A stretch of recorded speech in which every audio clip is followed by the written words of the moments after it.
The memories of youth come back. I have been reincarnated hundreds of lives. In the first life, I had the courage to enter the world of Murim, having only learned the third-rate martial technique and the tri-sword technique. But before I could even draw my sword, I was brutally murdered by bandits. But I was reborn again, only to be killed again. Reborn again, and again, each death followed by rebirth, carrying all the memories of my past lives. I repeated my life like this, borrowing the bodies of others. I seized this once-in-a-millennium opportunity and strived with all my might. I believe this was an opportunity born from my unwavering ambition, to become the greatest in the world. The solitary old man, seemingly having lived a life of wandering, stood atop a mountain.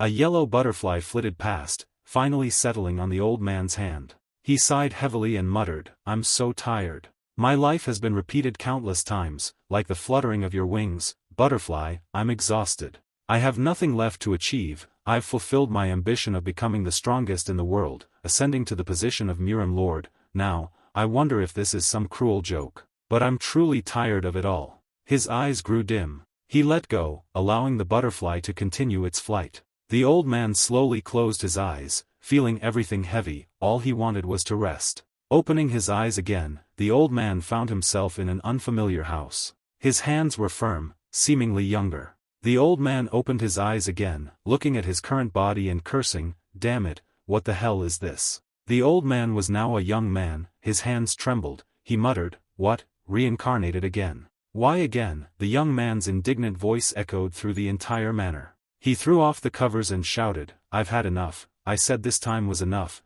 I said I didn't want to live anymore. I'm so tired." A woman approached, taking his hand and calling, "Young master." Her eyes welled up. "Why are you saying such terrible things?" she asked. He looked at her and wondered, "Who is this?" The memories of this young man began to flood into the man's mind, painfully overwhelming him. She continued to ask, "Young master, are you all right?" He looked at the woman and thought, "I considered the nanny my own mother. And that child, my elder brother. Could this villainous fellow have committed suicide?" He wondered. A man who committed suicide, upon waking up, keeps talking about ending his life. This is worrisome. He turned to the nanny with a brighter expression. "I'm sorry, nanny, I just had a nightmare." The nanny asked in surprise, "A nightmare, young master? You must have had that dream because you're unwell. You've been fasting for days. We should call a doctor." He gently squeezed the nanny's hand. "I'm fine, I just need some rest." The nanny remained worried and added, "At least eat something." The young man replied, "No, I'm not hungry.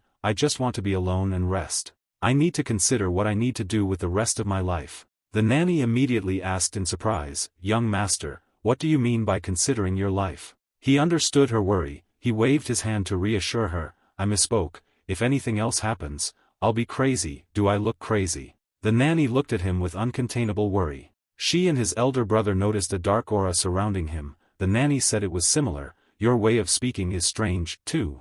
He thought helplessly, "I need to change my way of speaking. Besides, I just woke up and made a fuss, so there's nothing to say." The young man said, I'll eat a little. Nothing will happen, I promise." The nanny watched him worriedly for a while. After observing him, she finally breathed a sigh of relief, her face becoming calmer. The nanny and his elder brother left. She said, "I understand, I'll prepare some food you like." Before leaving the room, she added, "Try to calm down." He reassured her, "Don't worry too much, nothing's wrong, don't worry." The door closed. The young man lay peacefully on the bed. He muttered to himself, "Is it not over yet? Why is it starting again?" A few days later, I completely recovered my memories. Because my memories were still intertwined with the memories deeply ingrained in this body. The original owner of this body was named Suk Jinho.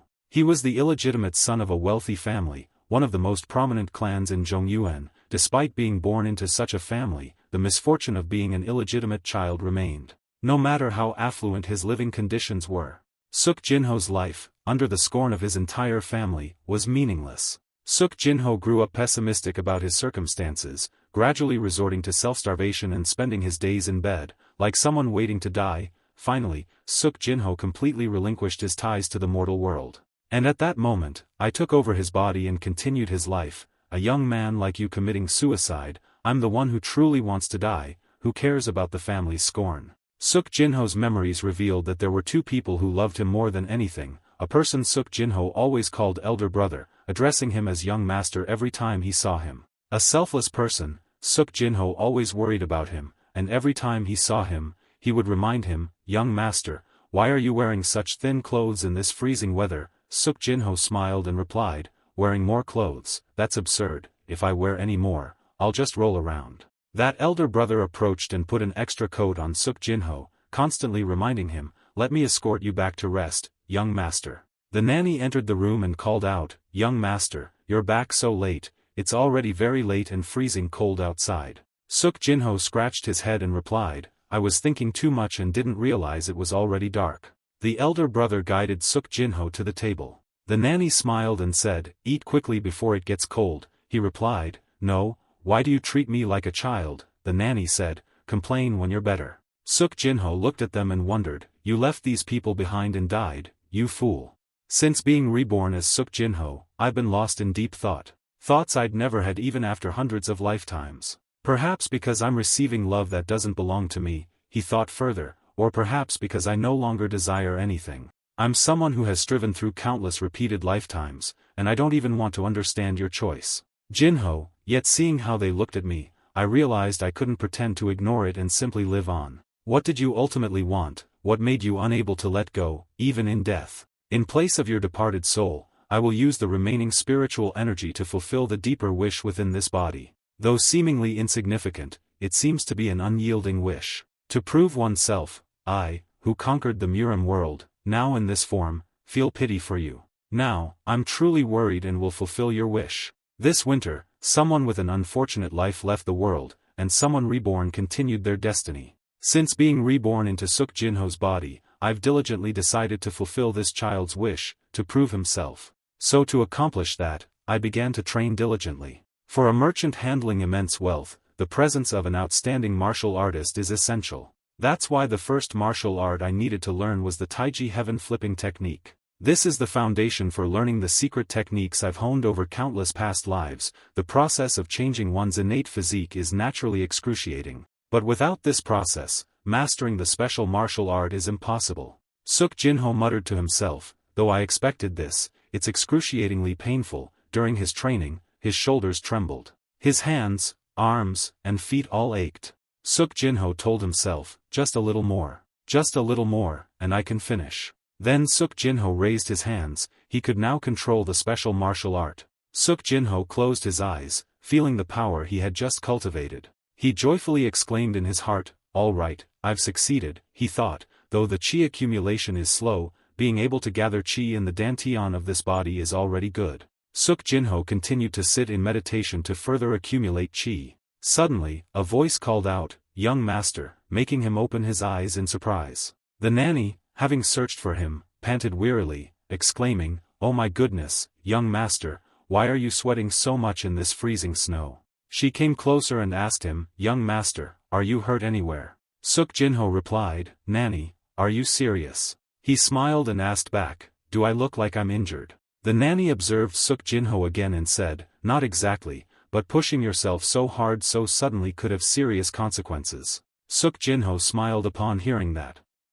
Turning his back, he replied, "Nanny, this isn't just simple physical training, I'm practicing martial arts." The nanny asked, "Martial arts?" Suk Jinho replied, "Yes, martial arts, I need to be stronger to protect others." The nanny advised him, "Please don't say that, I can protect myself, you just need to stay healthy." Suk Jinho replied, "That would be difficult, I need to fulfill a certain wish." The nanny found that difficult to understand. She wondered what the wish was, thinking, "But the only people I met that day were Yoon and him." Suk Jinho further explained, "If you see Yoon, tell him to come see me, I still have much to teach him." The nanny replied, "Yes, ma'am." She stood observing Suk Jinho's back for a while longer and thought, "No, it's time to trust him more than doubt him. This is the first time I've seen the young master so determined about something. I will support you wholeheartedly, young master." Yoon, elsewhere, was also diligently training. He trained relentlessly. Suk Jinho watched Yoon's training from the sidelines. Suk Jinho smiled in praise, "My judgment was right, you have the ideal physique to learn the heavenly extreme iron defense technique." He said, "All right, that's enough for today." Yoon smiled at him and asked, "How am I doing? Do you think I've gotten a little stronger?" Suk Jinho approached and praised him, "Though you still have a long way to go, your progress has been surprisingly fast." He said, if you continue to diligently train and achieve more, even a powerful physical technique won't be able to penetrate the heavenly extreme iron defense technique, so keep striving. Yoon, overjoyed, said, I can't believe you care so much about someone like me. I will definitely work hard to be of use to you, young master. Suk Jinho advised Yoon, don't belittle yourself, you're practically my younger brother. Yoon, touched, blushed, his eyes welling up. Yoon hugged Suk Jinho and exclaimed, young master. Suk Jinho patted Yoon's shoulder and muttered, this kid, he thought, this is amazing. The nanny, seeing the two boys like that, was overjoyed. She brought them drinks, saying, drink some cool water. Both thanked her, thank you. Suddenly, a voice called out, don't leave it there. Suk Jinho, who was drinking water, paid attention. Suk Jinho asked, what's all the commotion? The nanny said, didn't I remind you that the Supreme Elder's 70th birthday celebration is the day after tomorrow? Suk Jinho was startled, right, I forgot. The nanny asked worriedly, will you be alright? This made Suk Jinho confused. He asked back, alright about what? The nanny said, because you'll have to face your brothers, that must still be difficult for you. He asked back, nanny, you think it's difficult, who are you worried about? They should be the ones worried. The nanny asked, confused, them. Suk Jinho confirmed, yes, you don't need to worry about me. The nanny looked at him and thought, how could the young master have changed so much after that incident? The nanny ultimately chose to trust him. She said, with your spirit like this, young master, I can't be left behind. She offered to take care of the gifts, saying he didn't need to worry about anything. Suk Jinho asked,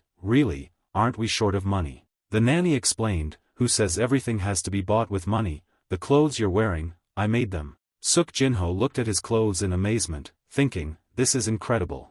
No matter how many times, receiving this love and support from everyone like this. He spread his arms and touched the shoulders of the nanny and Yoon, smiling and saying, good, with you too, my reliable nanny and Yoon, I believe I'll always return safe and sound. The nanny still had something to say. She said, oh, I heard that outstanding figures from the 9 great sects will be visiting the Supreme Elder's 70th birthday celebration. If you catch their eye, you'll have a chance to become their disciple, isn't that right? Suk Jinho asked back, the 9 great sects, they're nothing. The nanny urged him, young master, the 70th birthday celebration is almost here, we must prepare. The nanny tidied Suk Jinho's clothes and appearance, making him look more presentable. He smiled and asked, nanny, are you overly excited? The nanny happily replied, of course, this is the day to show everyone how much our young master has changed, you'll surprise them, won't you?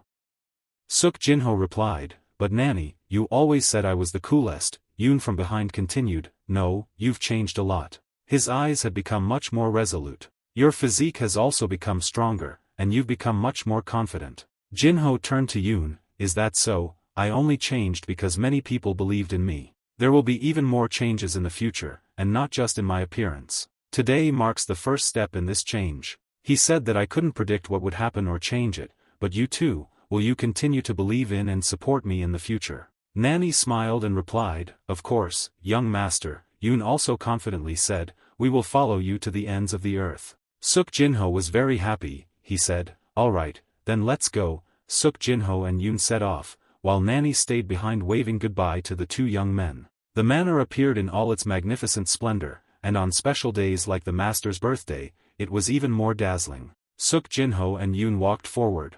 Others whispered, isn't that the young master? What's he doing here? He usually stays cooped up in his own manor. Xian Jik said, his personality has changed quite a bit. Even so, how could someone change so easily before? Suk Jinho muttered angrily, these hypocrites, I can hear their whispers. Yoon asked, young master, are you alright? He reassured him, don't worry too much, or rather, I lived miserably before. A man stepped out to block their path. He said, there are rumors that you've changed, is it true? A young man who looked quite similar to Suk Jinho stepped out to block their path. Jinho thought, this guy must be Suk Manhwa. Suk Manhwa stepped forward to taunt him, oh my, it's the Supreme Elder's birthday, so of course you wouldn't be stuck in your manor. He asked him, are you always this rude? I'm the 4th young master, while you're only the 5th. Suk Manhwa replied, we're only a month apart, and have you forgotten that strength is paramount? Suk Jinho sighed and asked back, you're just a martial artist. Suk Manhwa angrily retorted, just that, at my age, a second-rate martial artist is still considered quite talented,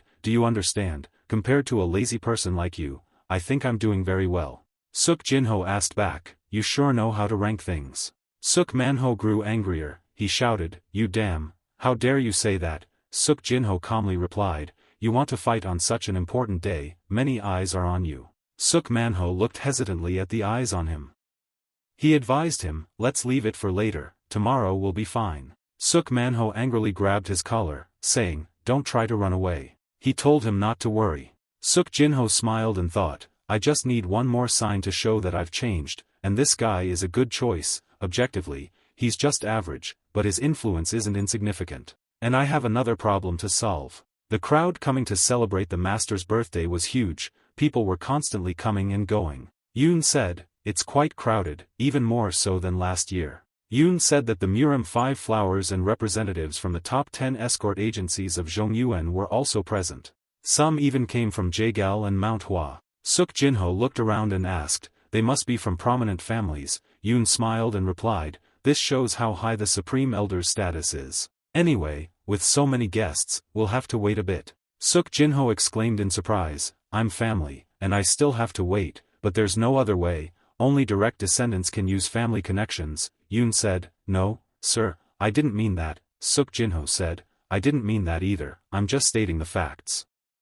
Jinho found the scene before him quite interesting, he said, luckily, there's something interesting to watch to kill time. Yoon, though surprised, went with him. He said, regarding Suk Manhwa, look at him being shown up by those junior martial artists, even direct descendants are like that. He was so arrogant just now. Suddenly, there was a murmur behind him, look at him, he's incredibly strong, he's far superior to most of the younger generation. Suk Jinho felt perplexed, he turned to those behind him and asked, what's going on? The elders explained, we were being impolite, please forgive us, but we instinctively assessed your exceptional physique. An elder further asked, are you a descendant of the Suk family manners master? What is your name? Your movements suggest a strong foundation. Are you from a martial arts family? How long have you been practicing martial arts?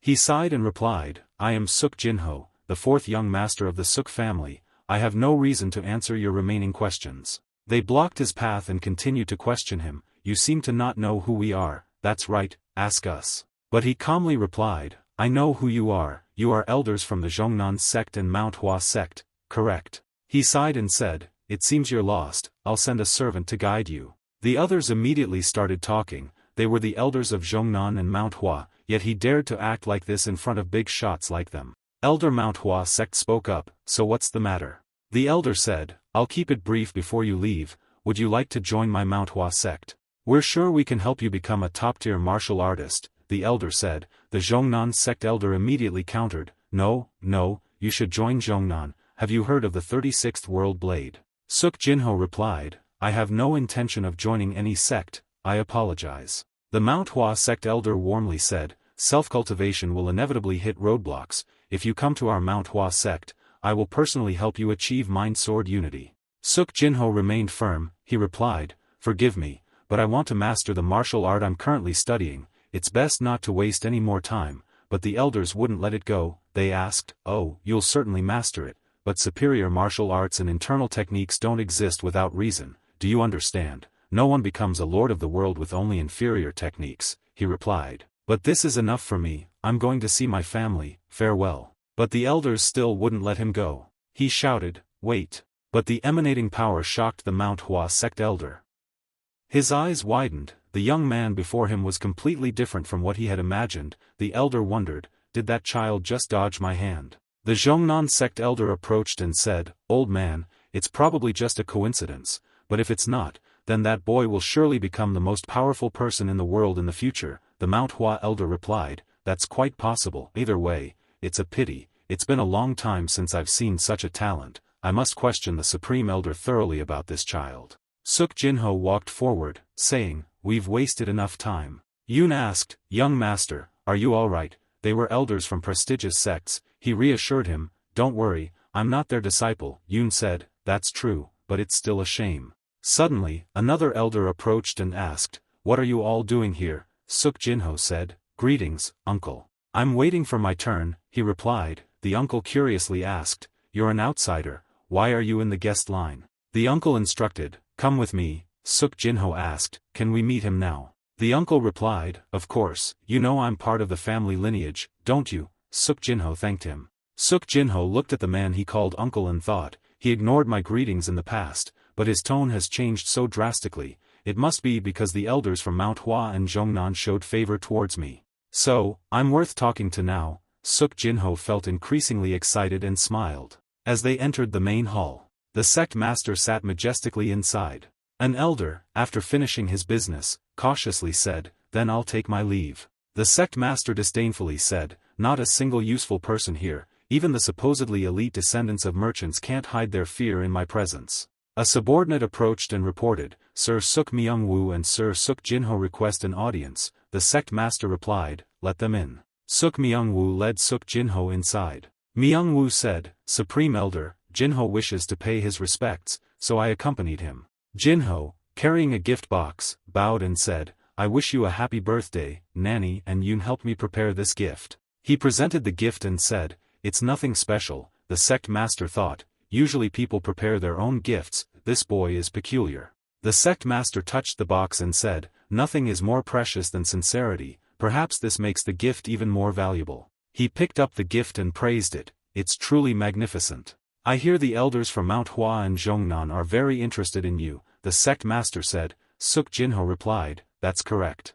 The sect master asked, which sect do you favor? He replied, I'm not interested in either. I've already told the elders from Manhwa and Zhongnan, my current intention is to fully master the martial art I'm studying. The sect master laughed, so that's it, you've set your sights on the entire martial world instead of an ordinary sect, he said, life doesn't always go as planned, but clear plans are necessary. The sect master curiously asked, do you need any help, my little Xuanzi? Suk Jinho replied, not at this time. The sect master said, I understand, we'll talk about this another time. Suk Jinho bowed, I take my leave. After everyone left, the sect master was left in the quiet room. The sect master thought, I wonder what kind of child can attract the attention of both Manhwa and Zhongnan. He didn't show any tension even in my presence. It seems I've found someone to test, he said, calling out, Sword Emperor, are you there? The Sword Emperor respectfully replied, you summoned me, sir. The sect master instructed, keep an eye on Suk Jinho, the boy who just left.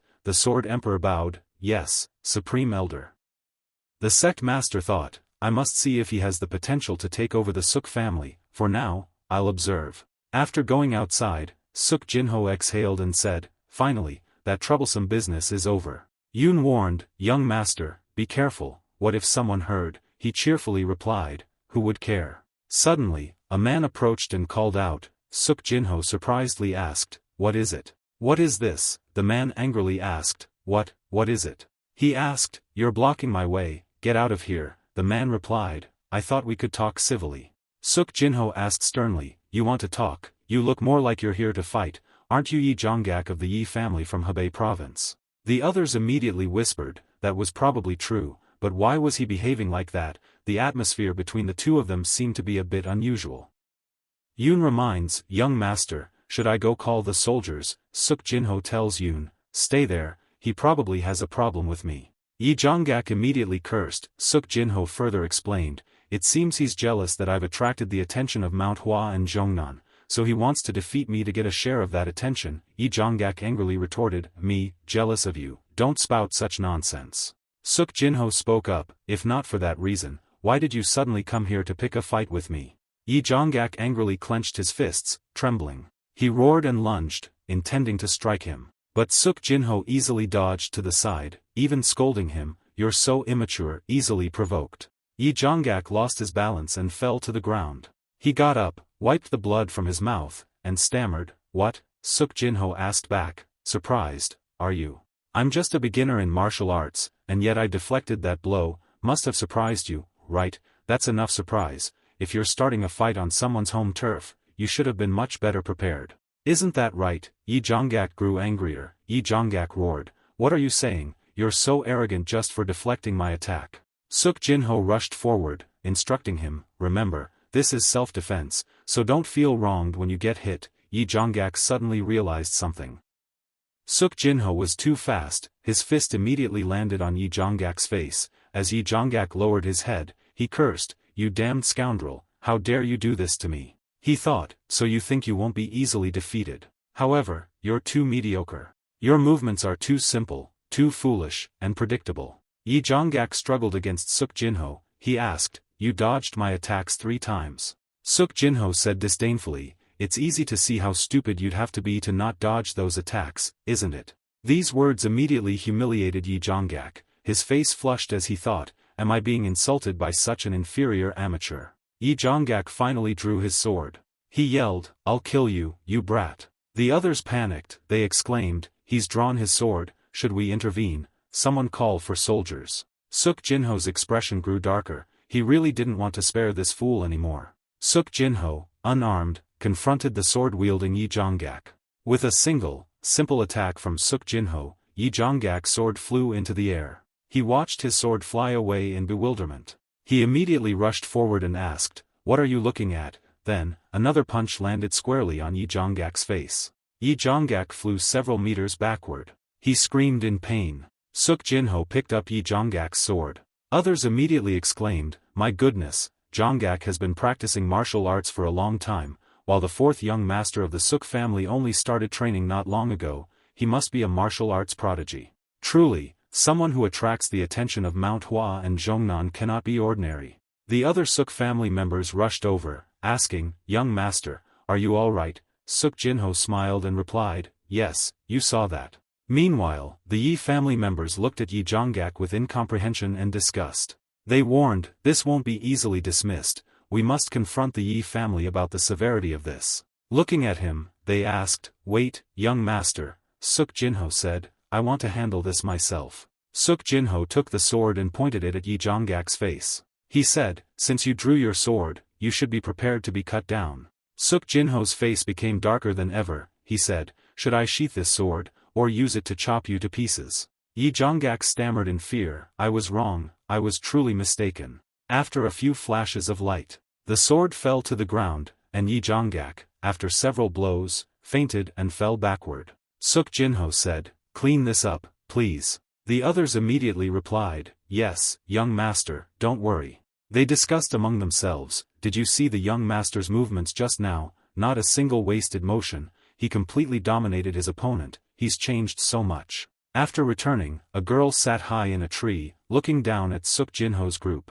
She murmured, he's passed, huh. The nanny below replied, we should observe further, young miss. The young miss praised, hold him tight first, there's no harm in worrying later, he's truly an outstanding young man. There's a chance that he'll be captured by someone else, so we have to act first, starting with gathering all the information about him. Go into detail, do you understand? The elderly woman bowed her head and replied, yes, young miss. The young miss mused, little brother, you will be the wild card in the current situation. That's how I, Suk Miryong, can become the head of this manor. Suk Miryong seems to have a new plan, she's manipulating Suk Jinho to take the position of head of the Suk family. A man came to ask for a favor. Yoon, can you help me with this? It's nothing major or impossible. He presented 2 bags of money to Yoon. Yoon immediately waved his hands, saying, I can't accept this, we both know I'm not capable. The man asked again. What are you saying? Even though you and the young master aren't blood related, everyone knows you're like brothers,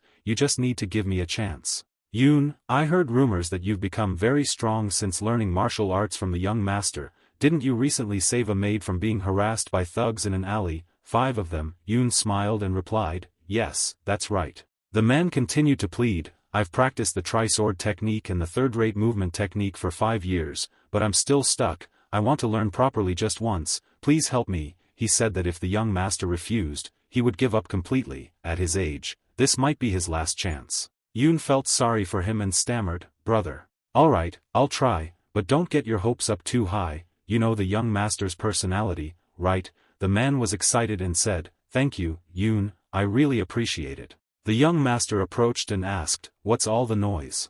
Both immediately bowed and greeted the young master. Suk Jinho asked, Yoon, this noisy fellow is disturbing my training, kick him out.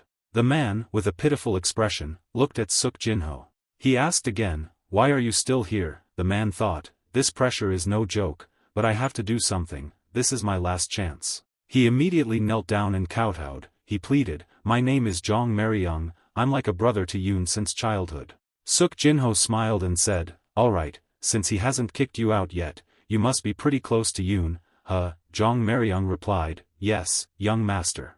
He chuckled awkwardly. Suk Jinho asked, you want to learn martial arts? Jong Maryung replied, yes. Suk Jinho praised him, you're very straightforward. Jong Maryung asked, you already know everything, so why beat around the bush? Suk Jinho said, you seem to have no ill intentions. Jong Maryung affirmed, I'm a trustworthy person. Suk Jinho asked, and why should I take you in? Jong Maryung said, I will prove to you that I will be a useful servant. Suk Jinho assessed him for a while. He doesn't seem to have bad intentions, and looking at his eyes, he seems to have strong willpower and determination. To further train Yoon, I also need someone to handle trivial tasks. Furthermore, looking at Yoon's expression, it seems he has gained Yoon's trust over time. However, there's a decisive eliminating factor. Suk Jinho asked, you said your name is Jong Maryung, right? The man replied, yes, young master. He added, but do you know? Jong Maryung anxiously asked, what do you mean, young master? He said that he has no talent for martial arts.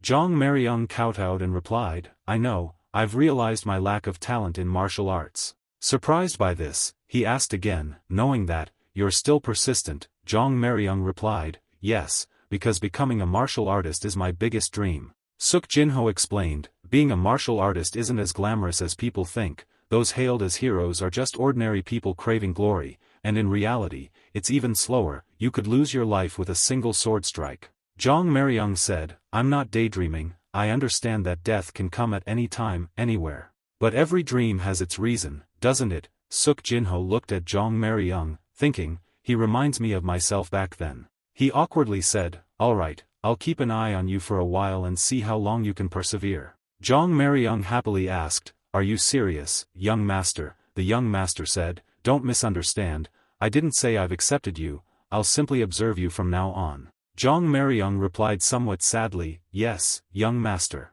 Yoon consoled him, even so, you've been given a chance. Jong Maryung asked again, really? He immediately bowed his head, thank you, young master. Suk Jinho said, you're only allowed in the front yard, not the inner courtyard or backyard. Jong Maryung joyfully replied, I won't disappoint you, young master. Suk Jinho said, suit yourself, and from now on, don't let bothersome people like this linger around, kick them out, understand? Jong Maryung bowed his head and replied, yes. Jong Maryung, tears welling up, said, thank you so much, Yoon. Yoon was also happy for his friend and said it was all thanks to his good fortune. The young master had walked out at just the right time. Jong Maryung joyfully said, I got this opportunity thanks to you not kicking me out. Another person suddenly spoke, I'm here to see young master Suk Jinho. Yoon turned, surprised, and replied, yes. A tall man asked, is he inside? Yoon replied awkwardly, yes, but... The man ordered, lead the way, I have a summons from young Miss Suk Myryong. Yoon asked,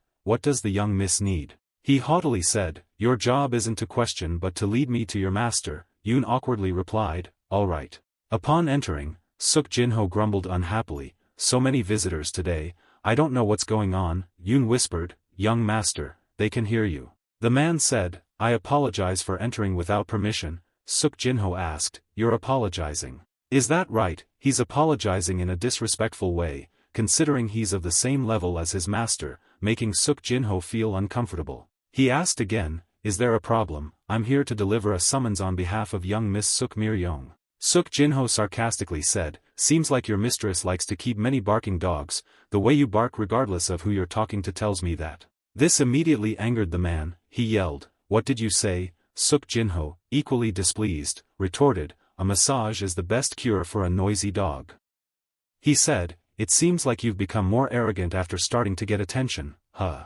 The man rushed forward and said that he would teach you a lesson on behalf of his young miss. His fist flew towards Suk Jinho, judging that he wouldn't be able to react in time. A mere puppy, he thought, is all you are. But his punch missed, unable to land on Suk Jinho.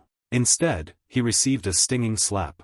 Suk Jinho used minimal force, sending the man sprawling in pain. He wondered, what, my fist should have reached him. Suk Jinho asked, does it hurt? But it's far from over. He struck the man again. The man realized, was that a pressure point strike? He hit the pressure point with such precision. Suk Jinho said cheerfully, now I've pulled out your fangs. Suk Jinho's fist approached, and the man was helpless to stop it. He said cheerfully, now, I'll give you a fist-based treatment. After a while, the sky was clear again.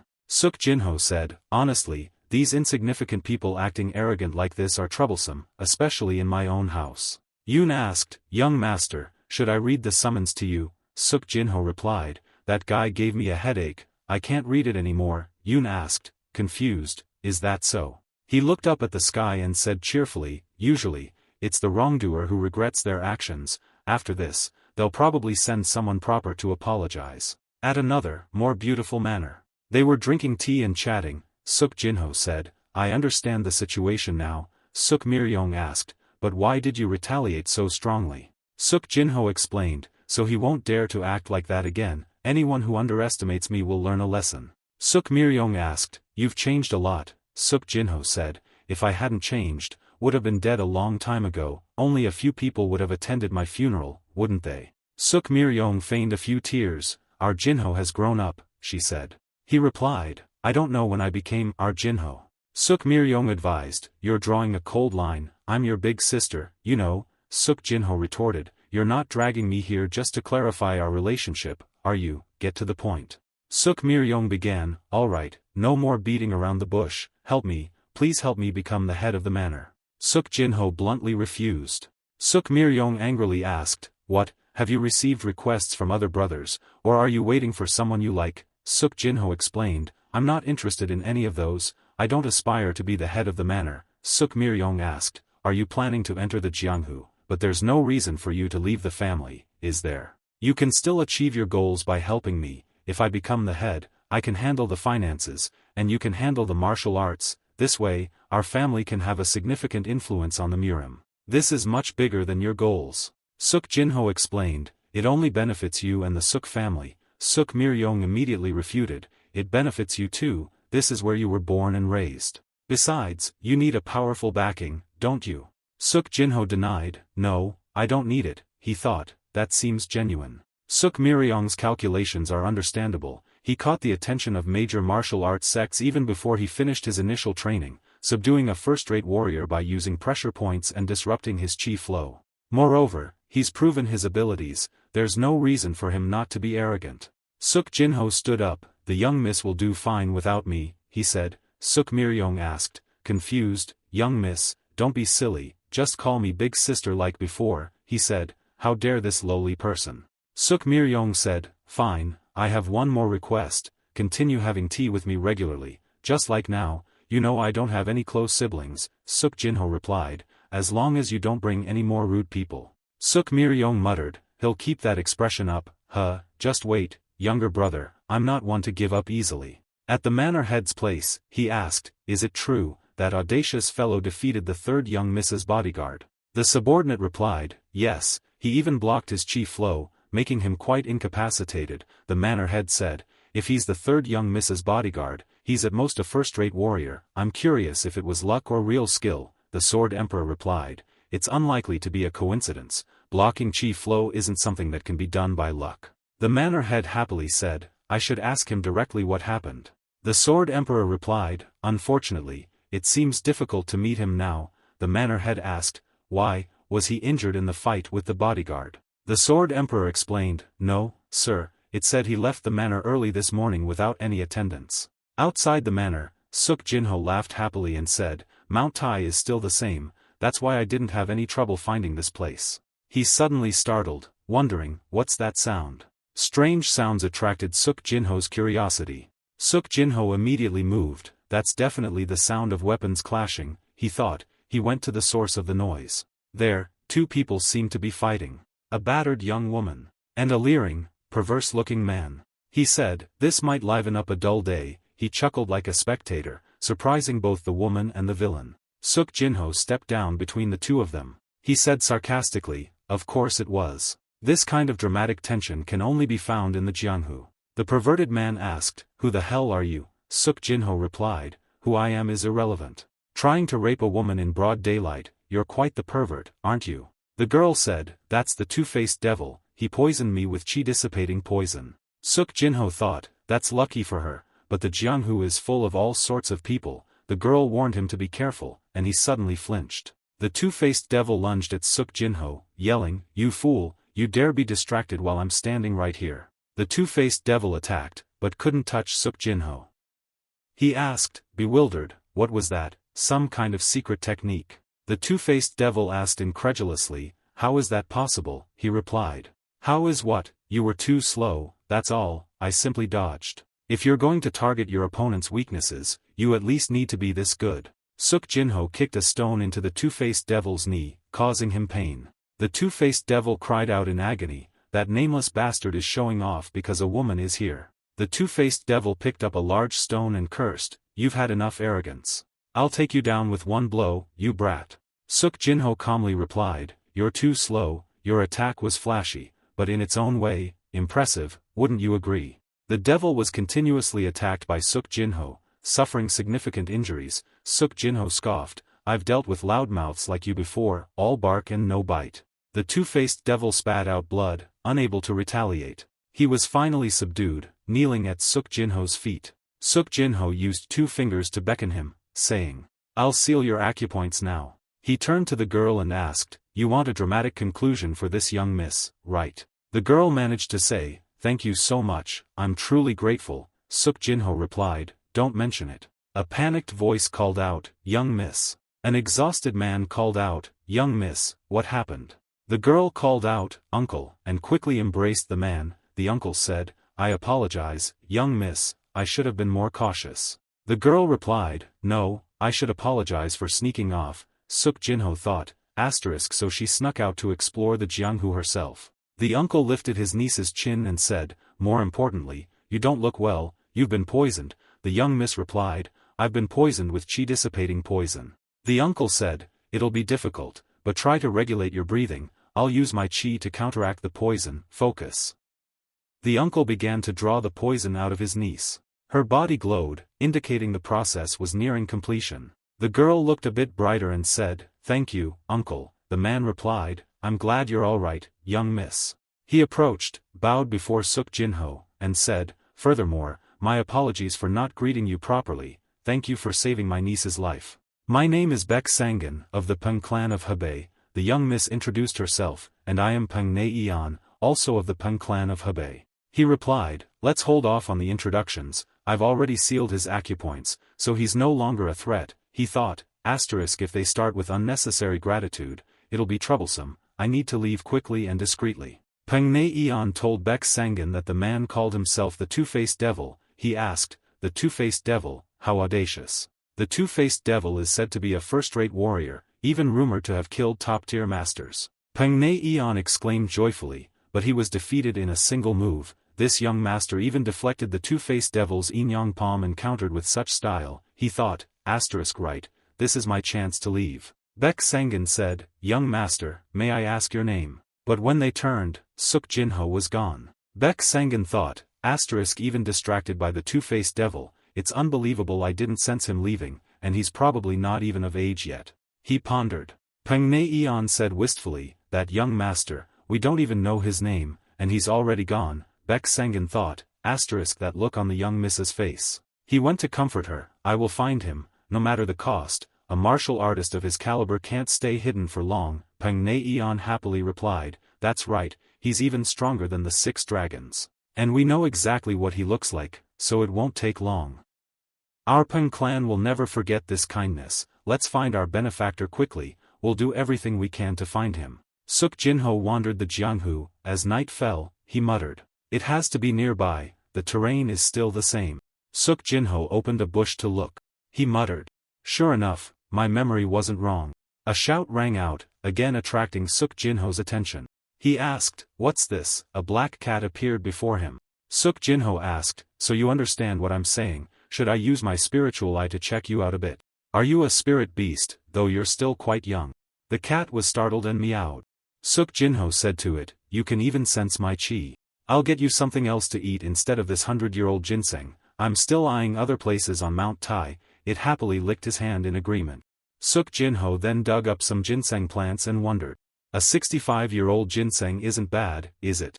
Then Suk Jinho took one, the black cat took one, and they began to eat, sitting together.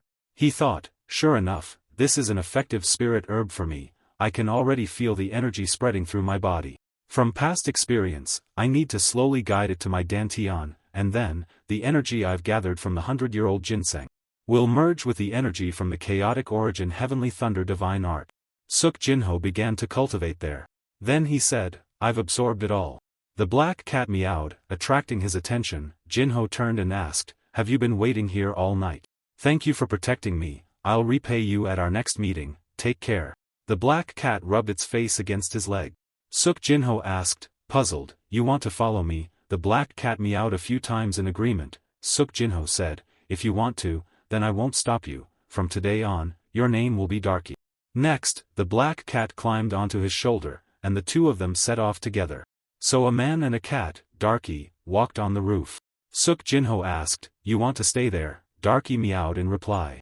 Jinho said, well, I'm not sure how much longer I'll stay here, but I think at least until the end of the year, so feel free. Suddenly, a voice called, young master. Jong Maryung came and asked, you should have ordered us to follow you. Nanny rushed over and hugged Suk Jinho. She asked, was your trip smooth? He replied, Nanny, are you all right? Yoon said, have you completed what you set out to do? Suk Jinho replied, of course, I had a very fruitful time, also. Yoon saw the black cat and asked, oh my, what cat is this? Suk Jinho replied, this is a new member who will be living with our family from now on, I've named it Darky. Jong Maryung muttered, a pet. Suk Jinho explained, no, it's not a pet, but my subordinate. Nanny smiled at Darky. She said, this little friend is the young master's subordinate, it's so cute, but he warned, this little creature is very dangerous, very, very dangerous, it has the power to easily defeat several third-rate martial artists. Nanny was surprised and asked, more dangerous, you're joking, young master. Jong Maryung looked at the black cat in shock, thinking, a cat is a subordinate, I haven't even been accepted as a subordinate yet. Suk Jinho asked him, why do you look so serious? Jong Maryung chuckled, it seems I'm still an outsider, not yet accepted as the young master's subordinate, it's a little frustrating, even if it's just a cat. He went over and asked, you're still training? Jong Maryung replied, I'm still diligently training every day with Yoon. Suk Jinho said, we'll find out when I test you, I'll rest today, everyone continue your work. He bowed respectfully and replied, yes, we understand, young master. Everyone loved the black cat, they asked if it wanted some meat. Darky happily lay on the mansion's roof. Jong Maryung was training and shouting below. His shout startled Darky, and it yawned. Jong Maryung thought, did it just yawn, does it dare to look down on humans? Jong Maryung went over and scolded, you little beast, do you dare to ignore and look down on me? Yoon and Suk Jinho happened to arrive, both smiling happily. He asked, you were just arguing with Darky. Jong Maryung saw him and respectfully called, young master. He explained that Darky didn't seem like an ordinary cat. He smiled and replied, that's right, it's not an ordinary cat, so if you call it a beast, it'll get angry, it could even defeat you. Jong Maryung replied, flustered, young master, even so, to be looked down upon by a cat. Darky lunged and slapped Jong Maryung's cheek hard. Jong Maryung held his cheek, bewildered. He said, I warned you, that it would go crazy if you keep calling it a beast. Jong Maryung stammered, but how can it understand? The black cat started running around. Suk Jinho said that it seems like Darky wants to show the viewers something. Darky leaped into the air and began to display impressive martial arts moves. This surprised even Jong Maryung. He exclaimed in surprise, oh my god. How can a cat do such things? Suk Jinho proudly stated that Darky was a spirit beast, which explained its abilities. Yoon wondered that even if it was a spirit beast, it wasn't a normal cat to be able to do such things. He tilted his head and advised, keep this to yourself and don't tell anyone else. More importantly, we're going to have a visitor. The other two exclaimed in surprise, we have a visitor. A man's footsteps were heard entering the manor. The man bowed and reported, it's been a while, young master, the Supreme Elder summoned you. Suk Jinho then went to see the head of the family. He respectfully said, it's been a long time, grandfather, how have you been? The head of the family replied cheerfully, how can I be well when my grandson leaves home without a word? Suk Jinho said, it's not too late to report everything now, is it? The head of the family sat drinking tea with him. He asked, are you picking on your family again? Suk Jinho replied, I'm just telling the truth. The head of the family told him, many people can't even tell the truth, you know that. More importantly, it seems you've had good fortune during your time away, your aura has changed a lot. Suk Jinho replied, yes, I've been very lucky. The head of the family asked his grandson, do you still intend to leave the family to pursue martial arts? Suk Jinho stood up and replied, yes, that's right, I don't see anything worthwhile staying in this restrictive family. The head of the family said, but this is your home, Suk Jinho countered, just because it's home doesn't mean I have to stay here for life, right? People always choose to leave the family. The head of the family became serious, he said, but you're different. Suk Jinho asked, I guess it's because of my current situation. Could the past Suk Jinho have faced the Supreme Elder like this? Honestly, it seems he's interested in you, simply because he finds you useful, the head of the family honestly replied, I don't deny that, but I sincerely want you to stay. Suk Jinho smiled and replied to his grandfather, I appreciate your feelings, but I don't believe I'm as special as you think. The head of the family smiled and said, tell a proper lie then, do you think I'll believe that? Suk Jinho said, I think there's a little bit of truth to it. The head of the family thought, could this guy's confinement in my manor all this time have been a clever plan to allow him to leave the Suk family legitimately? Considering his recent actions, it's likely everything has been meticulously planned. The head of the family sternly said, answer me honestly, what's your intention in leaving the family that has paved a smooth path for you? Is lazily being the tail of a dragon not enough for you? Suk Jinho muttered, a dragon. The head of the family realized, even calling you a dragon isn't quite right, why don't you cultivate yourself to become a dragon? Suk Jinho said, that's not my responsibility, that's the duty of my siblings. He looked at his tea and confessed, don't I carry the blood of the Suk family, but only half, isn't this something those with pure bloodline should do? I only have half. The head of the family asked, you don't plan to come back? He replied, no, I haven't thought about that. The head of the family lowered his voice, then let's have a birthday party for you before you go, but until then, at least let's chat more often, grandson. You will grant this request, won't you? Suk Jinho replied, okay. The head of the family smiled approvingly, good, then go, you seem eager to leave. Suk Jinho stood up and replied, then I'll take my leave. He went out and the door slammed shut. The head of the family said to his subordinate, does he inherit this stubbornness from the Suk family? Don't you think so? The subordinate replied, he's changed a lot in a short time, my lord, his aura seems comparable to a family guard, but we shouldn't judge him solely by his aura. The head of the family muttered, but it's a pity, a real pity. With just that kid, the Suk family could have become a true dragon. Suk Jinho and his black cat went home. Yoon and Jong Maryung went out to meet him. They asked, young master, you're back, did you have a pleasant visit with your grandfather? Yoon said, it seems you had a long conversation with the Supreme Elder. Suk Jinho replied, no, I was stopped by young Miss Suk Miryong on my way back, so I'm a bit late. Yoon asked in surprise, young Miss Suk Miryong, what happened? Suk Jinho replied, no, nothing. Before we could talk, Darky caught her attention. Miryong really likes Darky, she kept saying, so much meat, pork, beef, and fish, he said it's unexpectedly useful in many situations. I need to fill my stomach first, Yoon, tell the nanny to prepare a meal. Yoon respectfully replied, yes, of course. He mused, now I just want to live peacefully. Two people, a man and a woman, approached the manor. They stood looking at his manor. Peng Na-eon muttered, so this is the Suk family. Suk Jinho thought, but why do I keep feeling like something tiring is about to happen? Peng Na-eon wondered, so this is the manor. Peng Na-eon and Baek Sangin went inside. She asked, but is it alright to just show up unannounced like this? We're only here to express our gratitude, so there's no need to worry too much, right? Baek Sangin stepped forward and announced, my name is Baek Sangin, from the Peng clan of Hebei, I'm here to see Master Suk Jinho, please announce me. A servant replied, the Peng clan of Hebei province, this can't be, such distinguished guests. A young master came out from inside and greeted respectfully, isn't this Miss Peng Young? It's been a long time, may I ask why Miss Young has come to our manor? Peng Na-eon replied, I'm here to see Master Suk Jinho. Baek Sangin said, he's the one who saved our young Miss's life, so we're here to express our gratitude, could we meet him? They angrily thought, why Suk Jinho? He replied, I understand, please follow me. The group began to walk inside.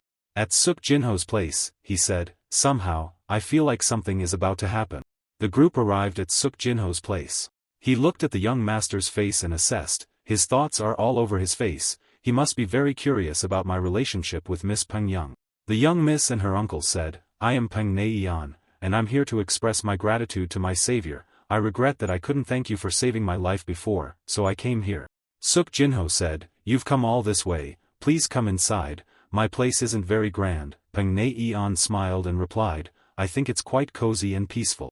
Baek Sangin turned and said, Master Suk Jinryong, thank you for guiding us, but please excuse yourself, Suk Jinryong asked, shouldn't I listen? Baek Sangin said, we'll be talking with Master Suk Jinho for quite a while. Suk Jinryong said, I'll have someone lead you to your rooms later, we want to treat you properly as our honored guests. Baek Sangin replied, I understand. Jinryong told his servant, hey, find out what happened between that guy and the Peng clan in Hebei, hurry up. The servant replied, yes, but how can I? That includes Baek Sangin, one of the top experts of the Peng clan in Hebei. Jinryong angrily scolded, you can't do that. The servant immediately said in fear, no, I can. Suk Jinryong schemed, the Peng clan of Hebei province is famous for training outstanding martial artists from humble backgrounds. If our family could harness the power of the Peng clan, becoming the number one in the world wouldn't be impossible. And she could make a good wife. As they went inside, everyone drank tea together. Peng Na-eon said, I tried to visit quietly, but it seems I've caused quite a commotion. Suk Jinho explained, Jinryong seemed surprised, but I'm fine. Baek Sangin assessed, he's quite different from other young men his age. It's impressive that he doesn't show any signs of nervousness in front of a beautiful woman at this age, while Suk Jinryong's expression is quite noticeable. Peng Na-eon shyly said, there's one more thing. This is a small gift to show my gratitude. I've always wanted to repay you for saving my life.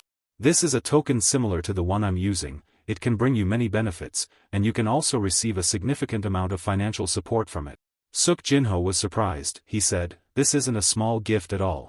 Baek Sangin smiled and said, how can it be more important than the young miss? If you refuse it, I'm afraid she won't leave, she's quite stubborn. Suk Jinho said, if that's the case, then I'll accept it. Peng Na-eon happily said, thank you. Suk Jinho said, it should be me thanking you. He thought, actually, I'm looking for ways to make money, so this isn't a bad idea. If used incorrectly, it could become a burden, but if used moderately, it's not a big deal. Finally, everyone said goodbye. Peng Na-eon asked, did you sleep well? Peng Na-eon still seemed a little shy. Suk Jinho pointed at his face and asked, is there something you want to say to me, young miss? Peng Na-eon asked back, you noticed. Peng Na-eon stammered, if possible, could you spar with me? Suk Jinho repeated in confusion, spar, how? Peng Na-eon happily said, really? He said, start whenever you're ready, young miss. She replied, all right, master. Both took their weapons. Suk Jinho said, young miss, you attack first. Peng Na-eon replied, then I'll try my best, master. Peng Na-eon raised her weapon and lunged forward with a strike. Her face was serious. Suk Jinho leaned to the side to avoid her. Each of Peng Na-eon's attacks was easily avoided by Suk Jinho. She worried, why can't I even land a single hit? She decided, if so, then I'll try closing the distance. Finally, Peng Na-eon closed the distance to Suk Jinho. But she could not do anything to him. Suk Jinho said, now it's my turn. In a flash, Suk Jinho was beside Peng Na-eon and attacked her with a blow. Peng Na-eon exclaimed, what was that? It seemed like he hadn't used much force, but hidden within was a truly astonishing power. Furthermore, it was as if he could predict my every move, my upcoming techniques, as if he were familiar with our family's martial arts. Peng Na-eon retreated, losing ground. Suk Jinho rushed forward, surprising Peng Na-eon. She raised her sword. Peng Na-eon thought, right now. At this distance, I have the advantage, he can't dodge this attack. She put all her strength into this attack. As Peng Na-eon struck, Suk Jinho counterattacked. Peng Na-eon's weapon flew from her hand. Suk Jinho caught Peng Na-eon's weapon. Then, he spun it a few times and held it before her. Peng Na-eon raised her hands in surrender. Suk Jinho seriously held the weapon pointed at Peng Na-eon. Suk Jinho asked, shall I offer some advice? Peng Na-eon replied sincerely, of course, I'm eager to hear your advice. He told her, young miss, your technique is excellent, your movements are very solid, but it's too predictable. I think you could add some surprise attacks. Peng Na-eon asked curiously, surprise attacks? So your last attack was intentional. Holding a sword doesn't mean you only use sword techniques. Jinho praised, young miss is quick to understand. She replied, can we fight again tomorrow? He wondered, tomorrow too, alright, this will benefit me as well. Peng Na-eon replied joyfully, I'm glad you think so. He said, then I'll see you tomorrow, young miss. Baek Sangin asked, well, I thought young miss was exaggerating, but if he achieved that level in less than a year, his potential seems even greater than the 6 dragons. Peng Na-eon proudly said, right, I'm very objective, Baek Sang-in asked young miss, is that good? They say you shouldn't be too obvious when you like someone. Peng Naeon sighed. I don't understand what you're saying. She turned to Baek Sang-in, more importantly, don't you feel curious about that young master's skills and abilities? He replied, I'm very curious. If there's a chance, let's test him together. It's also a way to repay his kindness. That's something to look forward to. At the manor, the head of the Suk family, Suk Myeonnael, was sitting in contemplation. Suk Myeonnael said to his subordinate, is that really true? Has Jinho changed that much? The subordinate replied, I've personally confirmed it. The child, largely ignored, had refused offers from Manhwa and Zhongnan elders, and even defeated the Peng clan's sword flower, Peng Naeon, in a duel. The appearance of geniuses is something that comes without asking, without wishing. Myeonnael chuckled and said, this is good, but his lack of interest in family matters makes me a little regretful. The subordinate reported, after refusing young Miss Suk Miryang's proposal, he refused young Master Jin Ryang's today, but young Miss still hasn't given up. Myeonnael said, he even refused my father's proposal. If he doesn't care about the Supreme Elder, what are Miryang and Jin Ryang's proposals? The subordinate said, please look at the last page, there's something interesting. Myeonnael looked at the last page of the book, featuring Sword Flower and Jin Ryang. This plan isn't bad, but it seems difficult to implement. As one of the prominent families leading the Miram's orthodox path, if Sword Flower doesn't have feelings for Jin Ryang, it seems impossible to bring the forbidden fruit of the Hebei Peng clan to our family through financial means. The subordinate said, I'll go investigate this matter. Suk Myeonnael warned, there's one more thing, tell Jin Ryang to stop causing trouble. If the relationship between the two families is broken because of his meaningless actions, I'll put all the blame on him. The subordinate replied, understood. Diakwok went to his nephew, he stroked the black cat and said, so, you're the cat Jinho is keeping, it's so calm, so this guest is probably not suspicious. Jinho happened to be returning home when he met this person. Uncle Diakwok greeted him, long time no see, Jinho, my nephew. Jinho exclaimed happily, Uncle Diakwok, it's been a long time. They went inside to talk, Diakwok said.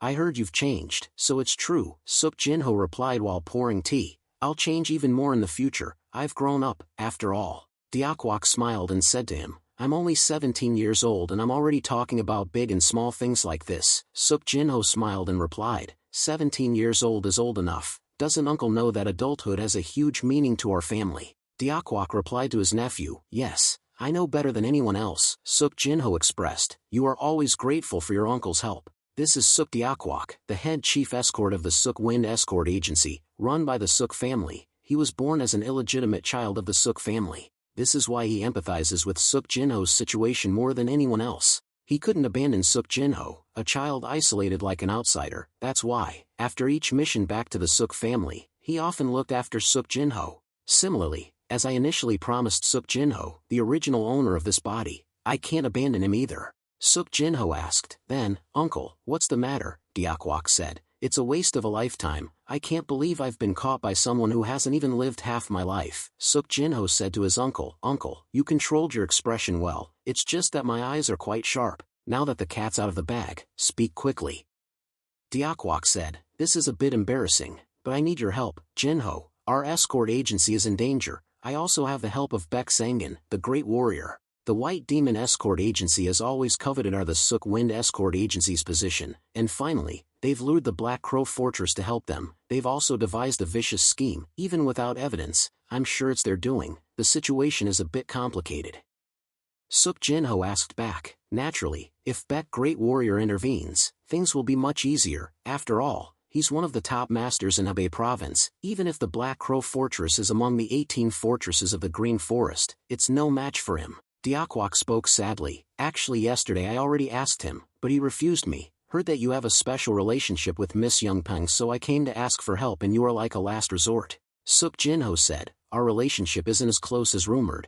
I can arrange a meeting for you, but you might get rejected again, Suk Diakwok said, but I have to try again. Diakwok grasped Suk Jinho's hand and pleaded, just help me arrange a meeting, I'll handle the rest. Suk Jinho replied, if so, let's meet now, there's no need to delay. It seems they're waiting outside. Diakwok was surprised. Suk Jinho invited, both of you, don't stand outside, please come in. Baek Sang-in's face darkened, while Peng Naeon smiled awkwardly. Diakwok quickly stood up and introduced himself, I'm Suk Diakwok, Master Baek, we met yesterday. Baek Sang-in replied, I remember, you're the head chief escort of the Suk Wind Escort Agency. Suk Jinho said, Master Beck and Miss Peng Yang, please sit, haven't you already greeted each other? Beck Sangin said, it's more than just greetings, it seems the reason we're gathered here today is related to yesterday's events. Did Master Suk Young also request my help? Suk Jinho sat down and replied, my request is, before we discuss, I should return this to you both. He presented the token Peng Neian gave him yesterday, to their surprise. Suk Jinho said, helping Miss Peng Yang was just something I needed to do. I don't expect any reward, I can live without it. I'm returning it because I don't want to force the great warrior to do something he doesn't want to do. Instead of a request, I want to offer you a proposal. There will be 2 benefits if you escort me to the Black Crow Fortress. 1. Satisfying your curiosity, and 2. Gaining practical experience. Beck Sangin said, curiosity alone isn't the reason. Suk Jinho understood them both. Both were curious about his martial arts, so, if he confronts the leader of the Black Crow Fortress, will that be enough to satisfy their curiosity? Beck Sangin further asked, you're confident, the Black Crow Fortress leader is a formidable opponent. If you think I'm boasting, you can verify my words yourself. Right now. Then the group went outside to fight. Diakwok said, can Jinho fight against Master Beck's Pungsang Iron Fist? Peng Neian was excited. She replied, the fight won't end as easily as you think, Head Chief Escort. This Master Suk Young isn't an ordinary person either. Diakwok was still confused. He thought that even if Jinho had changed as rumored, the difference in skill level was still too great. Jinho said, if you're ready, let's begin, shall we? Beck Sangin suggested, I'll let the young master go first. Suk Jinho stepped forward and declared, let's begin this fight. Suk Jinho and Beck Sangin fought. Beck Sangin thought, he's fast, and the aura he emits is also remarkable. Beck Sangin shifted his stance. He thought, I didn't even realize I was unleashing the heaven and earth dominating divine technique. If that's the case, then I have to stop his troublesome movements first. Beck Sangin unleashed a palm strike, but he was the one surprised. Beck Sangin thought in confusion, he broke through my internal energy and closed in. How? In just a blink of an eye, he did all of that. Beck Sangin once again threw an attack, but Suk Jinho still stubbornly charged forward, seemingly unharmed. Suk Jinho started to counterattack.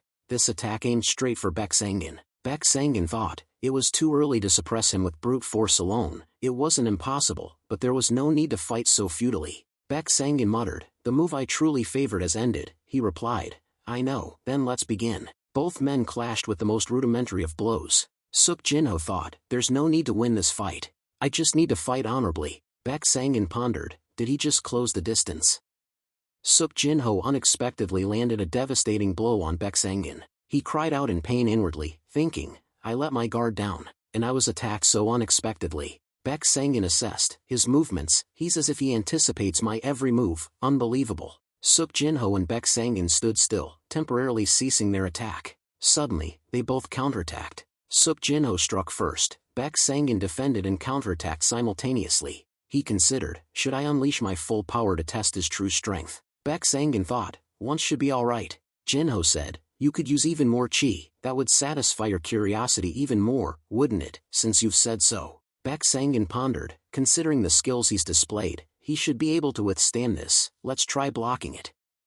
Beck Sangin used the Peng clan of Hebei's ultimate technique, Heaven and Earth Divine Palm, transforming into Heaven and Earth Divine Fist. The force of the attack caused light to flash throughout Suk Jinho's manner. Even Zhang Mariang was affected despite being nearby. Zhang Mariang suggested, should we stop them? Peng Neian said, let's watch, it's fine. Zhang Mariang turned to Yun, I'm worried something big will happen. Yun reassured him, relax and watch, our young master is very strong. Then Beck Sangin stood, smiling contentedly. Suk Jinho suggested, let's stop here, you've seen enough of my strength, haven't you? Peng Neian praised, just as expected of our young master. Diakwok cried out in disbelief, Jinho, my Jinho is like that now. Zhang Mariang's eyes welled up, he said, truly, our young master didn't disappoint us. Yun replied with a bright smile, you were just so worried. Beck Sangin asked, are you alright? If you encounter a powerful bandit, the skills you've hidden will be revealed to the world. Suk Jinho said, I never intended to hide them.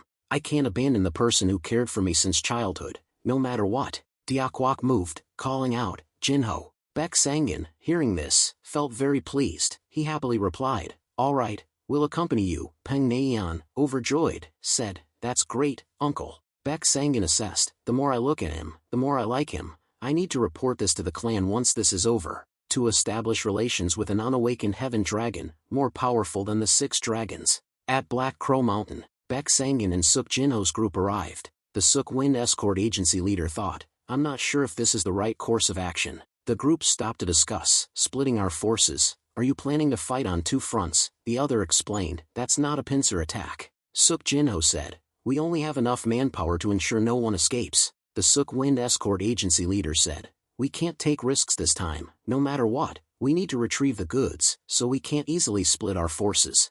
Black Crow Fortress doesn't just rob, they have the White Demon escort agency colluding with them. Do you think they'll let the Black Crows run off with all the goods? Jinho said, they've probably arranged for someone to smuggle the goods out in an emergency. Their goal might be to lower the Suk Wind escort agency's credibility. The Suk Wind escort agency leader thought, that scenario is plausible, but splitting forces is still difficult. Baek Sangin smiled reassuringly, don't worry, if things don't go as planned, with me here, nothing like that will happen. The Suk Wind escort agency leader said, even if Master Baek says that, I'm still worried, let's do it your way.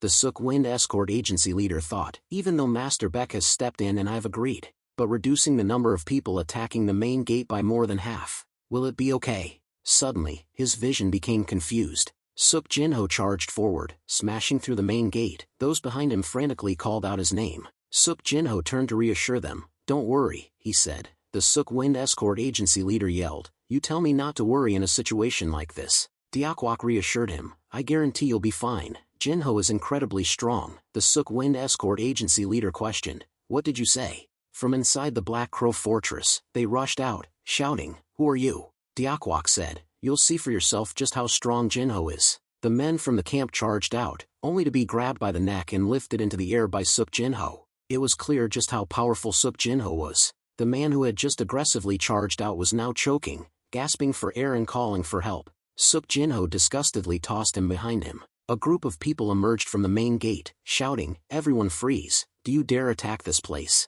They clearly had no idea what they were up against. Suk Jinho didn't waste words, he drew his sword. Slashes of his sword created a bloody mess, staining the trees red. The Suk Wind escort agency leader was astonished, muttering, I've heard the rumors, but I never imagined he'd be this strong. Suk Jinho stared at the survivors with a murderous gaze, terrifying them. He walked forward and asked them, what's this? You're not going to attack anymore, you were so fierce just now. How did cowards like you even get into the 18 fortresses of the Green Forest? You don't even have the will to fight. If you're going to surrender, bring your leader here, you useless lot.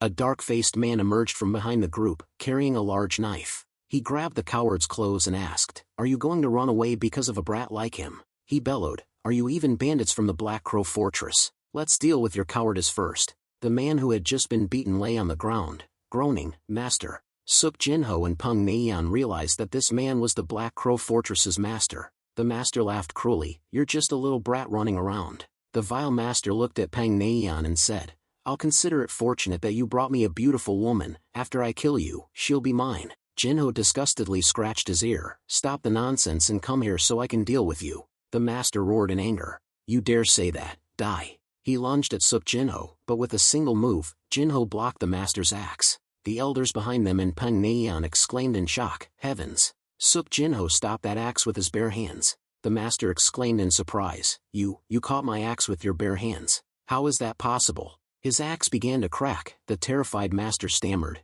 how could you? The master yelled, I brought this camp into the 18 fortresses of the Green Forest with my own strength. How could a brat like you defeat me? It's impossible. Suk Jinho calmly pressed forward, pushing the master's head down. The master cried out in pain. Jinho sighed, this is more boring than I thought, you're too weak. Suk Jinho turned to the remaining bandits, your leader is defeated, surrender now. I'll spare those who surrender, but those who run won't escape. The bandits thought, we need to pack up and run, don't let them defeat us. Peng Neian stepped in front of them, smiling, where are you going, why the rush? The man yelled, get out of the way, woman. He thought, damn it, she's young Miss Peng of Hebei. I need to run and save my life. There's nothing to gain by fighting her, she's just a young woman after all. But with just one blow, the other guy was blown up by Peng Neian. Peng Neian said, you've been defeated by a young miss, don't underestimate anyone, do you understand? Suk Jinho went over to praise her, you did well, she smiled and said, it's all thanks to the young master's teachings. Let me check the surroundings to see if anyone else escaped. Suk Jinho bent down and did something small. Peng Neian asked in confusion, what are you doing, young master? He explained, I'm checking if there's poison in his mouth. If he intends to commit suicide, wouldn't our efforts be in vain? Peng Neian praised him. Young master, you're so meticulous, Suk Jinho reminded. Always be thorough and meticulous, that's how you survive in the Jianghu. At the Peng clan of Hebei, Patriarch Peng Jinguk demanded, tell me about the eldest son of the Suk family. A black servant below reported, yes, Patriarch, his name is Suk Jinriang, 25 years old, he's competing for the succession with his brothers, and his abilities aren't bad. Rumor has it he has a somewhat narrow-minded personality. Peng Jinguk asked further, what about his martial arts skills? The subordinate replied, he hasn't trained much, that's what we hear. Peng Jinguk tapped his sword and said, he's not skilled in martial arts and hasn't become the official heir yet, so why would he dare to talk about marrying our Peng Neian? He scolded, what an audacious fellow. The subordinate, worried, said, Patriarch, please calm down. Peng Jinguk softened his tone, sorry, I got a little carried away, but partly because of what I heard. What about Suk Jinho?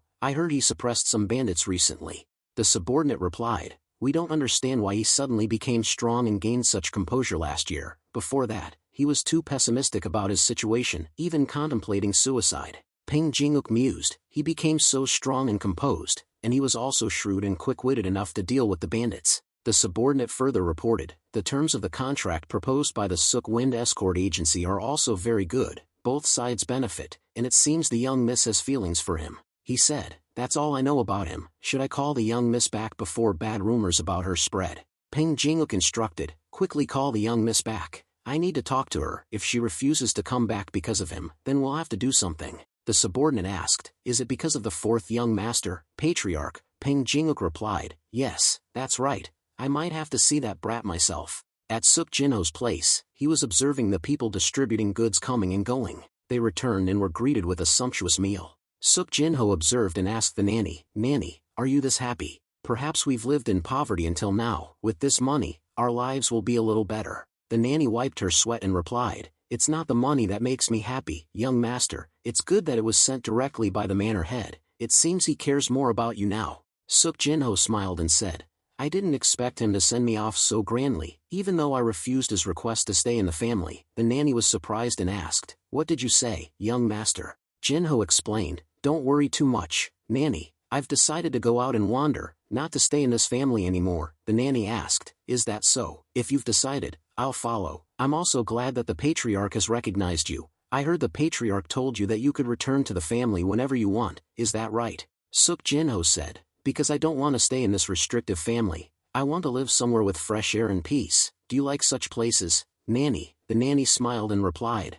I can go anywhere, as long as you're with me, young master. Zhang Maryung ran in anxiously and called out, young master, young master. Suk Jinho asked, did someone come looking for me? The nanny laughed and said, that's the charm of the young master, that's why many people want to meet you. Suk Jinho mumbled, I thought it would be better to talk to him gently, but why is this happening? Who did this? Suk Jinho angrily looked at Zhang Maryung's swollen and red face. The nanny also worriedly called out, Maryung, what happened? Zhang Maryung tiredly replied, what do you mean, this face of mine? Suk Jinho said, exactly, why did this happen to you? Zhang Maryung began to explain, if you ask why, it's like this. Suk Jinho asked, so, if what you say is true, the 3 martial artists of the escort team provoked you, and then team leader Bang Wuryung saw it and beat you up. Zhang Maryung replied, yes, young master, masterless servants are treated arbitrarily by the escort team's martial artists. His face was full of distress, tears welling up. Suk Jinho asked again, you're masterless too? Zhang Maryung resentfully recounted, I told them I belonged to the young master. Suk Jinho held his head and blamed himself, this is my fault. I never confirmed him as my subordinate in front of everyone in the family. Suk Jinho called Zhang Maryung, come with me. Zhang Maryung asked, what, where are we going? Suk Jinho explained, I can't stand seeing my people oppressed like that. Zhang Maryung emotionally asked, my people, you mean my subordinates? He replied, exactly, come with me. Zhang Maryung emotionally replied, young master, thank you, I'll follow you immediately. At the manor guards of the manor pavilion, Zhang Maryung said apologetically, young master, I'm just a servant, how dare I come here like this? Jinho said to Zhang Maryung, it's not about your status, it's that their actions have hurt my pride. Zhang Maryung seemed a little confused. Suk Jinho added, from now on, if they do anything, don't forget you're mine. Zhang Maryung happily replied, I understand, young master. When he arrived, the subordinates immediately said, Greetings, young master, what brings you here? Suk Jinho demanded. Call the 7th group leader, Bong Waryoung, here immediately. The others immediately replied, yes, young master, we'll call him right away. When the team leader arrived, they looked at Jong Maryung in shock. Jong Maryung said, it was the team leader and that scoundrel who beat me. He also arrogantly scolded Jong Maryung, you damned wretch. Suk Jinho angrily scolded, what did you just say? Looking at Suk Jinho's scary face, the others could only fearfully exclaim, young master, that's not what your subordinate meant. Suk Jinho's face darkened as he asked again, what exactly do you mean? The man immediately stammered, I didn't mean that. I've heard rumors of your imposing aura, but I didn't expect it to be this terrifying. The other subordinates immediately rushed over to plead, young master, please calm down. Suk Jinho asked again, calm down, you dared to attack my subordinate. Hearing this, the others were immediately shocked. The person they had just attacked was young master Suk Jinho's subordinate. Suk Jinho added, and you followed him and acted on his orders because of a contract, right? I don't care about you, you're just subordinates. Just go and call him here, otherwise, get out of this family. Suddenly, a man shouted, stop, immediately. Seeing the man approach, the others exclaimed, the 7th group leader, protect the 7th group leader. Bong Waryoung asked Suk Jinho, what are you doing here, 4th young master? Suk Jinho, arms crossed, asked, you're only showing up now, Bong Waryoung. I'm teaching your subordinates a lesson, they don't know any manners. Bong Waryoung asked again, what are you talking about? Suk Jinho repeated himself, they sold their pride for money, and they don't seem to have any warrior's pride. He scolded, you've gone too far. You want to teach us a lesson? Bong Waryoung drew his sword and attacked Suk Jinho. He thought, is that their best swordsmanship, their movements and sword path are so predictable. Bong Waryoung continued his attacks. He thought, how can he dodge my attacks so easily? Even a genius wouldn't believe it. The rumors weren't exaggerated at all. Suk Jinho muttered, alright, I'll end this here. He used his bare hand to stop Bong Waryoung's sword. Suk Jinho sneered, you seem much weaker than I thought. He thought, in the past, the young master I possessed might have killed himself because of his weakness, but now, things are different. Suk Jinho said loudly, I'll make this clear, no one in this family can ignore my words. Suk Jinho used his bare hand to pull Bong Waryoung's sword forward. To their astonishment, he made a few simple sword movements. The sword was now under Suk Jinho's control. Bong Waryoung could only stand there with the sword pointed at him. The others whispered to each other, how did he dodge the 7th group leader's sword so easily? How can the 4th young master be so strong? Suk Jinho said, you'll pay for not properly training your subordinates and for underestimating me. Ma Chong-san, the manor leader of the manor guards, approached and called out loudly, 4th young master, please give me face and stop.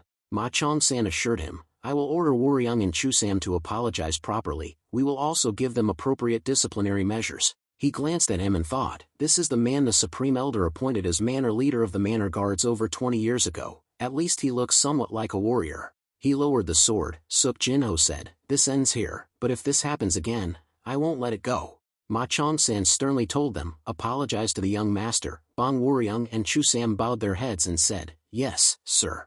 They knelt down and said, we know we've made a mistake, please forgive us. We sincerely apologize to the young master. Suk Jinho said, not me, apologize to him. They immediately turned to Jong Maryung and said, we've committed a grave offense, please forgive us. Jong Maryung was stunned for a moment, unable to speak. Suk Jinho went over and said, what, you're not saying anything? Jong Maryung said, I believe everyone makes mistakes. Ma Chong-san said, alright, it's over, goodbye, young master. Suk Jinho replied, okay. Ma Chong-san, with the experience of an elder, carefully observed Suk Jinho. Ma Chong-san watched his back and thought, I wondered why the Peng clan of Hebei invested so much effort. Now I understand, the Suk family is hiding a monster. Upon returning to his manor, Suk Jinho watched the others training. Since that day, they trained diligently. Jong Maryung seemed happy to be officially recognized as one of his people. His spirit was much higher, and he no longer sought out fights. While his aura was still strong, training was better than causing trouble and fighting.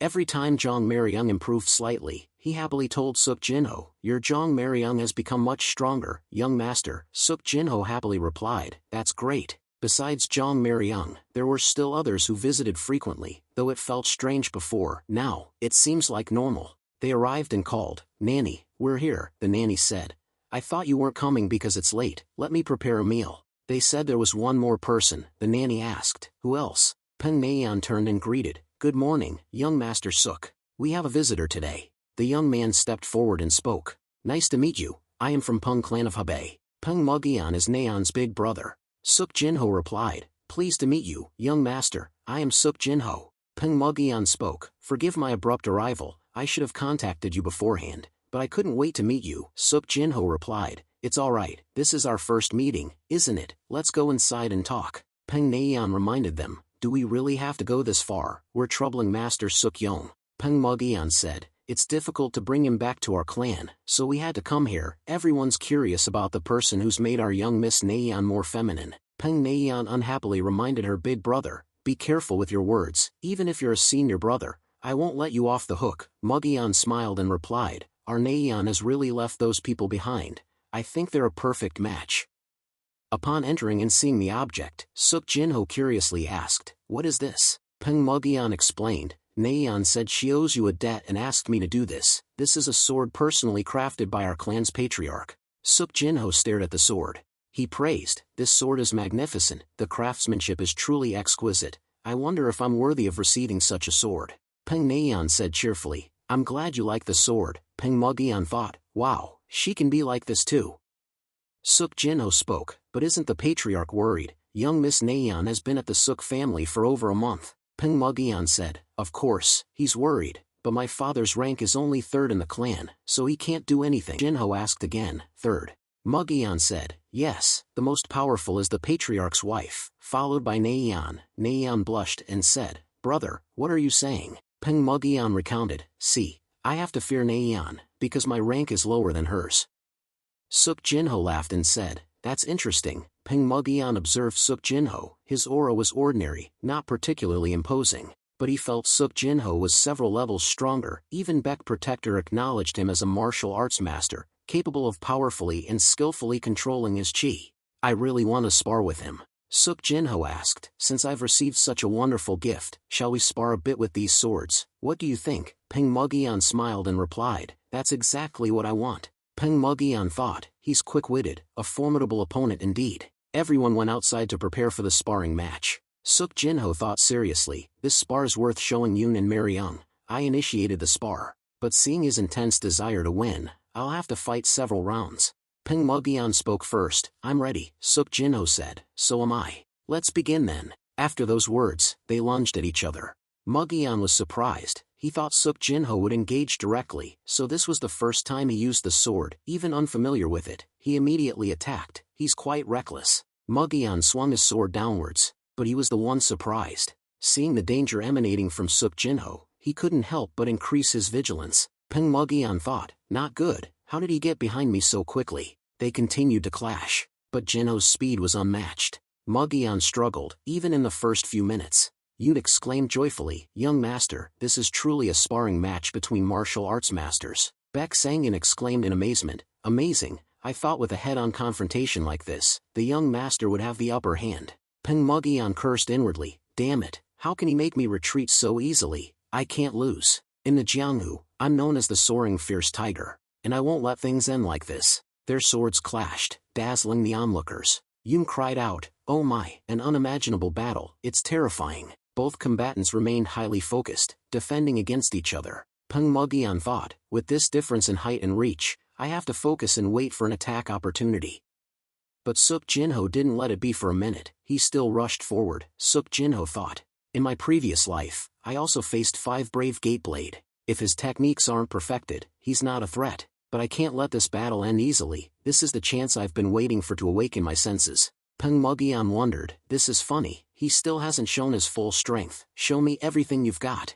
If you hesitate, fine, I'll show you the full power of the young patriarch of the Peng clan of Hebei's chaotic origin thunderous divine art. Chaotic origin thunderous divine arts. Suk Jinho calmly accepted. He could still withstand Peng Mugen's attack, and even retaliated, leaving Peng Mugian going from astonished to furious. The ant spoke up, I lost, I have nothing more to show. Suk Jinho smiled, you've worked hard. Peng Mugian said, I'm a little disappointed that Naeon didn't even cheer for me. I guess she predicted the outcome. I've learned a lot. Suk Jinho replied, I should be the one saying that. This is the first time I've been so helplessly pushed back. Even when I fought the 6 dragons, it wasn't like this. Suk Jinho said, it seems it's almost time, let's go to lunch. My nanny is a great cook. Peng Mugian praised, Wonderful, I'll try the dishes Naeon highly recommends. He thought, yesterday, I met the eldest young master, and I thought the rumors were exaggerated. I didn't have high expectations for the fourth young master, but it's unbelievable, they're brothers. Baek Sangin approached and asked, Young master, do you think he's become exceptionally skilled now? Mugion replied, You're right, his martial arts and personality far surpass Baek Protector's previous assessment. Peng Mugion thought, becoming family doesn't seem like a bad thing. Elsewhere, the Supreme Elder said, Armwind Thunder Tiger is Jinho's alias. Suk Myelnael replied, Then there's nothing to worry about. The young master of the Peng clan personally went there to compete with young master Jinho. He'll surely become famous in the Jianghu soon. The clan head said, the Peng clan, so they rejected Jin Ryong's marriage proposal. It's like a slap in the face. When we saw Jinho leave the clan after participating in the courier competition, Jin Ryong didn't seem to regret it at all. However, I heard Jinho wasn't very interested in the Suk Wind escort agency. I'm curious why he joined such an agency. Suk Myelnael replied, This subordinate is also curious about the young master's decision. But Jinho's actions have greatly increased our prestige, the Supreme Elder said. Whatever his purpose for joining, I think it's a good thing. I'm also looking forward to something happening again. Everyone who arrived at the grand gathering exclaimed joyfully, So exciting. I wonder what will happen this time. Diakwok approached, calling, Jinho, you're here. I intended to greet you, but I was busy preparing for the event and couldn't come earlier. Suk Jinho replied, It's alright, uncle, thanks to you preparing a good carriage, I arrived in a relaxed mood and could enjoy the scenery along the way. Diakwok urged, We'll talk about your lodgings later, let's go to the banquet, shouldn't we eat first? Suk Jinho thanked his uncle. On the way, they saw many flags, including the White Demon escort agencies. Yoon exclaimed, So many flags. Diakwok explained, Those are the flags of the escort agencies participating in this event. It's a large-scale event, gathering the top 10 escort agencies of Zhongyuan, as well as many others. This allows those like him to show themselves brazenly. Suk Jinho curiously asked, What do you mean? Diakwok explained, That's BM1 Gang, the vice head of the White Demon escort agency. Because of the previous incident, their agency's status suffered, and now he's here alone. His eyes seem to suggest he's secretly plotting something. Diakwok explained that the heirs of the escort agencies were trying to establish their positions through martial arts competitions. They're talking amongst themselves. I heard you're quite skilled in martial arts. They're making small talk. Suk Jinho requested, Uncle, why don't you come in with me? Diakwok said, The only thing I've learned is deception. How can I go with you? You should try fighting them yourself. Jinho thought, fighting at a banquet, is it like this in all Murim sects? If you want to discuss the prosperity of the next generation of escort agencies, martial prowess is a very important symbol, so the Suk family is going crazy trying to catch me. Diakwok added, Now, everyone, eat your fill and observe the situation. I have to go. I'm short-staffed. The others immediately replied, Yes. Everyone was amazed. The food must be extraordinary, since this is a gathering of wealthy escort agencies. It seems to be made with specialties from all over Zhongyuan.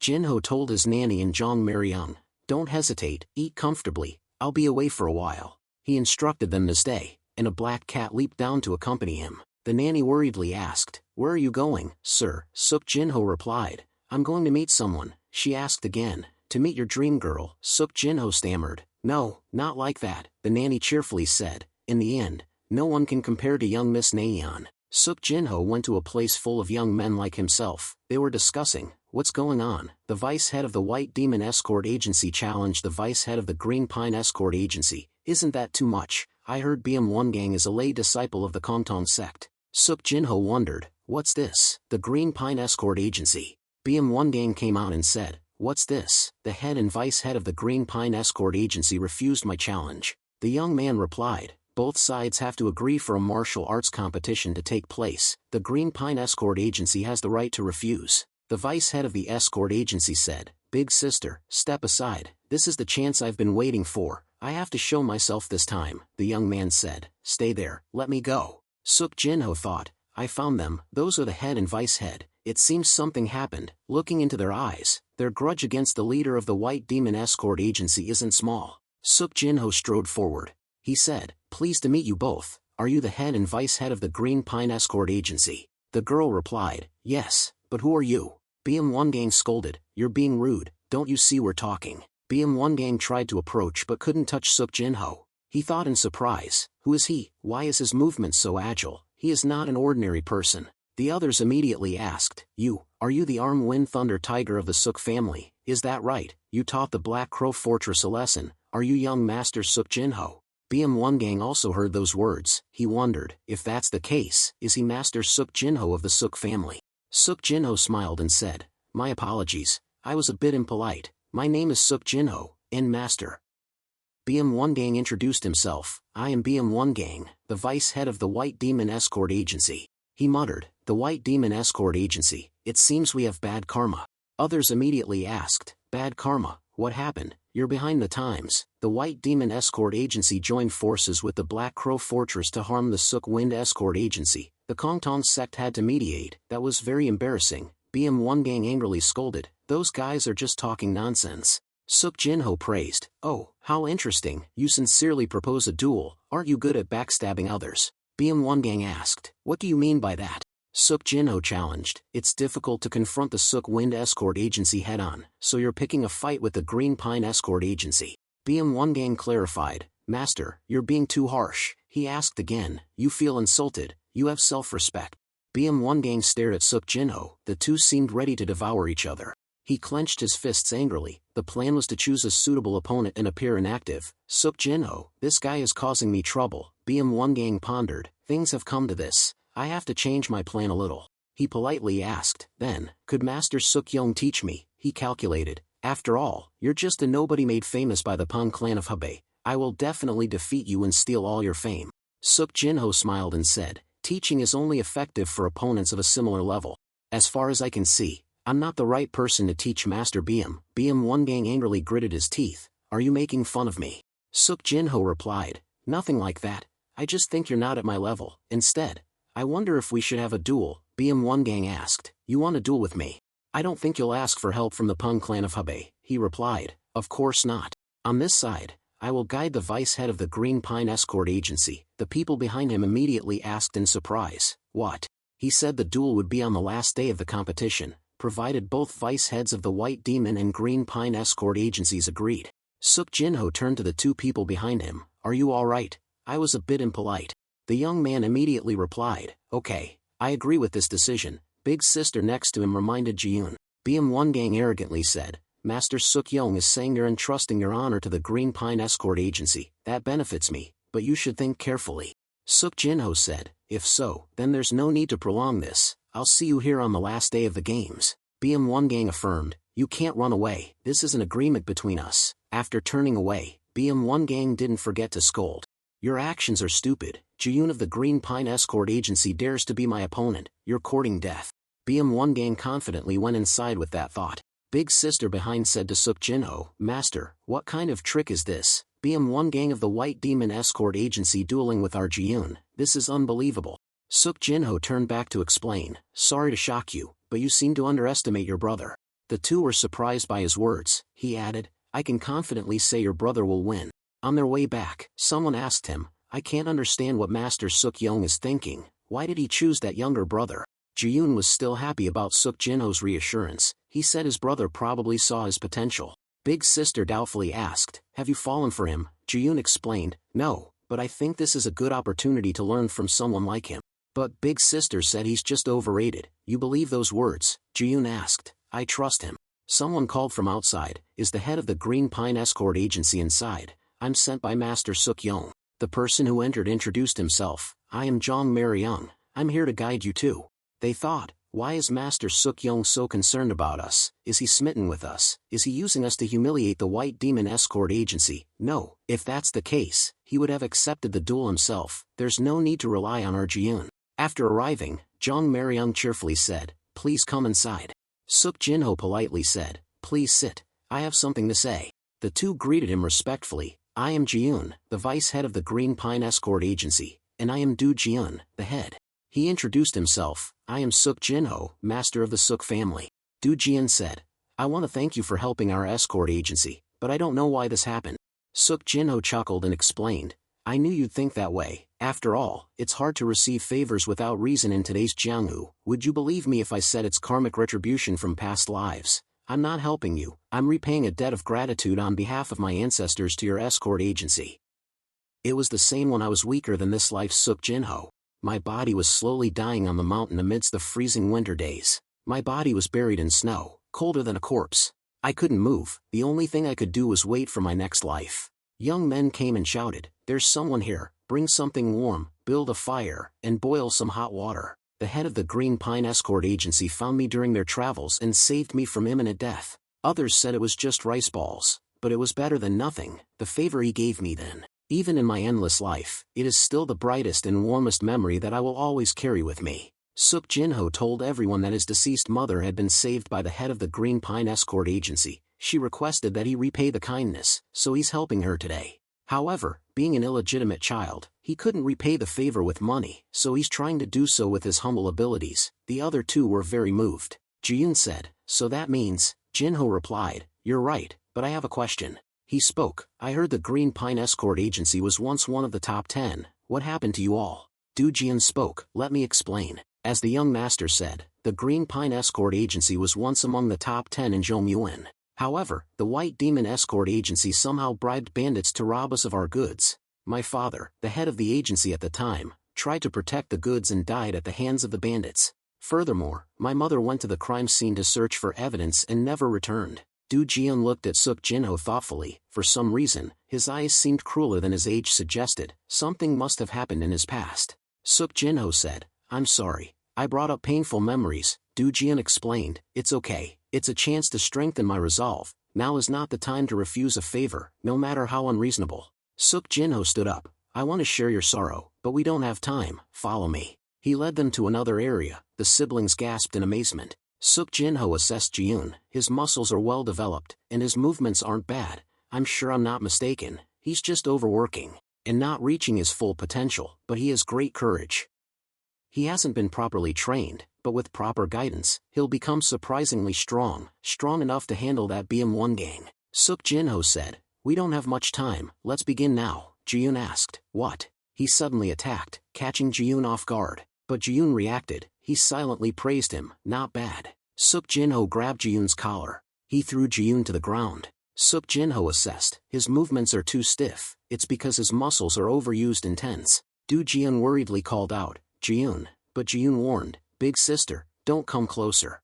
This is my chance to get stronger. Don't ruin it. If I miss this, I can't avenge myself against the White Demon Escort Agency." Do Ji-yoon was also angry. She muttered, "That's right. I've been acting like a fool." Ji-yoon stood up. "I'll counterattack this time," Suk Jinho said. "Go ahead." Ji-yoon shouted to gather momentum. Suk Jinho attacked Ji-yoon again, sending him stumbling backward in pain. Each strike was powerful. When Ji-yoon fell to the ground, Suk Jinho turned and left. "That's enough for today." Ji-yoon sat up. "But I want to continue training," Suk Jinho explained. "Your body needs time to recover. Don't worry, follow my advice." Ji-yoon replied, "I understand." The next day, Ji-yoon and Do Ji-yoon returned to the training ground. Ji-yoon said, "I definitely felt something surging within me." His sister asked, "What are you talking about?" Ji-yoon explained, "Yesterday, I was beaten to a pulp, but today I feel much lighter. My chi is much more stable." Do Ji-yoon asked, "And you don't have any bruises? Did you get stronger?" Ji-yoon replied, "I wonder if this is what you mean. Is this meridian cleansing?"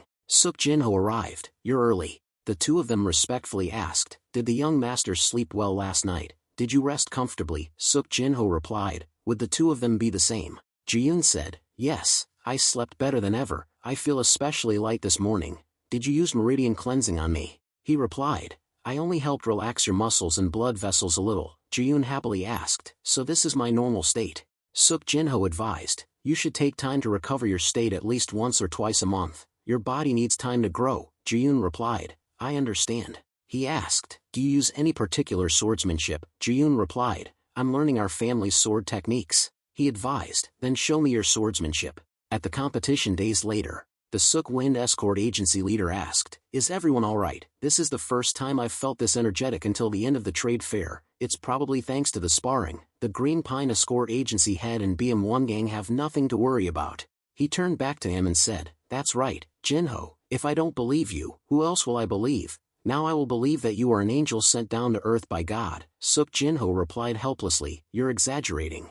He said that this is a special opportunity to deal with them anyway, so throw a punch at that hateful BM family. Suk Jinho advised, "You just have to sit back and enjoy." Ji-yoon's two sisters ran over and shouted, "Master Suk Young is here." He went to ask them if they were well prepared. Ji-yoon replied, honestly, I think I have a 60% chance of winning against BM1 gang. Suk Jin-ho comforted him, that's enough. The referee announced, everyone, prepare. The martial arts competition officially begins. BM1 gang swaggered over and said, I guess you haven't learned that running away is also an act of courage. I heard the previous agency head acted recklessly and paid the price.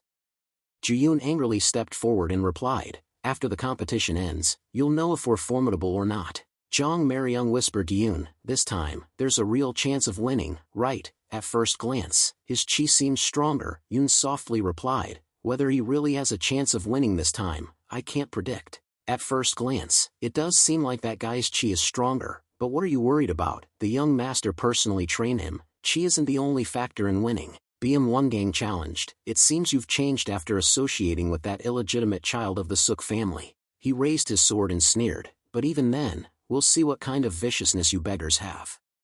Ji-yoon thought, his speed is too fast, he's not just all talk. But Master Suk-young was right. I can see his movement patterns. Ji-yoon took BM1 gang's first blow, falling painfully backward. During training, he asked Suk Jin-ho, why can't I block any attacks? The young master didn't use any chi at all. Suk Jin-ho explained to Ji-yoon, there's no such thing as eye power without knowing where to place your eyes. It's about where you focus your eyes during combat. It's very basic. Where are you looking, Vice Agency Head? Ji-yoon replied, my eyes. I'm looking at the young master. Suk Jin-ho said, wrong, you're still looking at the tip of my sword. He said that's how you can predict the attack, right? Suk Jin-ho explained. When the sword moves, it's already too late, especially when facing a stronger opponent. BM1 gang muttered with difficulty, is the method you came up with just a cowardly way to dodge like a rat? Ji-yoon thought, even though BM1 gang is a master above my level, I've observed Master Suk-young's movements for the past few days and grasped everything. If you know the center of gravity of your opponent's foot, and know which way his body will turn when attacking, and when he puts his strength into his shoulder, attacking directly, that's the moment. Ji-yoon looked straight at his opponent. This time, he didn't dodge but directly counterattacked. This surprised and panicked BM1 gang. With just one attack from someone he always looked down on, the boy knocked him back powerfully. Do Ji-yoon marveled from the side. Ji-yoon, you've really improved a lot. Jin-ho said, but it's too early to celebrate, he hasn't used his full power yet. Do Ji-yoon worriedly asked, what if, he said, this is just the beginning. The man behind him scolded, BM1 gang, you idiot. He also had a mark on his forehead like BM1 gang's, proving he was probably his elder. BM1 gang gritted his teeth and thought, no, he's not Suk Jin-ho. If I'm seen losing to a child like this, I don't know what my father will say. BM1 gang angrily yelled, enough playing around, you lowly thing, now I'll get serious. BM1 gang launched a fatal attack. It forced Ji-yoon to struggle and evade. BM1 gang continuously attacked relentlessly. Ji-yoon didn't worry. Both fiercely attacked each other. Ji-yoon was a little tired, forced backward. The Suk Wind Escort Agency leader said, it seems difficult. Suk Jin-ho said, he's a superior opponent, but it's alright. Jong Maryung worriedly asked, what do we do now? We can't fight weaklings all our lives. The elder reassured, running away is best. However, if you can't run, it'll be more dangerous. Ji-yoon charged forward with his sword. The man said, you can't expect a perfect victory. Ji-yoon was struck directly on the shoulder, blood flowed, but his eyes remained unchanged. In the end, it was only flesh for flesh. BM1 gang was surprised. He asked, why don't you stop? Both fought, but Ji-yoon's spirit remained unshaken. He would trade flesh and bone for it. BM1 gang was beaten until he spat out blood. The sword fell. He painfully sat down, clutching his face. Ji-yoon walked away, asking, it seems the victory is clear. BM1 gang incredulously wondered, I lost, to a nobody. Everyone will laugh and mock me. I can't let him leave unscathed. BM1 gang picked up his sword from behind, muttering, who allowed you to end the fight like this? The others felt anxious. They shouted, Ji-yoon. Suk Jin-ho immediately intervened, saying, you used such blatant dirty tactics. He sarcastically added, is it because you're like your father? The audience immediately became furious. What? BM1 gang tried to attack from behind. It seems Suk-young master did something. Whatever, didn't he settle the score with BM1 gang in one blow? BM1 gang's father ordered, bring the vice bureau chief here quickly. His subordinates replied, yes, sir. He angrily thought, I'll make you regret this day. That bastard Suk Jin-ho of the Suk family. In contrast to the others, the Suk Wind Escort Agency leader rushed to hug Suk Jin-ho, exclaiming, this lucky kid. He helplessly cried out, again with this. Jong Maryung cheerfully exclaimed, that was amazing. we're so proud of our young master. He told everyone, what's all the fuss about, but they still said, young master was really cool. Ji-yoon approached and thanked him. Suk, young master, I don't know how to repay this favor. Jin-ho bowed in return, saying, as I said, I'm just repaying a past favor, but he also said, when the escort agency is stable, we'll definitely find you, young master, please wait for us. And so the martial arts tournament ended. Time passed without incident. Suk Jin-ho had indeed integrated into his new life. Suddenly, his first birthday in this new body arrived.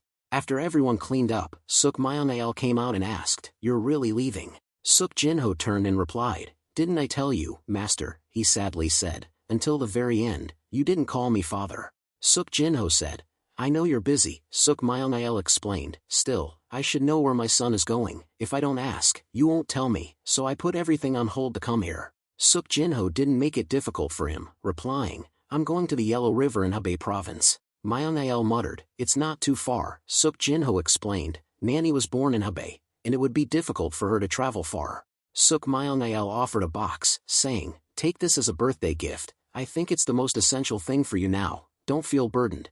I haven't been able to do much for you. It's not to repay a debt, Suk Jin-ho said, I'll use it with gratitude. He further asked, what are you going to do at the Yellow River? He replied, I don't have any big plans. I'm just going to open a small martial arts school. Suk Jin-ho's martial arts school, Heavenly Ascent Martial Academy, the sign, Heavenly Ascent Martial Academy, was hung up. Jong Maryung excitedly asked, is it Heavenly Ascent Martial Academy? Could Yoon and I be the leading figures in martial arts? He said while carrying things, as long as you don't leave because of fame. Jong Maryung trembled, replying, so now you're not young master, but the owner. He reminded him, Darky says to put the luggage inside first, we can decide on the nickname later. Jong Maryung, tears welling up, replied, I understand. A person carrying things approached, calling, young master, a gift from a high-ranking escort chief. He said, no matter what you do, horses and carriages are essential, keep the horses and carriage you rode, consider it a start to your martial arts school's prosperity. Suk Jin-ho said, thank you, please tell them I'll use them well. Nanny observed and happily said, this place is much better than I thought. The sea is right in front, so it feels relaxing. He smiled and replied, I'm glad Nanny likes it, but it will be busy. Nanny will need to take care of the martial arts school's daily life, like gardening and raising livestock. Nanny confidently said, young master, just give me the tasks. He replied, then I'll leave this to you, Nanny. He offered her a bag of money. Nanny immediately worriedly refused. No, young master, how can I keep this? He still offered it, urging her, I have a lot to do. Aren't you going to help me with this? Nanny accepted it with both hands, replying, I understand, I'll manage it well. Suk Jin-ho reminded everyone, come on, let's finish quickly and rest. Everyone responded in unison, yes, master. That afternoon, everyone breathed a sigh of relief. This is the first time we've been to the market for so long. Yoon said, there are more things to buy than I thought, probably because we only brought a few sets of clothes. He said, luckily, we brought several large trunks of luggage. We'll receive the livestock tomorrow. Nanny smiled and asked, what about dinner? Everyone must be hungry. He said, every alley here smells of food, just go in and eat. Jong Maryung inhaled the smell of food and pointed in one direction. He said, owner, that way smells really good. Everyone replied, yes, but it looks pretty shabby on the outside, but smells delicious, so come in and check it out. Everyone opened the door and went inside. They judged that there had been a quarrel inside. A man scolded two children. What have you done? He demanded. He suggested, please step back. I came here to eat in peace. It seems I've arrived at the wrong time. A surly man stepped forward and said, so you're customers, then we should get out of your way. He approached him and said, looking at that packed luggage, you're not tourists. Are you here for the first time? Suk Jin-ho replied, from today, we'll be residents of this area. He said, even more excitedly, then we'll be seeing each other often. I'm Oh-chun Geology of the Red Cliff sect. He introduced himself, I'm Suk Jin-ho, owner of the Heavenly Ascent Martial Academy. Oh-chun Geology exclaimed, so you're a swordsman. He said, if you have nothing else, please move aside. Oh-chun Geology agreed. He told the children, come on, let's go. Even a single coin from our patrons is important. Suk Jin-ho asked, can we sit here? The shopkeeper came forward and said, of course, please have a seat. For bowls of beef noodles, please, he added, and a little meat for the cat. Suk Jin-ho called out, Maryung. Jong Maryung approached and said, shopkeeper. He asked, were you planning to handle the situation just now? Jong Maryung felt embarrassed and looked down. He cautioned, a chivalrous spirit is good, A martial artist should have that spirit, but the moment you draw your sword, things might not go as planned. If we chase them away, they'll definitely retaliate against the siblings. Will you protect them and shield them every time they come, or do you think that since you've helped once, you're done with it? Zhang Maryang replied. I haven't thought that far ahead, he said. I'm not asking you to endure this every time. If that were the case, I wouldn't have taught you martial arts. But if you do intervene, make sure to leave without leaving any grudges, even a threat of one. Zhang Maryang bowed his head and replied, I understand, young master. He added, besides, I've revealed my name, so they'll probably be quiet for now. He'll reveal his true colors once he knows who I am. Zhang Maryang asked, so that's why you decided to reveal your identity? Everyone praised him. Indeed, shopkeeper, Zhang Maryang, I've learned something new again. The two children brought the food and said, here are your 4 bowls of beef noodles, and the meat for the cat. The nanny exclaimed joyfully, goodness, they're so young, yet so skillful. The 4 of them enjoyed the beef noodles together. They all agreed it was delicious. The girl replied shyly, the flavor is truly the best when my grandmother makes it. She's been unwell lately, so she hasn't been able to come to the shop. The nanny praised her, oh my, this is already incredibly delicious. We'll definitely come back when your grandmother is better. Suk Jinho curiously asked, why were those men here just now? Were they demanding a debt? The girl replied, we originally had a street stall and used our savings and some borrowed money to open this shop. But my grandmother is unwell, so we've had to temporarily close. Because of that, we're a little short this month. Oh my, I shouldn't be telling you all this. Excuse me, enjoy your meal. He replied, okay, and began assessing the situation. From the young siblings to their sick grandmother, the situation isn't good. The shop is small and run down, but the flavor is what attracted those men's greed. They probably intended to swallow the entire shop by lending them a small amount of money with high interest. Even then, the debt would burden those young siblings for life. Cutting off the debt before it's paid is their usual tactic. I need to observe carefully. Eventually, as part of my livelihood, I will have to deal with them decisively. In another corner, water splashed. A young man was practicing martial arts, causing water to spray everywhere. Zhang Maryang beside him was also diligently practicing, but his water control wasn't quite right. It made him look like a drowned rat, causing Zhang Maryang to cry out for help. Yun came to comfort him. Maryang, don't fall in the water like that, he explained. It's difficult to maintain balance on the sand. Shopkeeper. He smiled and explained, it's just training. There's nothing better than sand training for strengthening yourself. It's not bad either way. It's only the first day, and he's already doing this well. Zhang Maryang happily asked, really, he added, but don't get cocky. That's it for training today. Let's check the fishing basket and get to work. They replied, yes, young master. They emptied the basket and said, but young master, is it really enough to just do the work we're told? We still don't have the shop yet. What are we going to do? Not that I'm complaining, but why are we looking for good restaurants? The young master is constantly struggling in the water. Suk Jinho said, anyway, you can't do what I do, understand? They both replied, yes, shopkeeper. He waved his hand and said, then let's meet tonight. Suk Jinho thought, life inside the martial academy is somewhat stable now. It's time to move on to things outside. I have a decent amount of money, but not enough to live comfortably for life. However, it's difficult to make an immediate profit from a martial academy. There's a lot of groundwork needed for it to flourish. That's why I asked Yoon and Maryang Nanny to do these things. Until the gym is stable, a temporary source of income is needed. The reason I chose Yellow River County is also because of this. Suk Jinho, on a boat plunging into the sea, thought that this place was full of spiritual creatures. Eating them would give him chi, and selling them would bring money. And a place only I can access. Easily found are pearls around 50 years old, although I've also seen 100-year-old ones. Anything older requires fate to find. Ah, found it. It's definitely different from the others. They're quite sensitive to chi, you know. I won't let you escape. So don't run. Judging by the shell's color, it's not 1,000 years old, but probably around 500. This should be enough for the transformation stage. Suk Jinho went out to sea. Soaked to the bone, he wanted to open the pearl shell. Suk Jinho muttered, let's see. After trying, he added, it's not easy to open. The will isn't bad, but you've met the wrong opponent. Suk Jinho tried again and managed to open it. He estimated it to be 500 years old, so the flesh inside is full of spiritual energy. But the most valuable thing is this dantian. He put it in his mouth and said, bon appetit. Suk Jinho sat down and felt as if the sea was rushing towards him, along with violent, surging waves. But no matter how violent the waves were, the deep sea remained calm. The chi of the chaotic origin heavenly thunder divine art surged and infiltrated his mind, the strength of his dantian spreading throughout his meridians. Circulating throughout his body, the chaotic origin heavenly thunder chi, having absorbed the power of the dark energy, struck the conception and governing vessels, 10 times, 100 times, until the acupoints were pierced. And when the conception and governing vessels were opened, he finally reached the transformation stage. Suk Jinho let out a tired sigh. He muttered, "That took about 2 hours, huh?" Suk Jinho raised both his hands, excitedly saying, "It's clearly different. I've caught up half of my past life.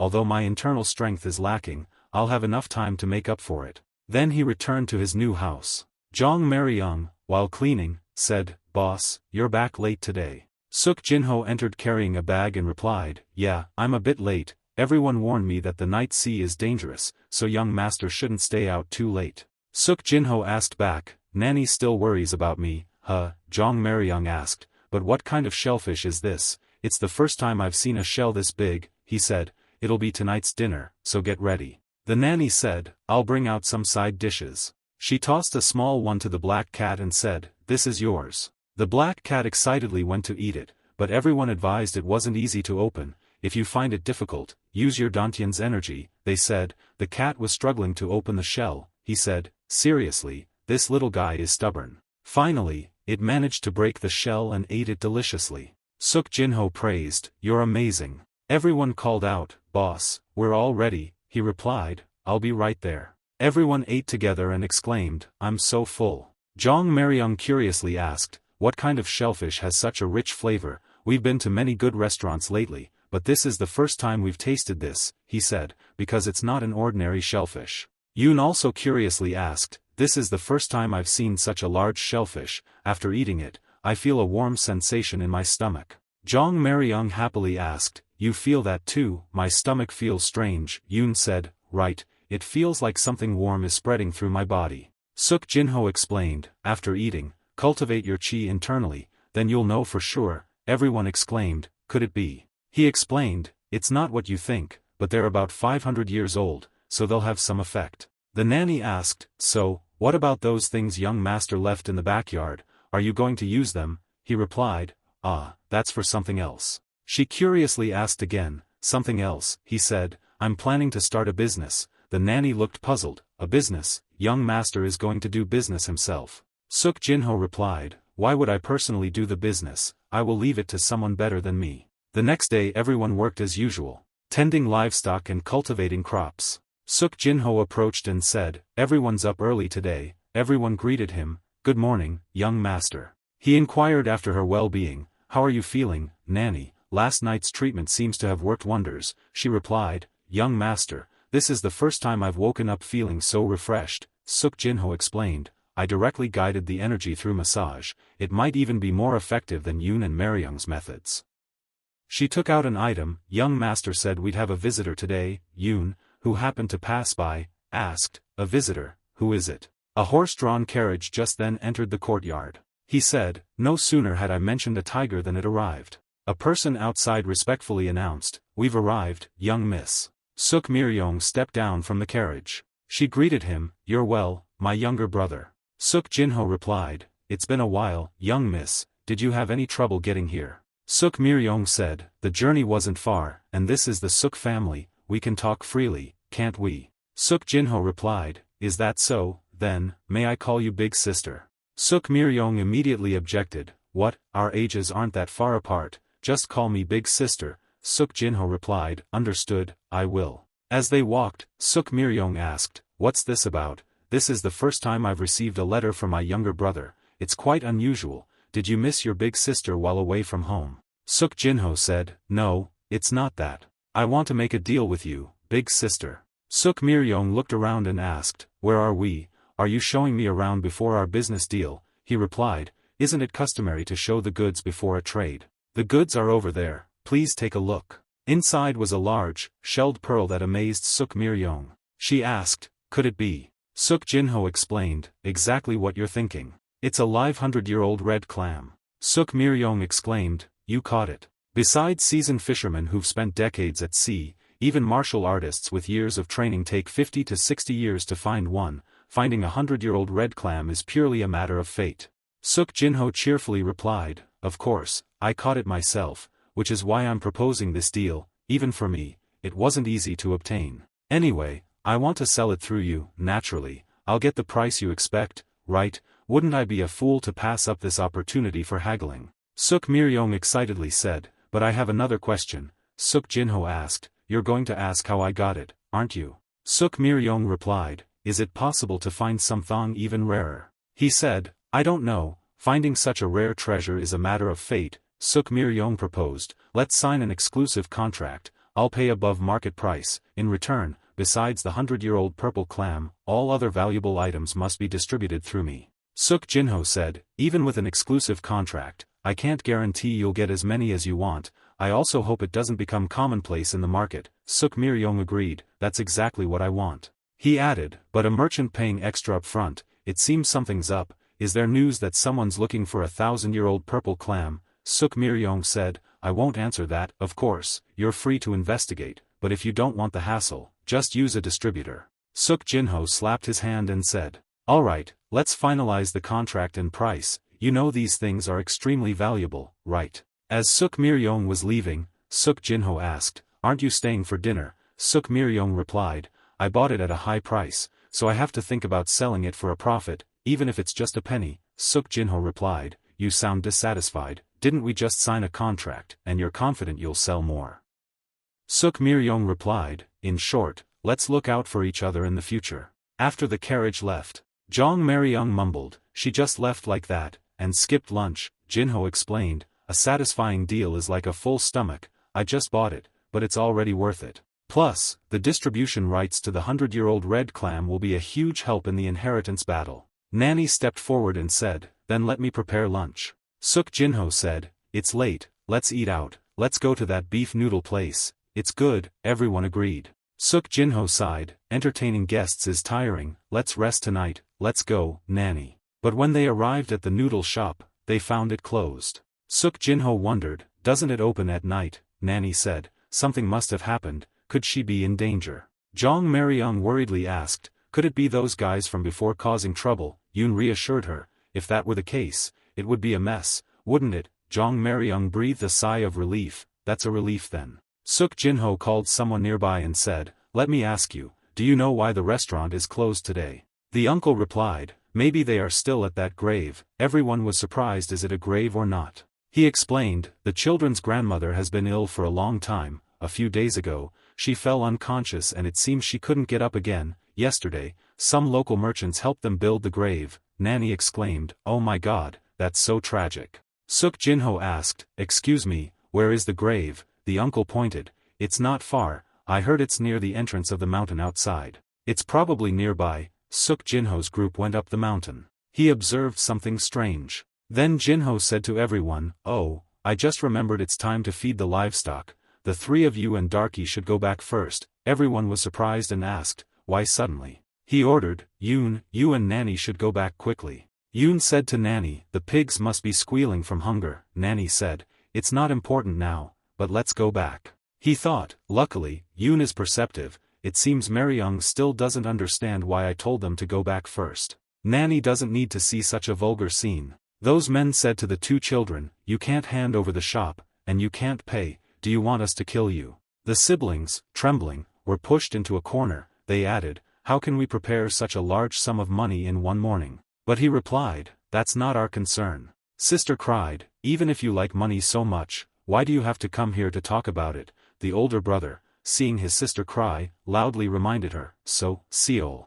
So, Seol added, our grandmother is already dead, why did you come before the funeral was finished? Couldn't you go to the market? Are you afraid of the Heavenly Ascent Martial Academy? Oh Chun, Geology gritted his teeth and scolded, this girl, I thought she was young so I ignored her, but she dares to be so defiant. Let me send you down to meet your grandmother. Oh Chun, Geology raised his hand to strike the two young people. The older brother hugged his sister and called out, so, Seol. Suk Jinho grabbed Oh Chun, Geology's hand. He pulled his hand up painfully. The big brother stammered, the shop owner, the owner of the Heavenly Ascent Martial Academy is here, so, Seol turned and called, shop owner. Suk Jinho asked, were you injured or robbed? They replied, no.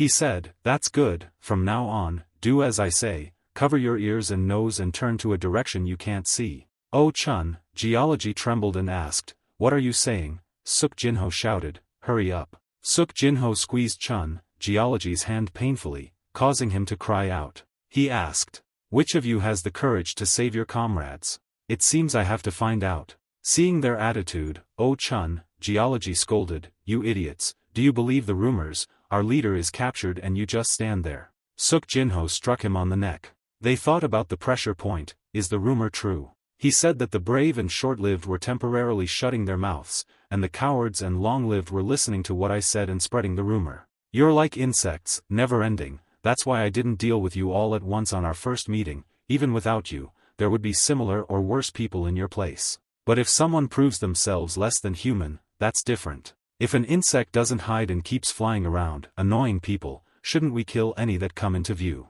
So tell your leader and the Yellow River County underworld that if you don't want to be trampled to death, live like human beings. If you understand, scram. They immediately ran away after hearing that. Suk Jinho called out, hey, cover your sister's eyes and follow me, and try not to look at the ground. They passed by the bodies of the thugs. So, Seol trembled and asked, where are we going? Her brother reminded her, just bear with it a little longer, the shop owner will let us know, it's almost over. After walking a while further, they bowed and thanked him. Thank you, shop owner, he replied. Thank me for what? Is the funeral finished? The young man replied, yes, shop owner. His sister also said, thank you for your help. Suk Jinho suggested, then follow me. He led them back to his place. Nanny smiled and said, everything is ready. Suk Jinho spoke up, I told you to rest tonight, yet you brought out even more dishes. Nanny replied, I like to see everyone eating well. He said, everyone is hungry, let's eat quickly. The older brother served his sister, he said, so, Seol, eat this. So, Seol shyly replied, I've just eaten, you should eat. Nanny observed their care for each other. He asked them, do you intend to continue running your restaurant? The older brother replied, right now, it's our only means of livelihood. Suk Jinho further inquired, what do you think about working here? So, Seol will help Nanny. So, Kong will do the work Maryung and Yoon usually do. So, Kong asked, we'll be working here. Nanny smiled and said, I agree, I need help anyway, someone as honest as Seol is hard to find. Jong Maryung also cheerfully said, as long as we can keep eating beef noodles, we can easily spare a portion for the two of you, Yoon praised. So, Kong seems very strong, he'll be a great help. Suk Jinho thought, even with a restaurant, it will be tough with just two people, you're young and lack experience, try working here, if you're ready to be independent, you can leave anytime. So, Seol said, it's hard to repay your kindness today, he replied, I'm not being kind, we're short-staffed, and you two are honest, so I'm offering this. We're short-staffed, and you two are honest, so I'm making this offer, consider the pros and cons before answering. They considered, they could start their business, but they were still inexperienced, and he needed to protect Seol, but he was weak. If the owner hadn't arrived in time, and if he worked here and gained the owner's attention, couldn't he learn martial arts to protect Seol? So, Kong stood up at the table, surprising everyone. He bowed and said, I've decided. I'll work hard, please accept me. Suk Jinho replied, aren't you going to ask about your pay? I told you to consider the pros and cons. They replied, I think I can learn more valuable things than money, pay isn't the most important thing. He asked, so you'd work for free? So, Kong said, if you wish. He said, I was joking, Nanny will decide your pay, since you'll be working with her. Let's eat then. Nanny worked hard, eat before it gets cold. Everyone replied, yes, master, and began to eat. Sleepless Pavilion. A man asked while eating. Even Red Cliff Sect's Ma Zhongqiu finally ran away. He's GM Qialong, the leader of 1,000 Gold Prescription. Black Ghost Sect leader, Blood Ghost, replied, I heard he took all his accumulated wealth and fled. GM Qialong replied, that's right, he's a lone shark, let's not waste time, get to the point. Sleepless Pavilion's Wano said, you all know why we're gathered here. You've investigated Heavenly Ascent Martial Academy, that's why it's been quiet, but our patience has reached its limit, isn't that right? Blood Ghost replied, what can we do? He's a bastard son of the Suk family and connected to the Peng clan of Hebei. GM Qialong said while eating, he easily dealt with Red Cliff Sect's Ngao Chungeology last time, we can't guarantee victory, and even if we win, we'll face the wrath of the Suk family and the Peng clan. The hall master said, I didn't expect GM Keelong to think so simply. Don't be so rigid. GM Keelong asked, do you have another way? Wano said, do we have to do it ourselves? It's better to use someone else's hand. We need a scapegoat, let money solve the problem. Blood Ghost said, you mean we frame the White Demon Escort Agency, which has a bad relationship with us. Life-death sex assassins are powerful, but expensive, we can't use amateurs. Wano said, even at their peak, they're just top tier at that age, the Dark Assassin sect is enough. He ordered someone to bring something in. The man said, if you've decided, sign this agreement. Shouldn't we have something to bind us? The signatures began to be written. At Suk Jinho's place, he asked the Black Cat, are you bored? Just watching is amazing, there's a surprising similarity between writing and martial arts. The strength of the strokes changes the style, and even with the same strength, the style changes depending on the mood.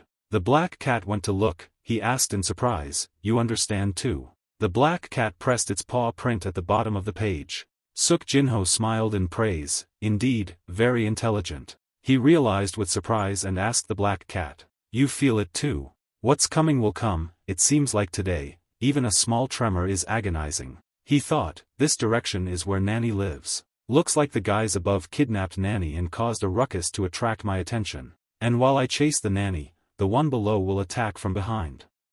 Just a few days ago I said to deal with at least one person, but just words aren't enough, are they? A dark figure truly went to the Nanny's place to lurk. Suk Jinho told him, just come here, no need to wake the sleeping person. Because I have personally come here. The man in black thought, could it be that I've been discovered, I must escape first. He was about to run when he heard Suk Jinho order from behind. Darky, don't let him escape. Black Cat immediately charged. He thought, Darky wouldn't let that assassin slip away, so now. Jinho chased the man in black. He said that he thought only the two of them making the decision was enough. The man in black fearfully thought, this guy is more like a monster than the rumors, clearly he was just beside number 27 a moment ago, how did he get here? He punched him in the face, a devastating blow. He thought, accepting the commission was a mistake from the start, mission failed. Suk Jinho squeezed his mouth, making him spit blood. He said, I won't let you commit suicide. The man in black thought, damn it, did he take the poison pill from the assassin's mouth earlier? This guy is not a top-tier martial artist, nor a Jianghu novice, he's like an old monster who's lived for decades. The assassin was knocked to the ground. Jinho turned to another man, your colleague has failed. You now have two choices, 1. Reveal the client and die peacefully, 2. Endure unimaginable suffering, then reveal the client and die. I don't care which you choose, the night is still long. The terrified man in black answered, it's the Black Ghost Sect's GM Keelong, Sleepless Pavilion commissioned them, they're gathering in the Sleepless Pavilion's VIP room. The dark night still prevailed. Jinho commanded, you only need to deal with the escapee, absolutely don't let them escape. Yoon and Zhong Mariung replied, we remember. He thought, the two of them could sense chi while sleeping, they've improved a lot, it's time for practical experience, it's perfect timing. He said, today you will kill. If you hesitate or are afraid, go back now, but forget the martial arts you've learned, because a martial artist who can't handle themselves should die a miserable death. Suk Jinho said, the choice is yours. Mariung replied, I have no intention of giving up. Yoon spoke, me too. He praised, very good, then let's go. At the Sleepless Pavilion's VIP room, they were still discussing. GM Keelong mumbled, why haven't they contacted us, could it be that they've failed, I have a bad feeling. The hall master scolded him, don't say such unlucky words, don't you know words become seeds. Suddenly, they heard a noise, Blood Ghost raised his sword and asked, who's there? Yes, hall master said, it's probably just the wind, don't be so scared, a voice replied, it's not. Suk Jinho burst inside and asked, I hear you intend to kill me. Are you prepared? Seeing him, they screamed in terror, he's here, everyone, come out. Immediately, many of their subordinates ran out.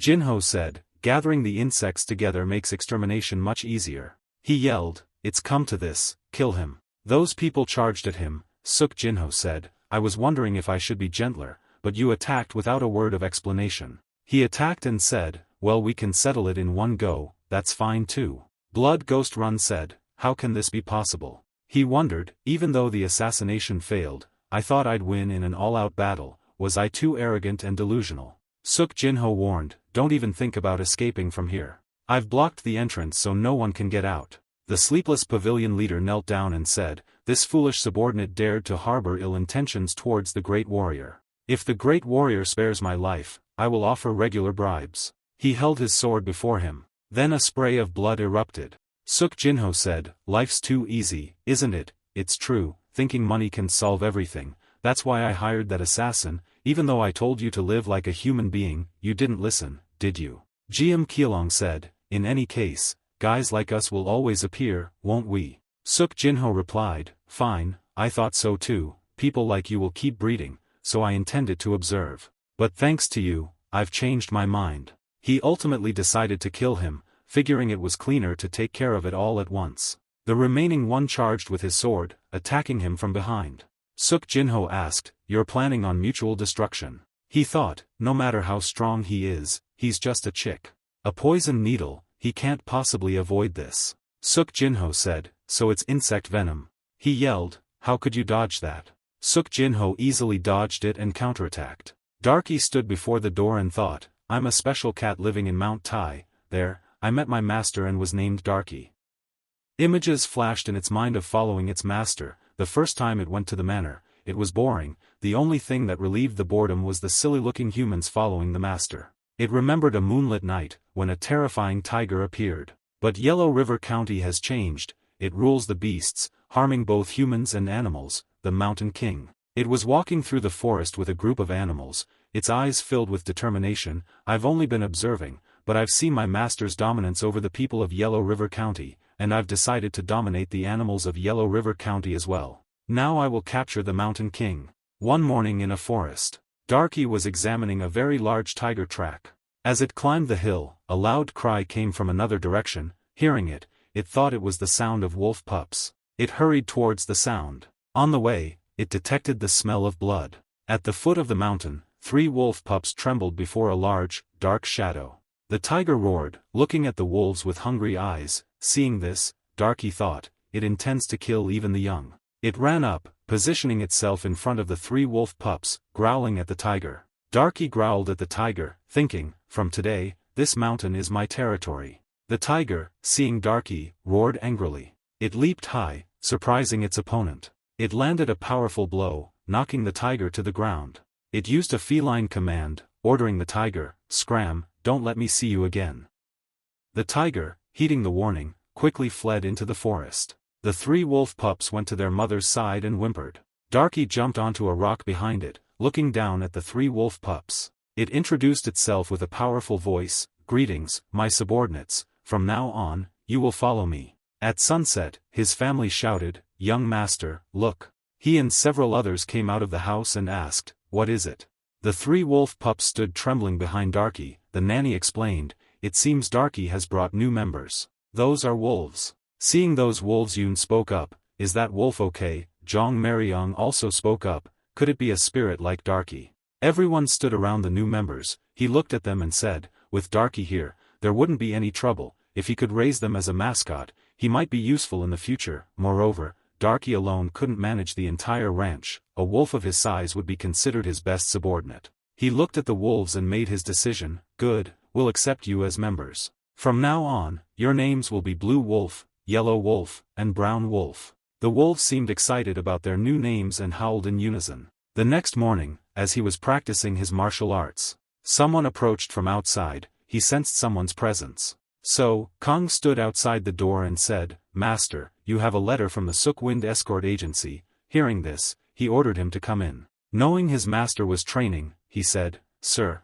are you training? I'll wait. He replied, I've just finished, it's fine. Seeing the boy's gaze, he thought back to when he trained Yoon and Maryong. They had the same look, not just words, but their whole bodies showed a desire to learn martial arts, a yearning to push their limits. He took the letter, his thoughts continuing, Nanny probably needed escorts besides Darky. He received the letter, it was from his father. The letter read, Jinho, are you well? I intended to come in person, but my schedule is conflicted, so I'm sending this letter first. After this trip, I'll visit you, so wait for me. How about we meet, catch up, and discuss some business? Suk Diakwak, reading the letter, he thought, it seems their time to come has arrived. He found the internal affairs of the Sook Wind Escort Agency intriguing. After reading the letter, he looked at So, Kong and said, "There's a place everyone needs to go, please help me summon them, including your sister." The boy replied, "Yes, sir, I'll deliver the message immediately." After the boy left, he looked up at the sky and thought,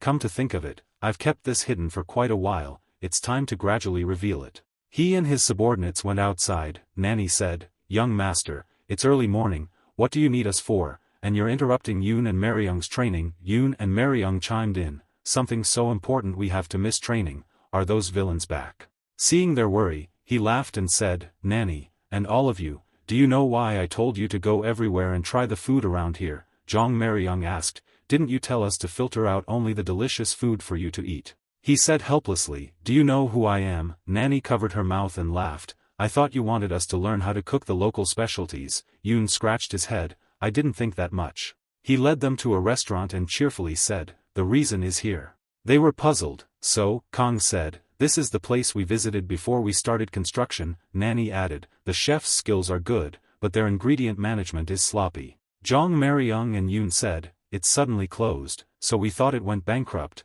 Why are you here, sir?"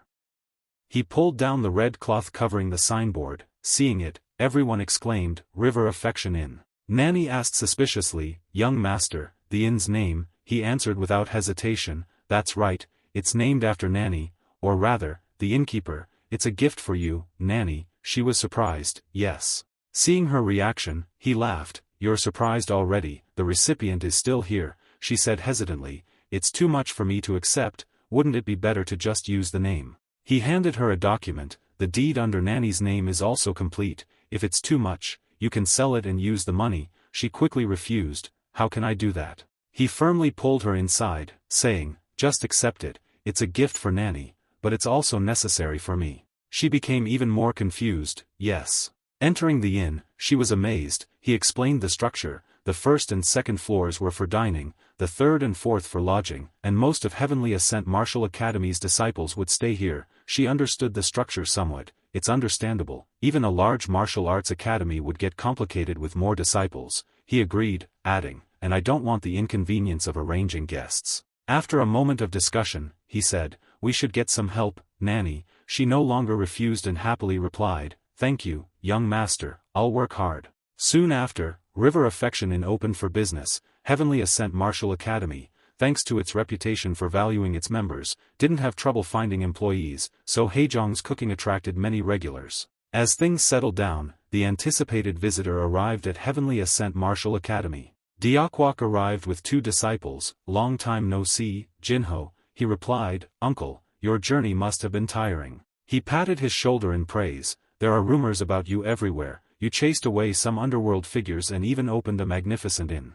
Noticing Nanny nearby, he cautioned, "Uncle, don't mention the underworld, Nanny will worry." His uncle realized his mistake and chuckled, "My bad, I know." He looked at the disciples accompanying his uncle and thought, "Jayan Jundeok, he's quite strong among the first-class escort warriors," though he anticipated it. It's surprising they didn't conduct any tests. Knowing he couldn't avoid it, he asked directly, "Uncle said we'd discuss business, it seems like a test, then." His uncle looked mysterious, "You're from the Sook family, so you should understand, my trust in you and the Sook Wind Escort Agency's trust in Heavenly Ascent Martial Academy are two different things, aren't they? Promoting these lads from servants to instructors requires a demonstration of their abilities, doesn't it?" Jong Maryung and Yoon looked worried. The conversation echoed through the manor. After hearing the question, he replied, "Of course, let's go to the martial arts arena." He led the way, confident, he wasn't doubting Maryung's abilities.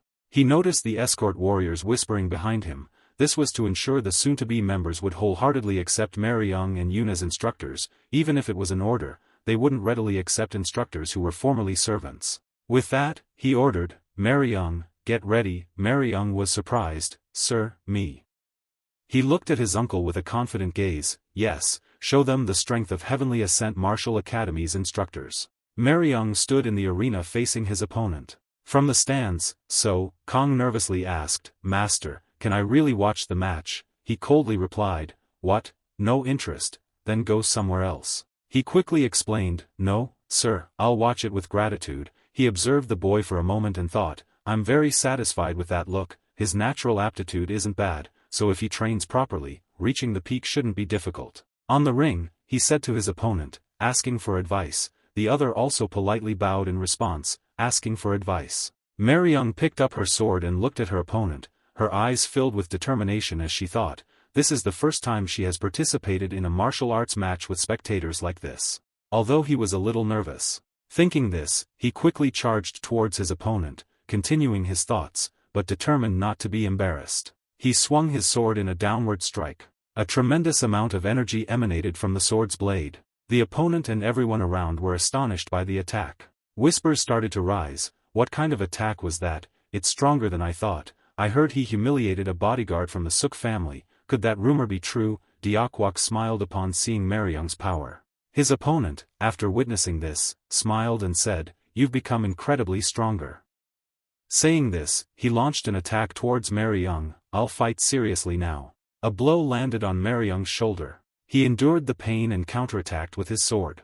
The other person then struck him in the stomach with a palm strike. Mariyoung retaliated with a sword cut on the other person's shoulder. Seeing this, his opponent was astonished. He endured the pain and counterattacked in that situation. Has he trained in external martial arts? I'm not sure if it's external martial arts or just luck. A few more moves would tell. They continued to fight. They struck each other's hands. They even headbutted each other, resulting in bleeding. After the headbutt, Mariyoung fell to the ground but slowly got back up. Seeing this, his opponent thought, wow, it's external martial arts after all. He charged towards his opponent with his sword again. The other person was surprised. Damn it, he used a palm strike to Mariyoung's stomach. This blow injured Mariyoung more severely than before. Mariyoung knelt down on the ground. The other person looked at his hand guiltily, thinking he had accidentally used internal energy. Seeing the situation was getting out of hand, Suk Deokwok stood up and shouted, "Stop, this friendly martial arts competition has gone too far, let's end it here." He agreed, "Yes, let's end it here, win or lose." But before he could finish, cheers erupted. Wow, look, even though he was attacked by Giant Senior, he honestly endured it, and it wasn't just endurance, his counterattacks were sharp. Did that guy really used to be a servant? If I studied at the Heavenly Ascent Martial Academy, maybe I could be like that too. Seeing everyone's reaction, he and Yoon were happy and relieved. He thought, we don't need to determine a winner anymore. Meanwhile, his opponent was kindly saying to Mariyoung, "Take this medicine for your internal injuries, you'll recover soon." Mariyoung softly said, "Thank you." The other person, still blaming himself, said, "You're very skilled. What exactly did you learn? In the final attack, I unintentionally used internal energy." Mariyoung laughed, waving his hand, "To show I'm fine, I often sparred with Yoon, so I've become a master of endurance, but am I qualified to be an instructor?" The other person replied, "Yes, you are. The escort warriors also wish to receive your instruction." A group of escort warriors excitedly approached him. "Instructor, please instruct us, we can become stronger, right?" Seeing their enthusiasm, he felt a little embarrassed. Seeing the positive outcome, he smiled and said, "The hierarchy has been established." Deokwok praised him, "The product is indeed top tier, just as I expected. Now, let's discuss the price. Is it reasonable?" He happily replied, "Yes." In the study, a scroll was placed on the table. He picked up the scroll and read the inscription, 30-day course, 60-day course, 90-day course, and a 6-month course with a 20-day discount. He calmly sipped his tea, listening to the compliments. Indeed, like father, like son, although it's a promotion, the longer the contract, the cheaper it gets. It's a business tactic, but it's very attractive, he added. It includes food and lodging, so the price is quite reasonable. He put down the scroll and asked, "If we sign the contract today, can the duration start from tomorrow, and can we add 2 meals and 1 night of lodging?" He replied, "Yes, but you need to register for at least half a year." He crossed his arms, sighed, and said, "I was planning on the 6-month course, but I have a concern." He urged, "Go ahead." Images of his escort warriors flashed through his mind. Instead of paying the tuition fee this time, I'll bring my escort warriors to sign 5-year contracts. Although only level 2 and 3 escort warriors registered earlier, the level 1 warriors said they'd pay for their training themselves and not be bound by contracts. After a moment of thought, he replied, "If they are stronger, they could go elsewhere, so you want me not to accept individual commissions, right? I'll do that for now, since this is the first contract." Hearing this, he looked at him with gratitude. "Really, thank you, Jinho. It's difficult to find high-level personnel in this field." He then added a condition, in return, if anyone escapes during training, I won't refund the money. He happily agreed. Don't worry, they won't run away. If they die, they die. That evening, in an open space, Mariung approached him and said, "Innkeeper, you called for me." Upon hearing him, he replied, "You're here." Looking around and seeing no one else, Mariung asked, "But you only called me." He explained, "I have something to show you." Mariung excitedly asked, "Could it be supplementary training? Will you give me special instruction?" He said seriously, "What kind of training for someone with internal injuries?" Slightly disappointed, Mariung said, "Because I lack ability, I have to make up for it." He ordered, "Give me your sword." Mariung presented his sword with both hands, saying, "Here you go." Taking the sword, he examined it briefly. "You take good care of it, I have something to show you. Step back and look." Mariung obediently complied, "Yes." He began to focus his energy on the sword. Then immediately launched very beautiful sword strokes. Mariung stood there, mesmerized by his swordsmanship, and applauded when he finished. The owner was truly cool, to the point of being moving. He smiled and asked, "Do you know it by heart?" The question surprised him. "Yes." He repeated the question. "I asked if you've memorized it." He asked again. "Yes, I have memorized it." Hearing this, he explained, "Of course you have to memorize the name, because this will be the new martial art you will be practicing." He continued to listen in a daze. Jong Mariung joyfully said, "A new martial art, it seems like it can be passed down gradually." Jong Mariung began to ask many questions. "What's the name of this martial art? Is it a first-rate martial art? If I master it, what level can I reach? And if I master this martial art, will there be a next step?" Jong Mariung kept asking, so Suk Jinho answered, "Its name is Thunder Chasing 9 Techniques. It's a first-rate martial art. If you master it, surpassing the peak and reaching the Dao stage won't be impossible. Besides, at some point, accumulating your own martial arts skills will be more helpful than just learning one type of martial art, isn't that right?" Jong Mariung replied, "That's right. I have one last question. The moves you showed me don't quite match the name Thunder Chasing Sword Technique. Is that how it is?" He replied, "That's just to make it easier to learn. If you master the Thunder Chasing 9 techniques and perform the moves correctly, you can unleash continuous strikes like lightning bolts." Jong Mariung replied, "I will diligently practice until my nickname becomes Thunder Knife." He reminded him, "Stop rambling, learn the moves first." In the following days, Jong Mariung diligently practiced. The others exclaimed, "Oh my God, I'm going to die." Suk Jinho asked, "You'll come to practice tomorrow, right?" The others replied, "Of course, I expected this level of difficulty." He told the others, "That's all for today, you've all worked hard." They replied in unison, "Yes, master." Suk Jinho thought, self-training should be fine for the other apprentices. I'm not sure about Sokong, since Yoon and Mariung are busy with work. When he went to Sokong's place, he was diligently practicing without rest. Sokong said to his sister, "Why isn't it the same as what brother Mariung did?" So Seol said, "You didn't learn it either, so how can you be the same? Just ask the owner." Sokong replied, "I'm already very grateful for what he's done, asking for more would be shameless." So Seol replied, "That's true, even if he did, your body wouldn't be able to handle it." Sokong said, "If he were to teach me, I would learn even if it pushed my body to its limits. After all, I train my physical strength every night, because brother Mariung once said that fundamental strength is the most important." So Seol advised, "If you keep this up, you'll get sick." Suk Jinho thought, so that's how it is. He returned to his room. Someone reported that he had received a letter from the Suk family. Suk Jinho ordered, "Bring it in quickly." He said to Sokong, "It's just in time, I was about to call you." Sokong asked, "Me?" He asked him, "You want to learn martial arts, right?" Sokong explained, "No, sir, I'm already very grateful that you let me stay here. How could I do that?" Suk Jinho asked again, "You really don't want to? Then I won't say anything more."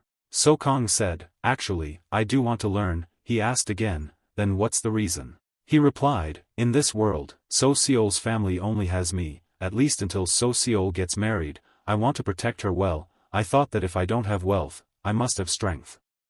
Suk Jinho praised him, "Your motivation isn't bad, but if I teach you, will you have time to learn? Yoon and Mariung have to look after the tavern, so you can't help with odd jobs anymore. Just the work at the martial arts school is tiring enough. Perhaps the necessary work can be completed properly." So martial arts, Sokong said, "No, sir." He asked in surprise, "What?" Sokong affirmed, "No, sir, I will complete everything to protect So Seol. I can do anything." He asked, is that so? Then let's see.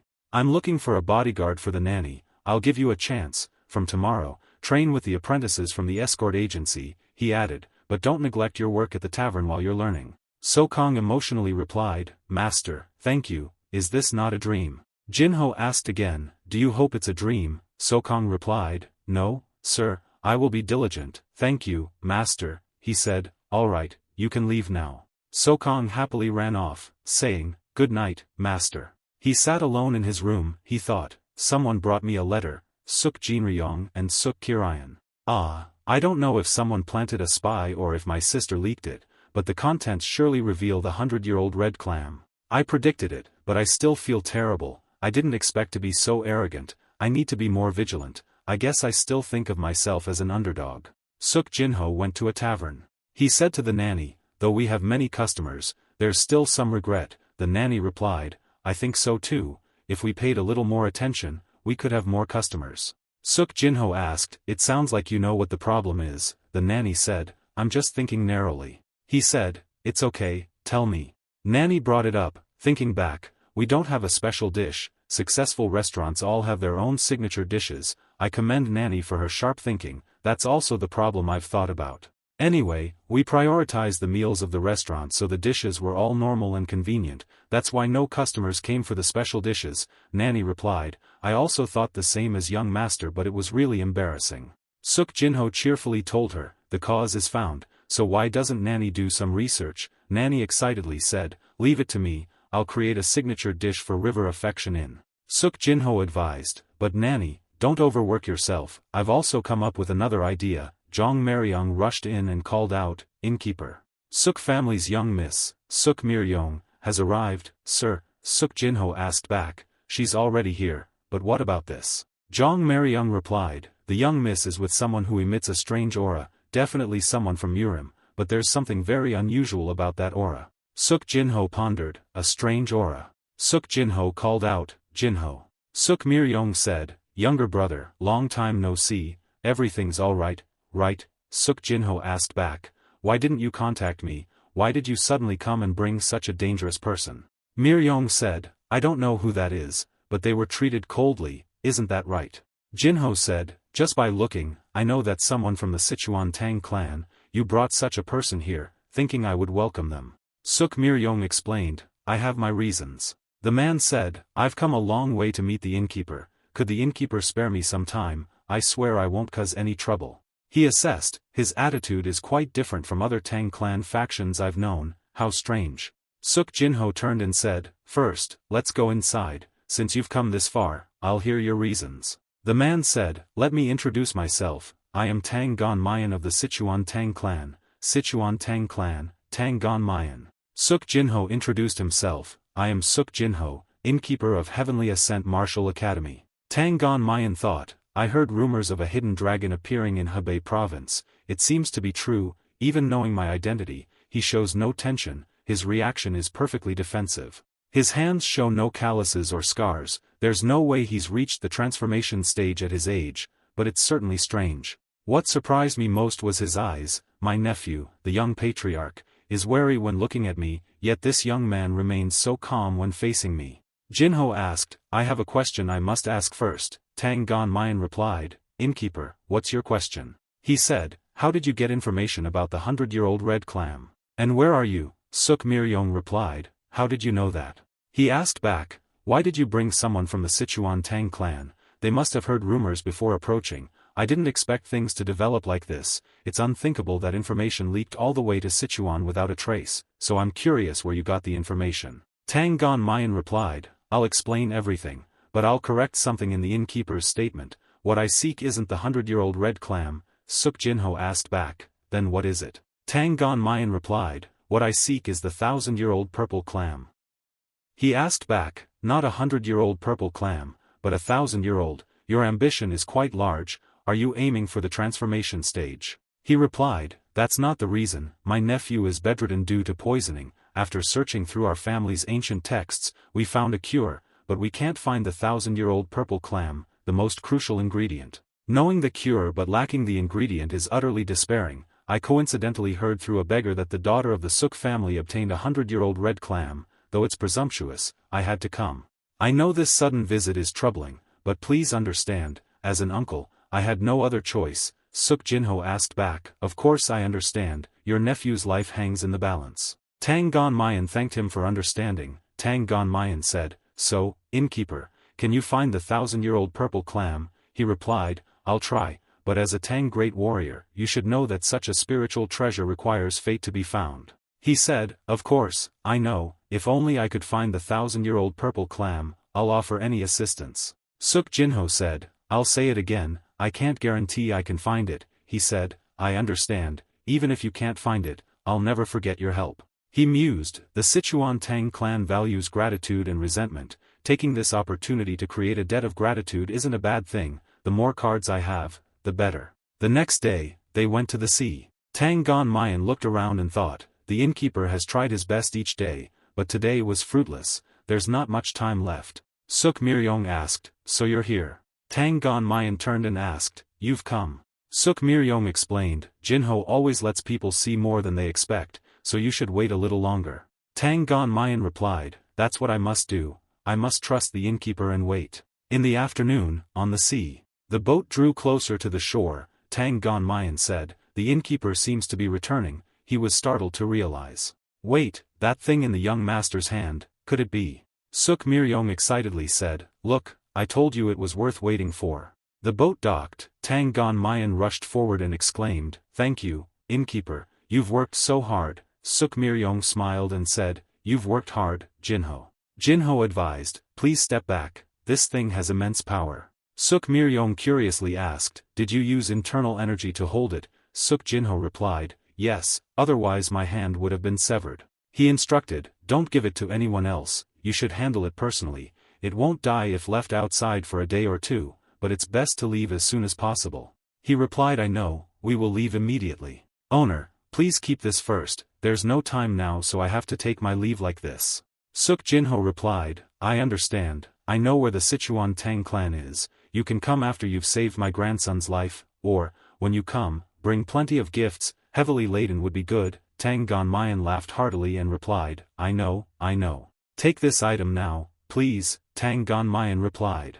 Thank you. The item opened, causing him to jump. Tang Mayan thought, it's called a spirit animal, but I didn't expect it to be so temperamental. With a slight slip in my internal energy, I almost cut my hand or this guy almost died. Yet he can casually hold it like this, with this kind of skill, his abilities surpass our Wu Ram, he's already called one of Murim's top promising talents. Suk Miryong spoke, great warrior, let's go quickly, the carriage is ready, everything is prepared, so we can leave any time. Tang Mayan said, then I'll properly thank you next time, wait for me. Suk Jinho replied, I'll wait for you. Then I'll temporarily rest a little. Suk Jinho returned to the boat. He said, but I can't sit idly by with these kids. I wonder what they'll taste like. Then he returned. Suk Jinho said, tonight's in revenue is so high, what's the reason? Zhang Meryong explained, thanks to a group of Jianghu people from elsewhere who came not long ago, they caused trouble at the inn and were chased away by Yoon. The rumor that it's safe here has greatly increased the number of guests.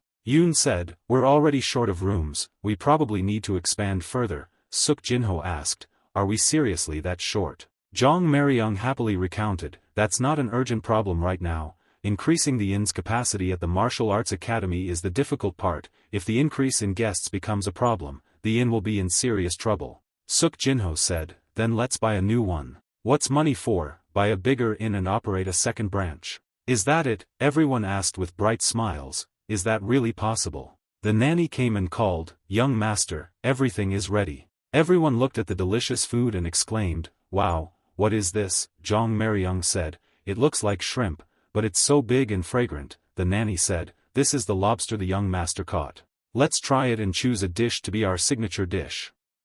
Suk Jinho said, everyone, try it and give your honest opinions. Everyone then ate together. Zhang Meryong happily said, it's not just big, the meat is chewy too. Yoon praised, it's truly heavenly, is there really such shrimp? The nanny approached and asked the young master, what do you think, sir? Suk Jinho said, personally, it doesn't seem suitable for dumplings, although it tastes good. If it's minced like this, we might get criticized later, they'll ask if we're deceiving them about the ingredients or if it's just ordinary shrimp. The nanny said, I hadn't thought of that, Suk Jinho praised, but the fried and sautéed dishes are really delicious. That should be enough for a signature dish, the nanny joyfully exclaimed, that's great then. But where did the young master find these ingredients? Jong Maryung said, I'm also curious, I've been to the sea many times, and I've never seen them. Suk Jinho said, I discovered it while searching for the heavenly nature purple pearl, it lives deeper than the 100-year-old purple clam, so it's natural that everyone's seeing it for the first time. It's perfect for a signature dish because it's something that can't be replicated, even if you know how. The nanny said, won't that make the young master work harder, because the ingredients require deep-sea diving? Suk Jinho said, I plan to sell it only about twice a month, so don't worry, nanny. And if you don't want to see me struggle, then quickly come up with a new signature dish, the nanny said, I'll definitely find a secret recipe for the river affection in. Suk Jinho told everyone to hurry up, they all responded in unison and continued to enjoy the meal. As Suk Jinho predicted, the signature dish made from giant shrimp immediately became popular by word of mouth and attracted many customers.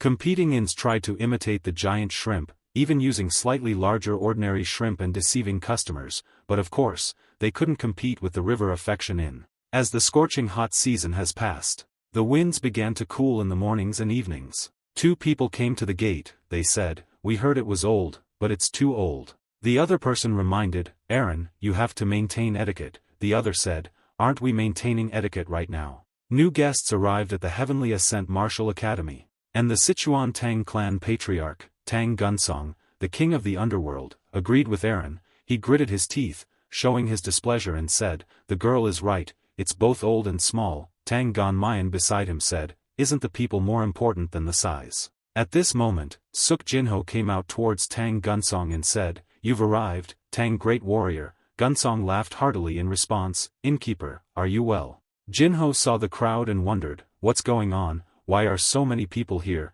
Gunsong began to explain, but before he finished, Jinho interrupted, I seem to have a general idea. Then, he gestured inside, inviting them in and said, first, please come inside.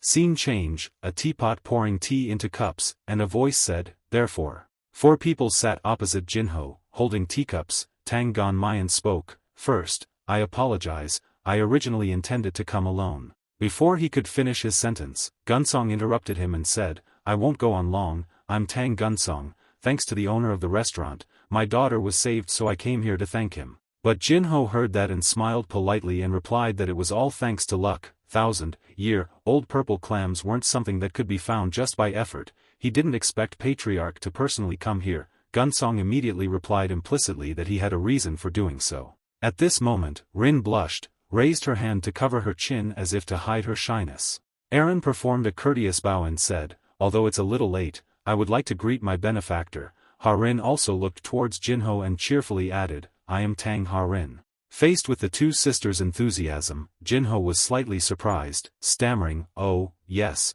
pleased to meet you, I am Suk Jinho. Ha-Rin almost jumped onto the table, her hands clasped together, blushing and excitedly looking at Jinho, saying, I've come to repay you for saving my life, I will serve my benefactor for the rest of my life. Jinho was astonished by her words, only able to reply shyly, first, young miss, please sit down and let's talk. She responded loudly, yes, upon hearing him.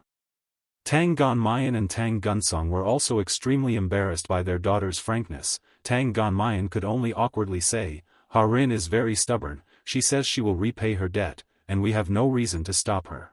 Jinho's face turned dark, he was astonished, thinking, although I know the Sichuan Tang clan clearly distinguishes between gratitude and resentment, this is unexpected. He looked at Ha-Rin, who was standing confidently with a determined expression, and thought, so that's why everyone's expressions are so strange. After a while, Jinho slowly said, may I decide the method of repayment? Tang Gonmayan, smiling brightly on the outside, replied, Innkeeper, please feel free to state your wishes, but inside, he was already crying, screaming in his heart, save me. Jinho then seriously said, Tang young miss will stay here for 5 years, and I want the Sichuan Tang clan's assistance equivalent to reducing that time. Gunsong pondered and said, 5 years isn't so bad. Gonmayan breathed a sigh of relief, saying, if we're asked to help, of course we will. Contrary to their agreement, Ha-Rin, with tears in her eyes, looked at Gunsong and said, if I don't return after 5 years, will I be forcibly taken away? are you planning to disregard the ironclad rules of our family?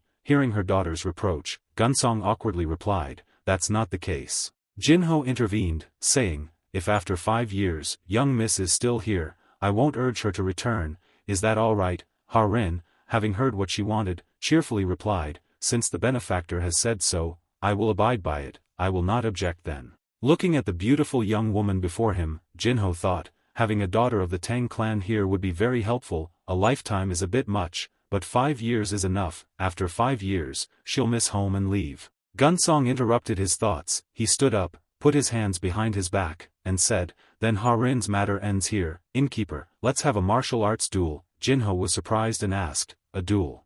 The scene shifts to a large martial arts arena, Jinho and Gunsong stand facing each other, behind Gunsong are Ganmayan and his 2 daughters, behind Jinho are his loyal subordinates. 3 of Jinho's subordinates excitedly chatted, unexpectedly, in our lifetime, we get to see a martial arts duel of the king of the underworld, one of the 3 kings and 5 masters, another said, it's no wonder the Peng clan of Hebei is interested in the innkeeper, another chimed in, it's a duel, but it's also an instruction.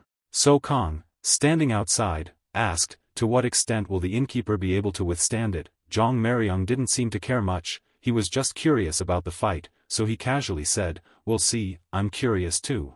In the arena, Gunsong, with his arms behind his back, sternly asked, shall I hold back, or do you want more? Jinho responded, you don't need to hold back that much. Gunsong smiled in satisfaction and said, you have spirit, then, come at me. As soon as he finished speaking, Jinho channeled his energy and swiftly lunged towards his opponent. He continuously attacked Gunsong with his sword, but Gunsong continually dodged his attacks. Seeing this, he increased his attack power. Continuous sword strikes were unleashed. But under Jinho's attack, Gunsong effortlessly dodged. A moment later, he extended his hand, easily parrying Jinho's attacks with one hand, and contemptuously said, is that all you've got? Jinho's sharp sword point lunged forward, accompanied by the words, now, I'm truly attacking. While attacking, he thought, it's been a long time since I've moved properly. To the ordinary eye, only wisps of white smoke were continuously appearing in the arena. The next second, Jinho was seen charging towards Gunsong with his sword. Gunsong was also assessing him, noting his different movement from before, then, he widened his eyes. The 2 wisps of white smoke collided, creating an immense sound. Dust filled everyone's eyes, instinctively, they covered their faces and closed their eyes. Zhang Meryong shouted, everyone, open your eyes and watch carefully, don't miss this. Ha-rin and Ganmayan immediately opened their eyes to watch. Each sword strike from Jinho and Gunsong continuously clashed, producing intensely exciting metallic sounds. Gunsong, while parrying Jinho's attacks, thought, he's still using internal energy, and he's not stopping, he's getting even stronger. At this rate, even a dragon's body would collapse from exhaustion. Faced with Jinho's relentless and powerful attacks, Gunsong became cautious, gritting his teeth, he fought back, thinking, sword strikes aimed at vital points, and left-handed palms, what? I'm truly curious about who trained him. He continuously parried Jinho's attacks while assessing, at this age, he's already this powerful. Jinho fought with intense focus, exuding an imposing aura. Gunsong became even more cautious, thinking, few martial arts create lightning-like moves, could it be? He channeled his energy, changing his fighting style, muttering to himself, let's fight a bit more, then I'll know. The next second, Gunsong's internal energy-infused hand attacked Jinho's knee. Seeing this, Jinho instinctively and vigilantly dodged the attack. Gunsong's palm grazed past him, but Jinho quickly fell and dodged the attack. Although the attack failed, it seemed to be within Gunsong's expectations, he was not angry but rather amused. The next second, he immediately launched another attack towards Jinho. This time, Jinho dodged while silently assessing, indeed, the king of the underworld, even without poison or hidden weapons, he's still threatening, every move is a deadly technique. Unexpectedly, Gunsong unleashed a poisonous move. Jinho immediately parried with his sword, thinking, it's come to this, then. Seconds later, Jinho jumped away to avoid the Gunsong and thought that if he tried too hard, he could win, but he would have to rest for a few months, it didn't have to be that bad.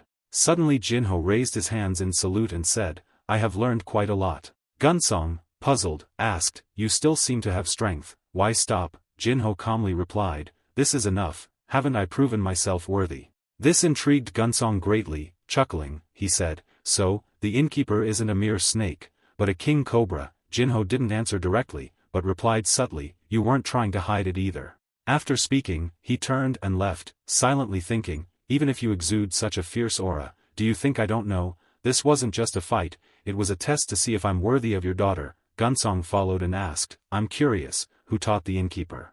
Jinho casually replied, it's an unknown place, even if I told you, you wouldn't know it, but it's not a strange place. Gunsong showed no disappointment, merely saying, alright, it's not some heretical energy. Then, I'd never seen those techniques before, so I was curious. Jinho smiled warmly, replying, as I said, it's an unknown place. Before he could finish, Gunsong interrupted with a click of his tongue, I understand, pressing someone about their master is improper.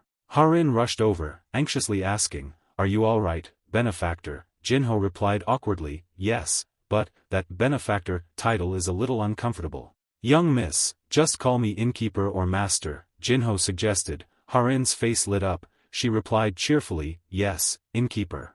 Seeing his daughter worried about Jinho and not himself, Gunsong felt like he'd fallen into a bottomless pit. Heartbroken and angry, he stammered, now Harin prioritizes the innkeeper over her own father. Gunsong had endured a fierce battle with Jinho unscathed, however, his daughter's actions caused him to collapse. Trembling, he said, ascending, everything's so bright, it seems I'll be ascending before anyone else in the Tang clan. He slumped into Ganmayan's arms. Ganmayan frantically supported him, saying, older brother, stay calm. At the same time, Jinho's thoughts echoed, 1,000-year-old purple clam, the search was in vain.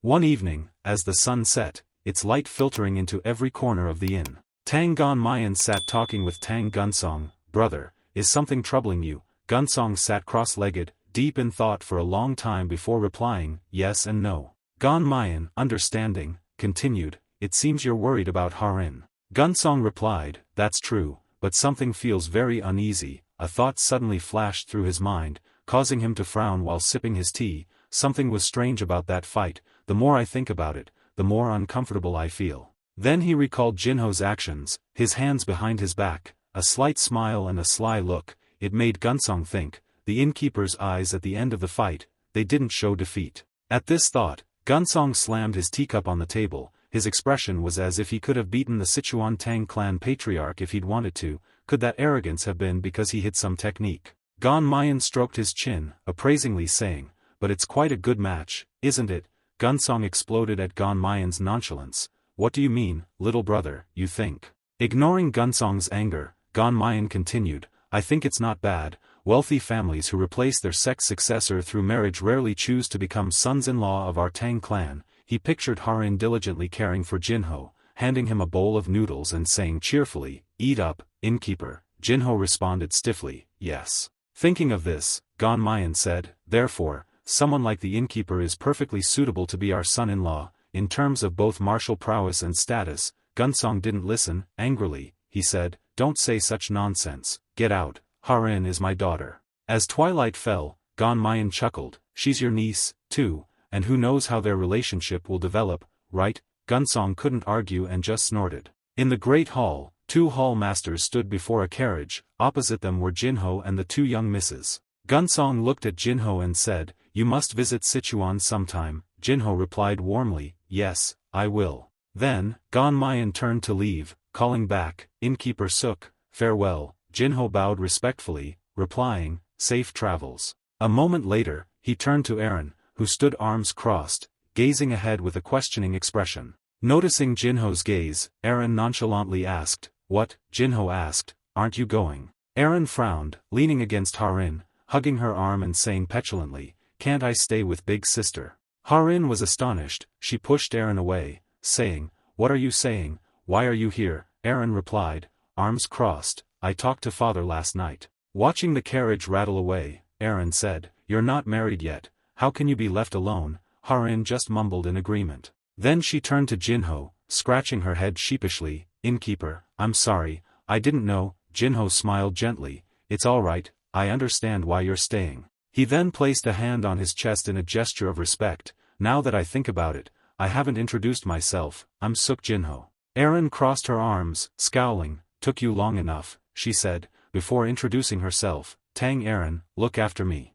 Jinho ignored her attitude, then I'll take my leave, I need to train my disciples. Harin clasped her hands respectfully. Yes, we'll go for a walk. Watching Jinho's retreating figure, Aaron said, he's really annoying, he still doesn't know my name. Harin immediately chided her sister, what's with the name, why are you calling the innkeeper like that? Aaron, annoyed that her sister was defending Jinho, said, don't act like the elder sister, we're twins. Harin tried to soothe Aaron, but you saw how skilled he is. Aaron nodded, I admit that. The sisters walked and talked, Aaron said, finding the 1,000-year-old purple clam was already impressive, but that fight was truly remarkable. She stopped, maybe even I would have lost, as a martial artist, it was. She paused, bringing her hands to her head in surprise, why am I taking his side? He's even more annoying, with that kind of skill, he doesn't seek fame or fortune, but stays in this countryside, it proves he lacks ambition. Harin smiled, stopping, she said, they say it's better to be incompetent than to have only great ambition. Suddenly, something caught Harin's attention.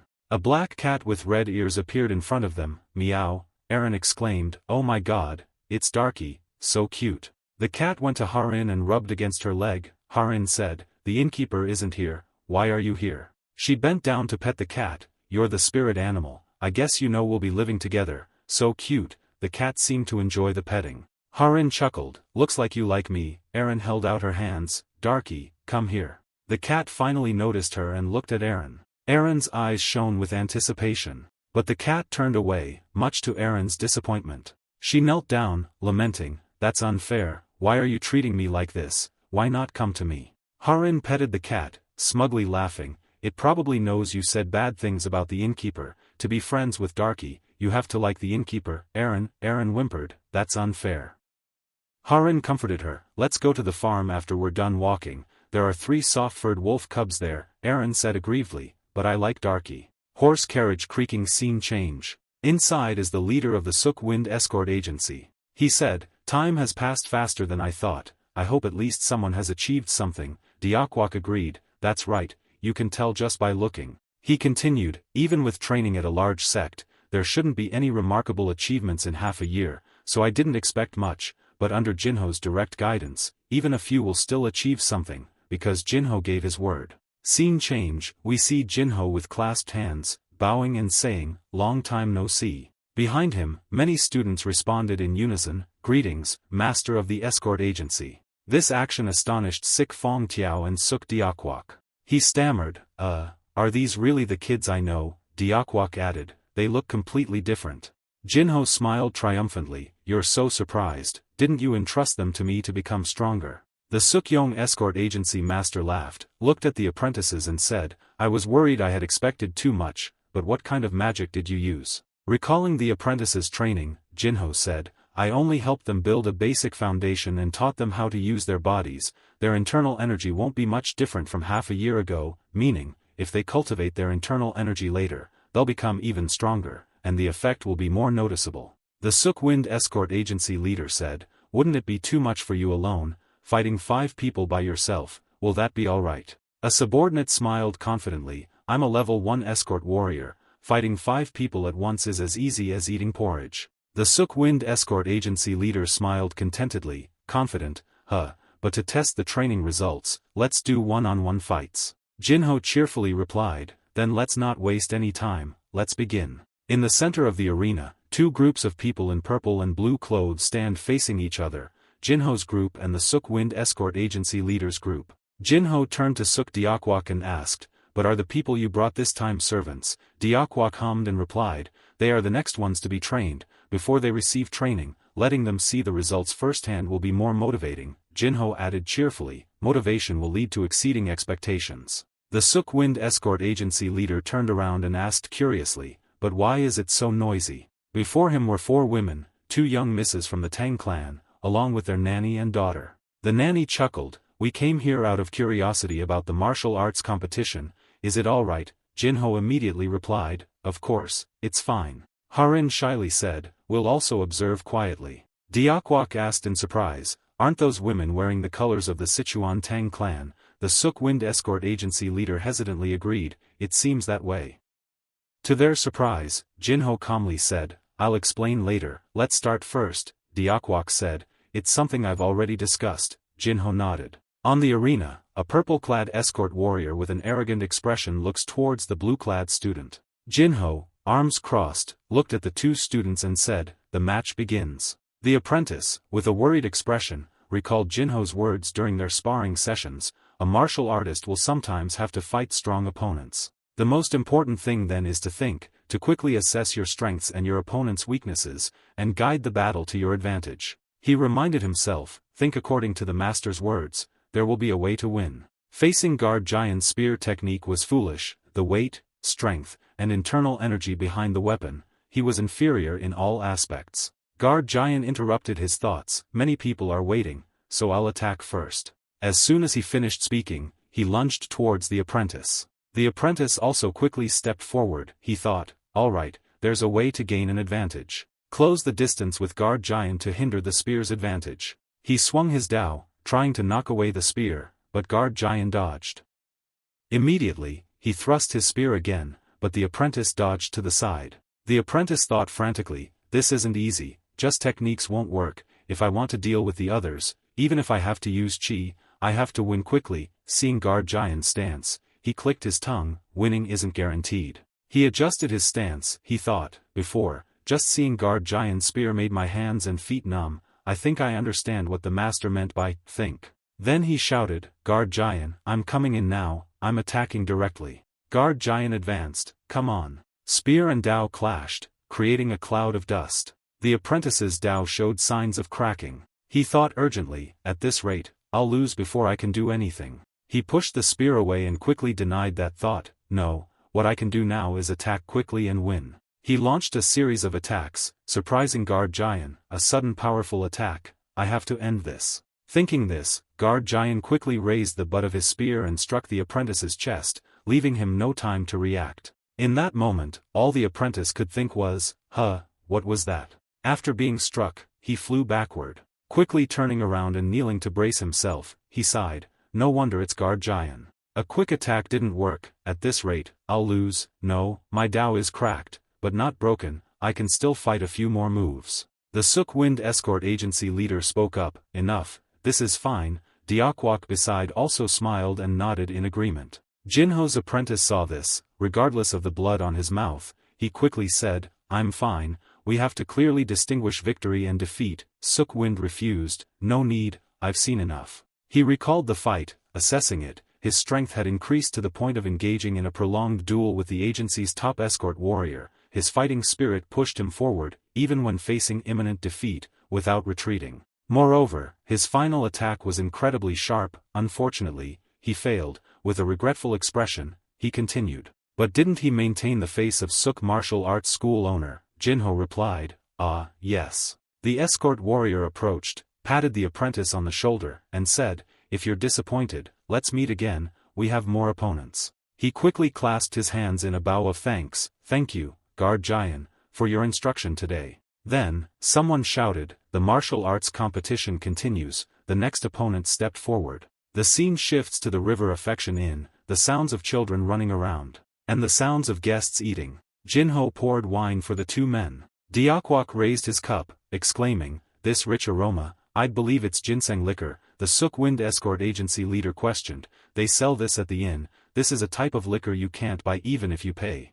Jinho politely said, "It's ginseng I found behind the mountain. I saved it to treat you too." He nodded, "Indeed, only Jinho." Sukyong suddenly remembered something and asked, "Right, you haven't forgotten what we talked about earlier, have you?" Jinho took a sip of water and replied, "Regarding the Tang clan daughter we saw earlier, the eldest daughter of the king of the underworld was in mortal danger due to a lack of 1,000-year-old purple clam for detoxification. After hearing that I sold 100-year-old red clam through Miryong, Gunsong the great warrior came looking. I found the 1,000-year-old purple clam and resolved the matter, so I came to repay the kindness, and now I'm staying here." My younger sister came along. The Sook Wind Escort Agency leader said in surprise, "A 1,000-year-old purple clam, I haven't heard of this Miryong, so she's the one behind it all." Tang Harin added, "While I knew it would involve the Tang clan, I didn't expect it to be their daughter." Diakwok joked, Maybe he'll get married before me." Sukyong laughed loudly, "It's something we all saw, only now are we realizing." Someone whispered, "Isn't that a bit too obvious, sir?" Jinho raised his hand to explain, the Tang young miss and I aren't in that kind of relationship. I'm sure you two know how clearly the Sichuan Tang clan divides grudges and favors. Suk-yong replied, of course we know, but the father of those women is the so-called king of the underworld. If he didn't like you, he would have repaid the favor differently. He quickly retorted, perhaps he didn't like me, because I was defeated. Suk-yong continued while eating, the Tang clan leader decides marriage partners through martial arts competitions. It's similar to accepting a great sect leader as a son-in-law. Speaking of marriage partners, that reminds me. The three Peng clan siblings are all in seclusion. Tang Harin asked in surprise, you know about that? He replied, if I can't get that kind of information, should resign from my position as the head, not to mention, I have a base and live in Hebei province. Jinho picked up a piece of fish and changed the subject, let's set that aside, let's talk business. You're not here to discuss my marriage, are you? Suk-yong replied, right, I have something I want to ask.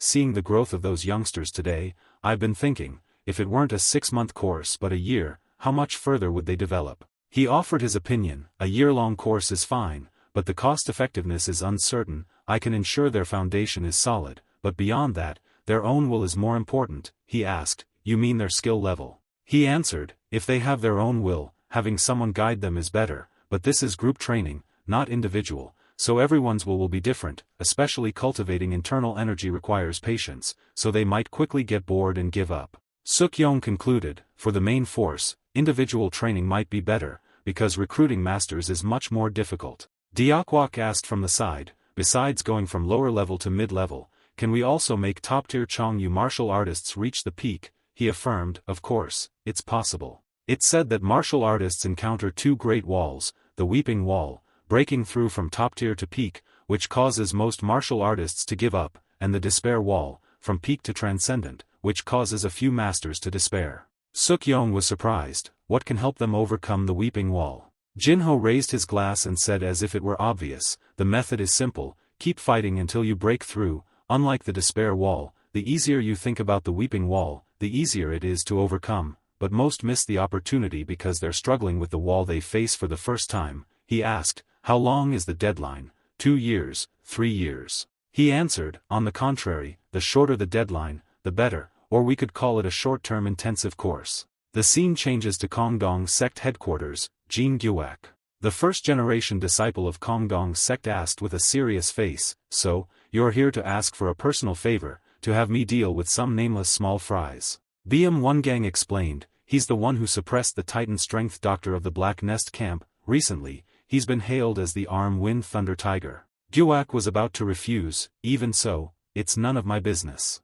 Before he finished, he placed a bag in front of him. He said, Father, I offer my regards, I was so lacking that I forgot.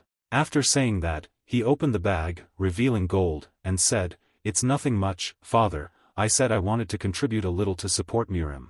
Immediately, Gyuak changed his mind, come to think of it, I do have some business that requires me to temporarily go down the mountain. If it's Yellow River County, it's on the way, a quick stop wouldn't hurt. Tang Aaron happily stroked the puppy, only here do I feel my soul is cleansed. Tang Harin said helplessly from behind, it's because you like animals. She happily rubbed against the puppy, if Darky let me hug him, I'd be even happier. Harin said, you still haven't given up. At this moment, a voice came from behind, there are 2 people here. It was the innkeeper, the woman with Darky. Harin unconsciously called her mistress. On this side, when Aaron saw Darky, she immediately ran over to tease him, Darky, hello. Before she could get close, he angrily swiped at her with his claws.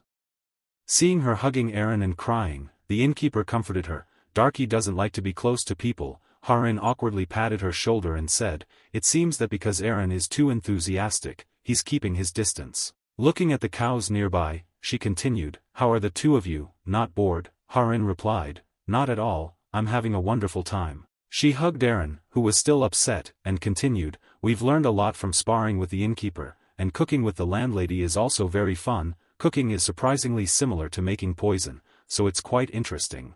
Hearing that, she said, you 2 have also helped me a lot. I never thought of combining herbs with food, she said cheerfully, I'm glad I could help the landlady.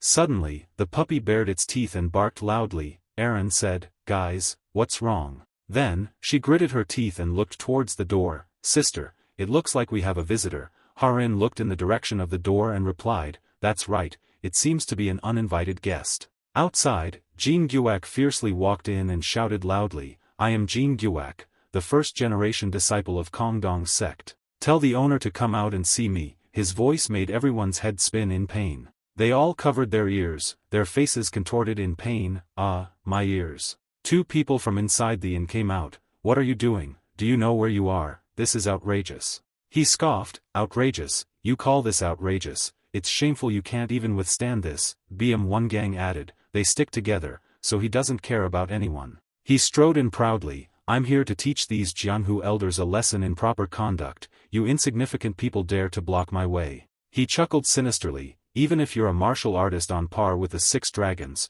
you're still just a brat before a top-tier expert. Today is your end, Suk Jinho. A voice startled BM1 gang, I wonder who came to cause trouble. Is it you? It's Suk Jinho. He gritted his teeth, furious. Wasn't your father enough? You even called in people from the main clan. Jin Gyuak turned to him, shouting, such impoliteness, you don't even greet a Jianhu elder. He sneered, greet an elder who's causing trouble in someone else's home. A sharp glint appeared in his eyes as he chuckled sinisterly. Is the Kongdong sect's etiquette so high that I can't keep up? He drew his sword and lunged at him, shouting, I'll teach you some manners. A flash of steel sliced across his neck. Certain of victory, BM1 gang raised his hand in triumph. It's over, I can't humiliate him as planned, but this is good enough. Looking at the ashen corpse, he felt a surge of satisfaction. A clean kill was the most important thing, but then, the image of Jinho began to dissipate. BM1 gang stammered in disbelief, what? Seeing BM1 gang and Jin Gyuak frantically searching, Jinho spoke, you seem to be expecting me to fall, didn't you? Disappointment is written all over your faces. BM1 gang panicked, where are you? His eyes sharpened, illusionary body transfer, not bad, but... He swung his sword behind him, unfortunately, you couldn't hide your key, so you're still useless. Jinho scoffed, TSK, then appeared behind him, you still haven't noticed. He looked behind him in shock, he tricked my senses, or did he move faster while I sensed his key? He swung his sword wildly. He trembled with rage, his mind racing, no matter what, I can't let him see my panic, I have to strike him quickly. He struck at Jinho, there, speechless, I bet. Jinho coldly snorted. He slashed again, this slippery eel. Jinho dodged, again and again. He thought, he's still dodging, but he'll tire soon. He swung wildly, his face contorted, this will be his end. His sharp blade rained down. Jinho calmly dodged, his eyes assessing, his attacks are sloppy now, it's almost over. He raised his sword high, Jinho saw his chance, now. What an unusual movement. He saw the people behind him, he's trying to use them to trap me. Damn it, such a cheap tactic. He launched a deadly blow, let's see where you dodge this time. If you dodge, they'll take the full brunt. Someone shouted from behind, Yoon, get ready to block. He casually shrugged. With a flick of his wrist, he deflected the attack, causing it to explode. He was horrified and began to panic. The people behind him were amazed, the innkeeper alone stopped that attack, how is that possible? Killing intent filled his eyes. He recoiled in terror, you stopped that attack. He lunged again, try stopping this one. Jinho lowered his head, and his hand moved. His hand paused gently, then struck him in the chest. He screamed in pain, his eyes clouded, ah. He tumbled backward, falling heavily. He lay flat on the ground. Seeing him stiff and trembling, he mocked and said, when all the blood is turned upside down, it will be painful, but you also used your ultimate move, so you won't feel dissatisfied, right? Jin Gyuak clutched his stomach in pain, secretly furious, a newly achieved peak expert shouldn't be able to disrupt my acupoints, those despicable white demon escort agency bastards, how dare they deceive me. Thinking this, he trembled and reached out to the man, begging. He pathetically knelt before him, stammering, wait, let's talk. He immediately interrupted him, you're not satisfied with using chi-infused voice to intimidate young disciples, you even proudly unleashed a killing move and swordsmanship to harm others, and now you dare to ask to talk. He replied, I understand, though. Before he could finish, he spat out a mouthful of blood. Suddenly, he shouted, but what do you intend to do? The owner of a village martial arts school dares to harm a disciple of the Kongdong sect. If you dare touch me, my sect will not let you off. Hearing this, he touched his chin and sneered, right, as you say, everyone believes in and praises the 9 sects and 1 clan and the 5 great families, so, if it's the Kongdong sect, they naturally have the ability to make a tiny martial arts school like this disappear as easily as eating porridge, he said even more arrogantly. So you know, you, the owner of a tiny village martial arts school, dare to threaten a disciple of the 9 sects, no matter what excuse you give, you can hardly avoid disaster. At this moment, someone said about reputation, then there's no need to worry. It was Erin, annoyed. She stepped forward, because we will testify with the honor of the Sichuan Tang clan. Jin Guak exclaimed in shock, the Sichuan Tang clan, why are they here? Suk Jinho laughed gleefully at this. BM1 Gang was now terrified, those women, the Sichuan Tang clan. He glared at him and yelled, will you shut up?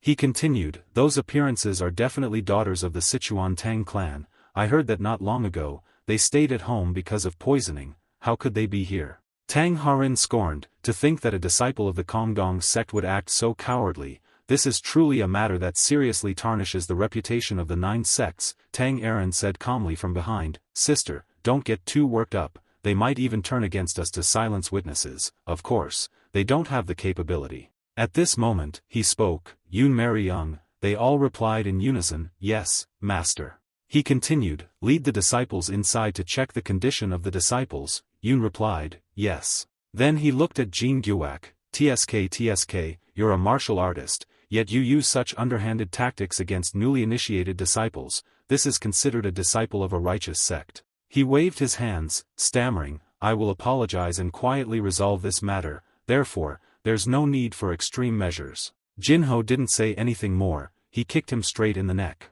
sending him flying backward.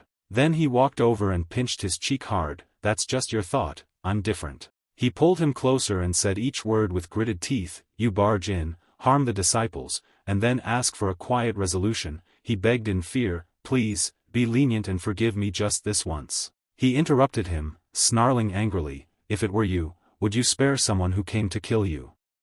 He was now terrified, his soul lost, tears streaming down his face. Jinho swung his hand and violently slapped him in the face. He screamed in pain, you madman. His face was covered in blood, his mind in chaos. He's really going to kill me. After a while, Jin Guak lay motionless on the ground. He spoke darkly, the Black Crow Fortress was the same, this incident is the same. He turned to BM1 Gang, eyes full of killing intent, you're truly brainless, aren't you? He was too frightened to speak, standing motionless. Then he leaped and fled, leaving his subordinates behind, ordering, kill them all. They replied in panic, yes. He fled desperately, calculating, I need to buy time to find it. But his speed was slower than the killing intent in the man's heart. He was quickly caught. He tried to run forward. The man said coldly, where do you think you're going? He stammered, those escort warriors, what are you doing? Hearing this, he slapped him awake, look for yourself. He screamed in pain, ah. They stared in shock at their bodies, my chi, it's dispersing, poison. Tang Erin covered her nose with a cloth, raised a poison flask, and said, you fools should always be careful in front of the Tang clan.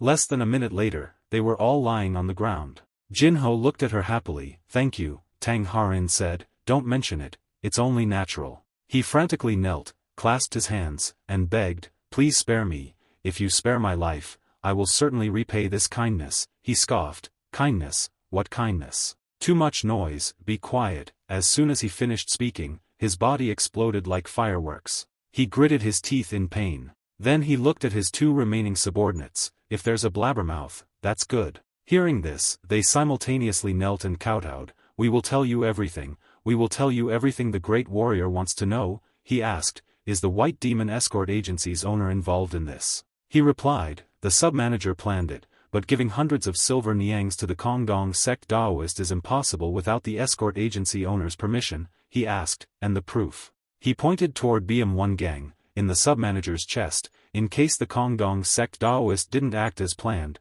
the escort agency owner carried letters back and forth with the Daoist. He replied nonchalantly, useful information. Hearing this, he hesitated, pointing at himself, then, me. He simply pointed 2 fingers towards him. Their end was the same as their master's, their bodies exploded. They staggered, blood spurting miserably. At this moment, Tang Erin exclaimed, TSK, so easy, if it were me, I would have given them the most painful poison. He happily replied, he had already revealed all the evidence, so he had to repay them. She looked at him judgmentally, then thought, that man without ambition is surprisingly decisive, good thing he's not indecisive. Then she looked at BM1 Gang and said, and that one, seeing him trembling there, he chuckled slyly, I don't like leaving loose ends, but I'll spare him for now, he'll be useful. Tang Ha-rin approached, of course, the innkeeper has his own plans, we from the Tang clan also want to help this time, he replied, thank you, this matter involves the Kongdong sect, it won't be easy to openly participate. She looked at him worriedly, then we can't waver, the Tang clan is one of the 5 great families, we can't ignore the 9 sects' evil deeds, furthermore, the Heavenly Ascent Martial Academy is not an outsider to our family, he gratefully replied, then I thank you in advance. When selecting the prominent sects of the Orthodox Murim Zhongyuan path, the 9 sects and 1 clan, and the 5 great families, one must mention the 16 sects and influential families. The despicable acts of the White Demon Escort Agency and the Kongdong sect,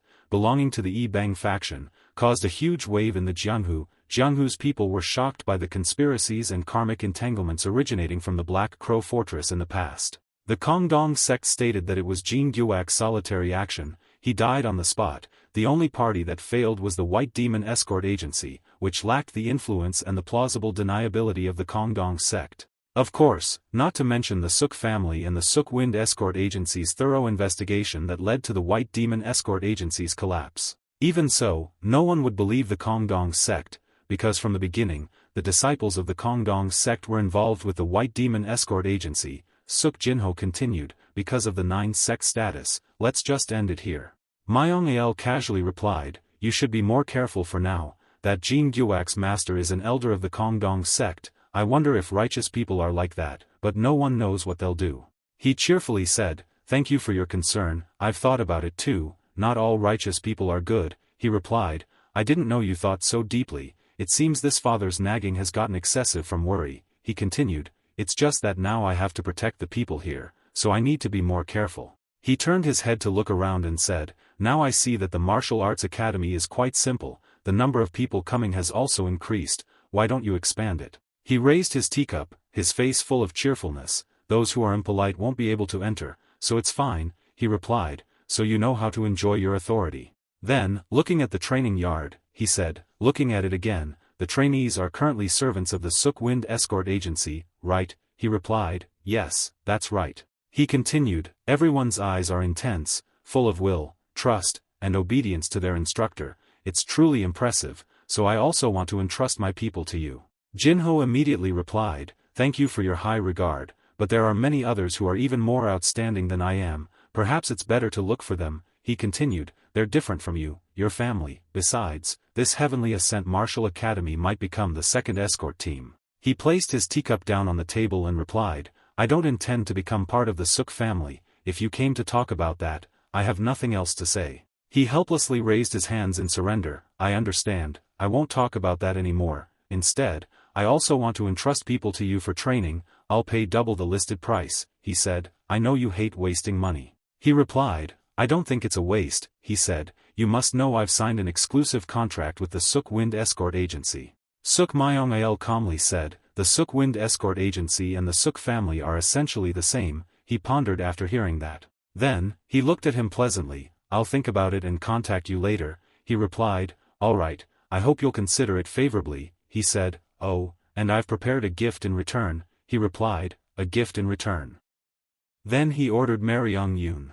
They quickly brought in large and small chests of treasures, among which was a glowing purple object that caught his attention, this is. He continued, this is in return for your help with the White Demon Escort Agency matter, I like settling scores clearly, so I'll send a similar gift to the Suk Wind Escort Agency. He felt a moment of anxiety, you say that to your father, so I should be sad, but because of the sins I've committed, I can't say I'm sad. Then, he scrutinized the treasure, even so, it seems closer than before, but is this too much for the help? We can't change the past, but the future is ours to create. Thinking this, he pursed his lips and looked at Suk Jinho, let's be closer, son. The small boat cut through the waves into the vast sea. Water splashed onto the deck, causing the grey wolf Zhong, the instructor, was raising to excitedly jump up. If it weren't for its owner holding it back, this little rascal might have jumped into the water. Mariung firmly held the playful black wolf, shouting anxiously, don't you know how deep the water is, you little brat? Jinho stood beside, watching the owner dog struggle, and couldn't help but laugh helplessly at the mournful face of the serious instructor. Taking care of 3 dogs isn't easy. Jong Maryung hugged the big black wolf, curled up obediently like a small puppy in his arms, and smiled bitterly. He originally intended to raise it as a mascot, but now he wasn't sure if he could. A long meow came from the roof of the boat. Darky jumped down and sat proudly in front of the 3 majestic wolves. It seemed that the cat's authority was greater than its owner's. Instructor Yoon looked at it gratefully and addressed it affectionately. "Thank goodness we still have Darky." From the bow of the boat, Maryung carried a pile of fishing rods with a cheerful expression. "Come on, let's go fishing." Nanny looked at the colorful bamboo fishing rods with delight. "I never expected to be on a big boat fishing in the sea like this. It's all thanks to the young master that I'm treated so luxuriously." Jinho chuckled. "The money I earn is for things like this. I don't mind it at all." He beckoned everyone over and showed them how to bait the hooks.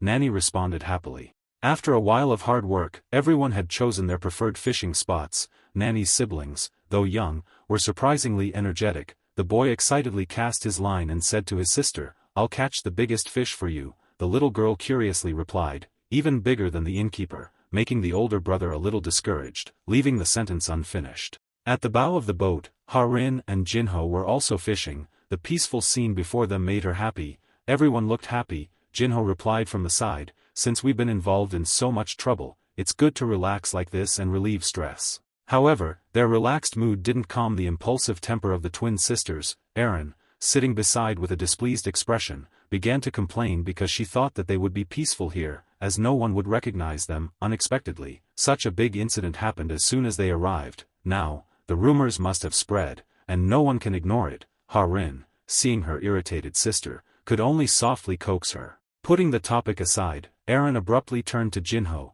whose nonchalant reply led to the main question. Erin raised her perfectly reasonable question, "Why are you living like this? If you want to, you can become famous throughout the world, that should be easy." The question was turned back on her when he replied, "Does one necessarily have to be famous throughout the world?" Not understanding the question, Erin thought that the dream of every Jianghu person is to become famous throughout the world, and she herself thought that a true man with ambition must achieve that, despite her sister's disapproving gaze and loud scolding. Ha-rin, sitting between them with a troubled expression, turned to Jinho and said awkwardly, "Excuse me, innkeeper, Erin always talks like that." Jinho didn't mind much, because he already knew her stubborn and arrogant nature. Anger flared on Erin's forehead. She vaguely heard someone say something about her personality, turned around ready to vent, but before she could speak, Jinho stopped her with the answer to the question she'd always wondered about. "The one who sets the goals and standards for life is oneself. I understand your curiosity, but I don't want to be lectured." The serious and calm expression of the usually carefree man gave Erin a different view of this gang leader. To defuse the situation, Ha-rin asked Erin to apologize for her thoughtless words, knowing she had gone too far, but her innate arrogance made it difficult for her to apologize to anyone. A mumbled apology barely audible came out of her mouth, but Jinho didn't intend to pursue it, only advising her to be more careful next time. While things were awkward on this side, a loud shout came from the opposite side. "Oh, young master, it seems like a fish is biting." Jinho slowly walked to the back, looking at the bent fishing rod in Nanny's hand. A hint of surprise appeared in his eyes. The strength of a woman who spent all year in the kitchen was truly great. In an instant, the fish appeared, its silvery scales and blue fins dazzling, its long, sharp snout biting the hook, making Nanny gasp. She exclaimed, "A swordfish, young master, help me." Jinho looked at the fish and laughed heartily, indicating a bountiful fishing trip. That's a big fish." Late at night, in the innkeeper's study, the light flickered from Jinho's desk. Lately, the number of guests coming to the inn was increasing, and the fishing yield was at risk of being insufficient, making him extremely worried. Blurring back tiredly, he thought about the martial arts school again. Luckily, the Suk Wind Escort Agency and the Suk family were interested in him, so they had to specifically do a short-term crash course. Apart from the fight with the Kongdong sect, everything was going according to plan. It wasn't that important anyway. It was late at night and quiet, but outside there were still a series of strange noises that attracted Jinho's attention. Curious, he peeked out to see who was practicing so late at night. In the empty training ground, only 3 small figures remained, intensely swinging wooden staffs forward. Master Zhang approached from behind, impressed by their diligence. Hearing someone, the disciples stopped, gathered around him. Trin approached gently and advised them, "There's no need to practice this late, you're still growing." staying up late will stunt your growth. The eldest of the 3 disciples replied anxiously, we know, but we're falling far behind. Zhang Maryung stroked his chin thoughtfully. He had encountered similar situations before. A small gasp was heard. Ah, I've heard of that disciple, one disciple said. Another quickly corrected him, it was accidental. Maryung was indeed much slower than others. Jinho, who had been hiding in the corner, finally revealed himself. Hearing the sect leader's voice, the disciples gasped. He cheerfully explained that he had come to investigate the noise. He hadn't expected to scare the children so badly. They profusely apologized for disturbing his sleep. Wanting to see the diligent disciples, he had to explain a little. Glancing at the 3, he assessed them quickly and determined they had a weak foundation. They were the weakest among the disciples. Luckily, they possessed diligence. After a moment's thought, Jinho decided to give them a chance by teaching them the Taiji heaven flipping technique. How well they learned it depended on their aptitude. The sect leader picked up a staff with numerous sections linked by iron hooks. Casually, he said, the 3 of you, attack me simultaneously. I won't move from this spot. The disciples were stunned by the sect leader's unusual request but complied. They whispered battle tactics before charging. They weren't sure they could win, but they wanted to try. Jinho didn't want to give them time to strategize. The heavy, multi-sectioned iron staff became surprisingly flexible in his hands. The rough iron staff, whirling like a snake, shot towards 2 disciples. If he hadn't held back, they wouldn't have dodged that blow. While he focused on the 2 distant disciples, the 3rd jumped from behind, attempting a sneak attack from his blind spot. His inexperience made him predictable. Jinho simply retracted the staff and swung it backward. The staff's trajectory changed so quickly that the disciple couldn't react. With a thud, the staff hit him, knocking his wooden sword from his hand to the horror of the other 2 disciples. Without giving them a moment to breathe, Jinho swung the staff in front of them. Indirectly demonstrating how carelessness could lead to death, the 2 distant disciples were unexpectedly struck and could only endure the blows. In less than a few seconds, all 3 were lying on the floor motionless. Their predictions and calculations were completely wrong, making them doubt their judgment so much they didn't dare try again. Gently retracting the iron staff, Jinho smiled brightly. Did I hit too hard? The children sat on the ground, awestruck. They shook their heads, saying it didn't hurt, but he countered. Why couldn't you block it? It wasn't a strong or painful blow. Their silence forced him to change the question. If I attacked with a sword or a dao, could you block it? One of them hesitated before confidently answering. We could probably block the first blow, but you suddenly changed trajectory after launching your attack, making it impossible to defend against. Jinho smiled happily. The disciples are right on the mark.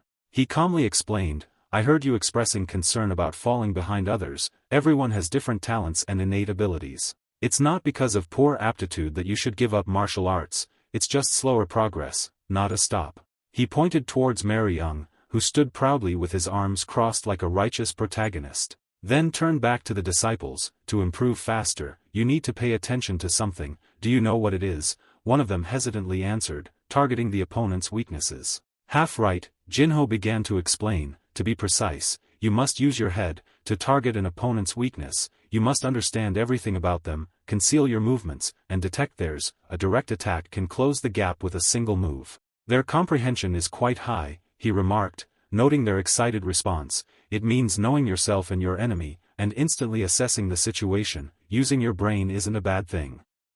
He nodded in agreement with their quick understanding, but cautioned them not to neglect training. The stronger the opponent, the broader your perspective must be. The disciples shouted in unison, yes, and were promptly sent to bed. Turning and already strategizing, Jinho disappeared into his study. Early in the morning, he set off for the open sea in a small boat, beginning his physical preparations for a successful underwater hunt. Underneath the boat, the form of a large dragonfish could be seen writhing beneath the surface, seemingly waiting to be caught. Spotting a creature swimming below, he immediately dived down. Suk Jinho muttered in thought, already discovered already, it's really not an ordinary type. But with this kind of not knowing how to counter the opponent's surprise attack, it will take a long time to become a mascot. He reached out and attacked it. The creature opened its mouth wide and roared. Then it swam around Suk Jinho, trying to avoid his attacks. Suk Jinho thought, its endurance is pretty good, let's see how long you can last. Suk Jinho attacked the creature again. Man and beast engaged in a continuous exchange of blows. But the creature was more focused on escaping. Finally, after a blow from Suk Jinho, it slowly sank. Suk Jinho understood its intentions. He thought, where do you think you're going? You don't need to try so hard. Suk Jinho dove down to search for it. He thought, even underwater, I won't let you go. Suk Jinho threw a sword down. The sword pierced the creature, causing it to cry out in pain. Suk Jinho watched it struggle. He went down to where the creature's body lay. He looked at the sword embedded in the large creature and pulled it out. Suk Jinho observed and thought, it's bleeding too much, I need to stitch it up. Suk Jinho made several stitches to close the wound. He glanced at a cave entrance and pondered. But what is this cave? There's something different about this place. It seems the other entrances are illusions to conceal this one. He looked at the creature. Suk Jinho said, it's still breathing, so let's try going in. Suk Jinho dragged the creature into the cave. Suk Jinho surfaced, gasping for air after being underwater for so long. He said, this place was made by humans, it must be where some hermit wanted to hide from the Jianghu. Suk Jinho left the creature's body there and went towards the door. He put his hands on the cave entrance and opened it. The scene inside surprised Suk Jinho. Inside was a mummified corpse and a pile of money. He thought, isn't this one of the three great gods of ancient and modern times? He said he wanted to become the number one under heaven, but he couldn't and died alone here. But it seems he achieved it before his death. Because his body hasn't decomposed yet. He touched the items and muttered, truly. No wonder Namgong caused such a commotion to capture him. The Shaolin Arhat Chi technique of the Shaolin Temple, the 7-star fist of Wudong, the falling goose fist of Kunlun. That's why he became the common enemy of Murim and had to live in hiding. Suk Jinho looked at the shelf with many jars and wondered, what is this? After looking for a while, he scolded, what a madman. The smell alone shows that these are elixirs more potent than the most advanced pills of any sect. He stole everything needed to become a master, from secret manuals to elixirs. What a shame, he spent his whole life stealing and still didn't achieve his dream. He added, but his spirit never gave up until death. That's truly admirable. I pay my respects as a fellow martial artist from 500 years ago, may you rest in peace. After returning, Suk Jinho called out loudly, Yoon, Mariong, come quickly and receive this. Hearing this, they joyfully replied, yes, master, we'll be right there. He carried the body of a giant eel back. Zhang Mariong curiously asked, master, what is this? Suk Jinho explained, I accidentally saw this while catching giant shrimp. I thought it would benefit the 3 wolves, so I brought it back. It's quite big, so I thought a larger kitchen would be able to process it faster, Zhang Mariong said. This brings the 3 wolves one step closer to becoming spirit animals. Nanny, along with Tang Ha-rin and Tang Aaron, came out. They curiously asked, young master, what's going on? Why is there such a large eel? Suk Jinho replied, oh, it's for dinner tonight. Yoon and Mariong will do it. Nanny can season it. Nanny replied, I'll season it. It's not that difficult, but it's also scary. Tang Ha-rin bent down and asked, owner, can we see the inedible parts? Suk Jinho replied, of course, if you need anything just wait for me to finish processing it and then take it and use it. She spoke up to reply, thank you. The 2 sisters went to examine it. They said, I thought something this big would be poisonous, but it's not. Its teeth are so big, should we pull them out to use as weapons? The other praised, that's a good idea, let's see what it's like and then decide on the shape. Suk Jinho said, you heard me, besides the edible parts, don't throw away the rest. It seems they want to examine everything, even the unseen parts. Yoon replied, indeed, the Tang clan is different. Suk Jinho instructed, first, process it, then give the blood to 3 wolf, divide the meat among yourselves and the inn staff, consider how you want to do that. Everyone said in unison, we'll prepare right away. Zhang Mariong turned to look at 3 wolf and said, but what about these guys? They're already scattered like that, I wonder if they'll stay put until we're finished processing it. But as soon as Darky arrived and let out a sound, they were immediately scared. Suk Jinho praised, good job, Darky. Suk Jinho reached for the jars. He opened one jar and smelled it. Suk Jinho praised, this void and pure stone essence is very pure. It's genuine, and it might even be more potent than the current realm. That night, everyone in Heavenly Ascent Martial Academy enjoyed the giant fish together. Although it wasn't a spirit beast or elixir, it greatly benefited the new disciples learning martial arts. The Tang clan sisters fully applied their research spirit to the giant eel. Seeing it for the first time, they examined it until late into the night. 3 wolf drank the eel's blood under Darky's guidance. As night fell, it was time to awaken in the silent, cloudless night. Jinho strolled and said, it's such a peaceful night, Darky, from now on, stay quiet." Darky let out a sound in response. Suk Jinho gently opened the door and entered the room. He snuck into Nanny's room. Jinho continued to think, "I know entering like this is wrong, but please forgive me this once. It's all for Nanny's good. Knowing about the existence of the void and pure stone essence is already very dangerous. So Nanny just needs to receive it. I'll bear the danger myself." Suk Jinho began to give Nanny the stalactite to absorb.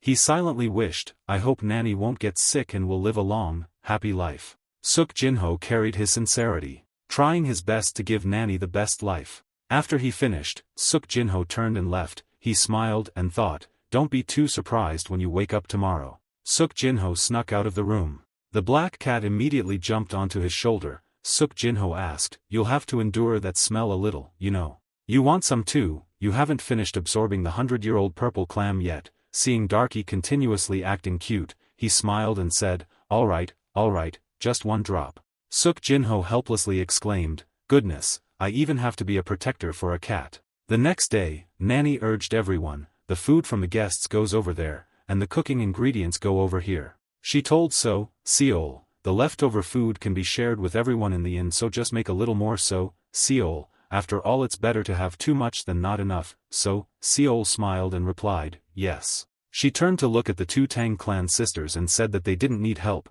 but Tang Ha and Rin still enthusiastically said that she had been interested in cooking recently, and it was also the owner's birthday, so of course she had to help.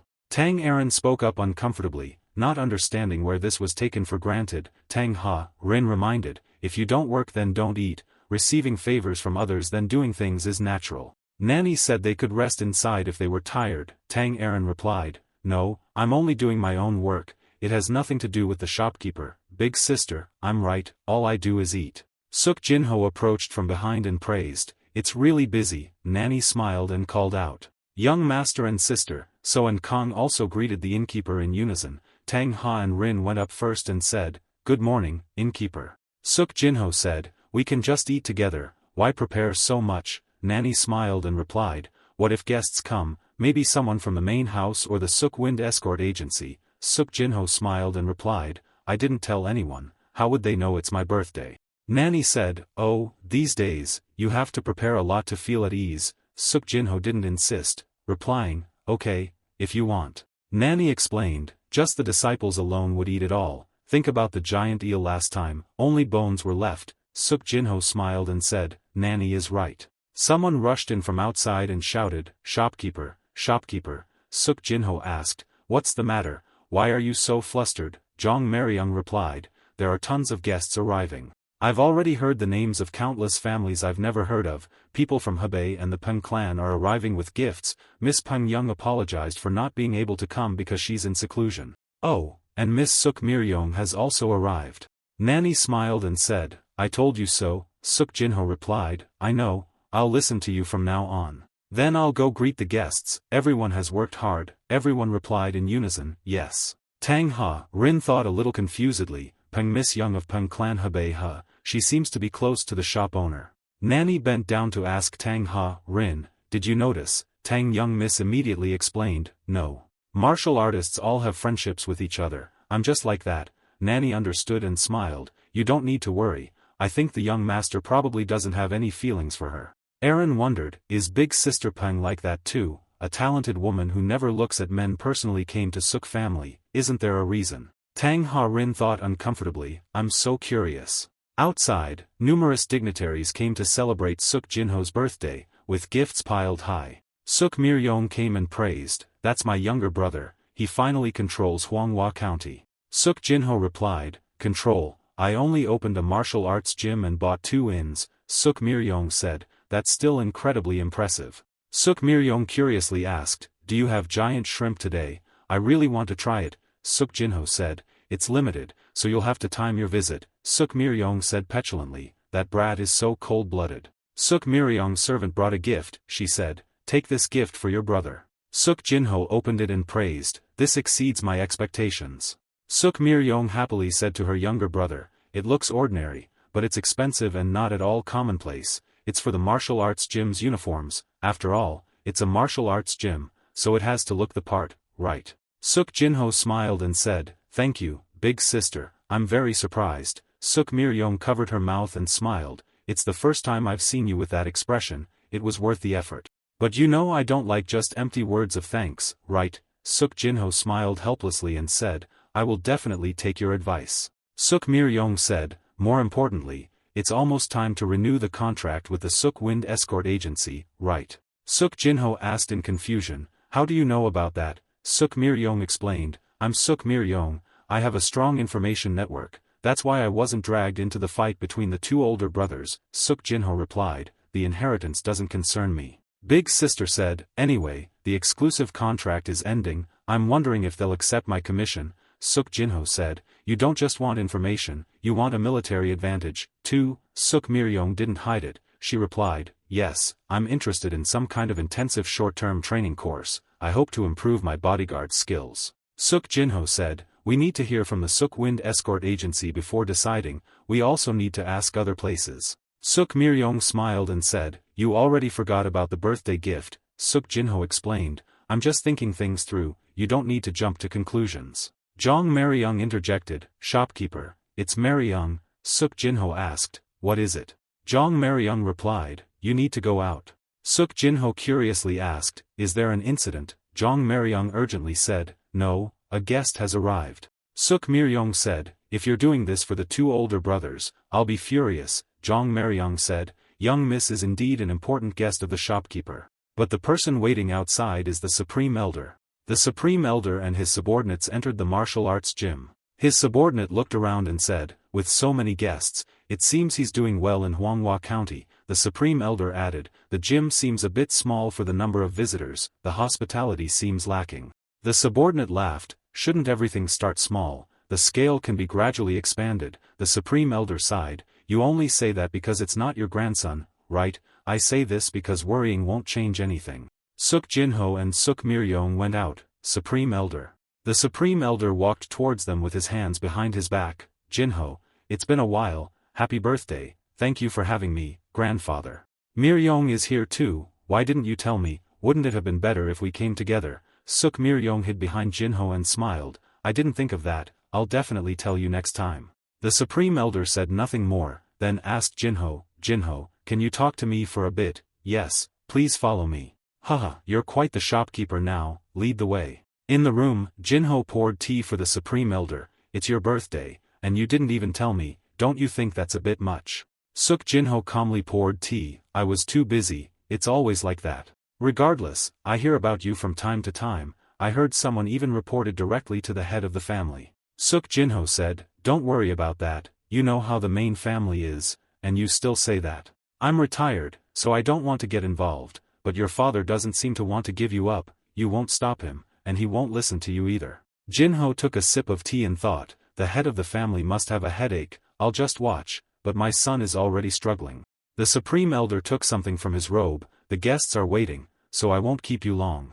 He took out a document, this is a gift for you, a gift. Suk Jinho picked it up and saw it wasn't a receipt. It's a land deed, I bought some land around the martial arts gym. Jinho looked at the deed and broke into a sweat, this isn't a little bit, it's 5 times the size of the current gym. He hurriedly said, I don't need that much land, the Supreme Elder said with his arms crossed, you should expand the gym and even open a farm, having the land first means you won't suffer losses. He put away the deed, thank you, I'll use it carefully, no need to refuse. In return, I'll prepare the giant shrimp, if you want to try it later, you'll have to time it, so, try it now before you go, so I'll try your famous giant shrimp. Don't worry about the Kongdong sect, conflict doesn't always require force. You don't need to worry, even if they send elders, I can handle 1 or 2. The Supreme Elder laughed, indeed, my blood runs in you. He stood up, it's getting late, may I stay overnight, I'll have someone take you to your accommodations, grandfather. As he was about to leave, the Supreme Elder paused, oh, I have something to ask, yes. He turned back and asked, which one is it, the Peng clan daughter or the Tang clan daughter? We don't have that kind of relationship. The old monk laughed loudly, it even resembles the path of love, truly a descendant of the Suk family. Jinho had to entertain guests until late at night, both the Suk Wind Escort Agency leader and Suk Diakwak, even those who had not met many times, felt like everyone was gathered together. Even the siblings from the Green Pine escort agency's Du family said they were passing by on their way back from Hebei to Liaoning and Jilin, so they stopped by Huanghua County to gather information and wanted to say their final greetings. And so ended a lively birthday party. Heavenly Ascent Martial Academy returned to its daily life. Zhang Meryung sat shivering. Ugh, it's so cold, when will we be strong enough to forget this cold? Huh, is that even possible? I heard that those who came today intend to surpass the wall of wailing. How many tears must fall before it's worthy of that name? To be frank, only those chosen by the Chang Qi can use them. Darky can also use the Zhao Qi. When will we surpass the Dao Qi to achieve the Chang Qi? Yun laughed upon hearing this. Alright, brother, stop, the kids are scared. Zhang Meryung chased away some dogs. Yun suddenly realized, oh, we have guests. 3 men entered together. Yun thought to himself, those who haven't surpassed the wall of wailing seem to be older, huh? Right, let me go invite the owner. Someone asked the 3 who had just entered, where do you come from? Young Miss Suk Miryong sent us, please come in. The man in green said, I heard that the escort warriors of the Suk Wind Escort Agency will also come, not escort warriors, but the chief escort will come. He pondered upon hearing that, emergency measure, that's right, if they're using a crash course, they can't be escort warriors. He looked around, it's true that young Miss Suk Miryong sent us, but can we surpass the wall of wailing, which no one has ever surpassed? If we fail this time, it will be truly difficult to leave the super first rate even in death. Suk Jinho came out and said, welcome, I am Suk Jinho. All 3 men bowed, it's our first time meeting. I am Na Yolkyung, I am Zhang Wanpil, it is an honor, I am Huang Guqiao. He looked at the 3 of them and thought, skill-wise, I might be superior to these 3, but luckily, they don't seem to intend to use their age to pressure me. He said, rest today, let's start training tomorrow. If you want, you can start today, what do you think? The 3 gathered to discuss. Na Yolkyung laughed and said, if we want to quickly surpass the wall, there's no reason to waste any more time, let's start now. Alright, then let's begin. He stood on high and said, I'm sure you've guessed, but this short crash course isn't anything special, everyone will have a one-on-one duel with me, and self-realization will be the key. The 2 Tang clan sisters watched from a corner. Tang Aaron said, one-on-one sparring, is surpassing the wall really that easy? Tang Harin replied, from what I see, that's the only way, whether you have a teacher or study alone, it's not effective. Tang Aaron turned and said, that's why I'm even more doubtful, to never surpass that wall in your entire life, and then pass it through sparring. If that's the case, there wouldn't have been a wall of wailing in the first place. Harin turned back and said, it's like someone who's about to surpass it. It's been over 5 years, and there's been no progress. Tang Aaron gasped, I'm about to surpass it.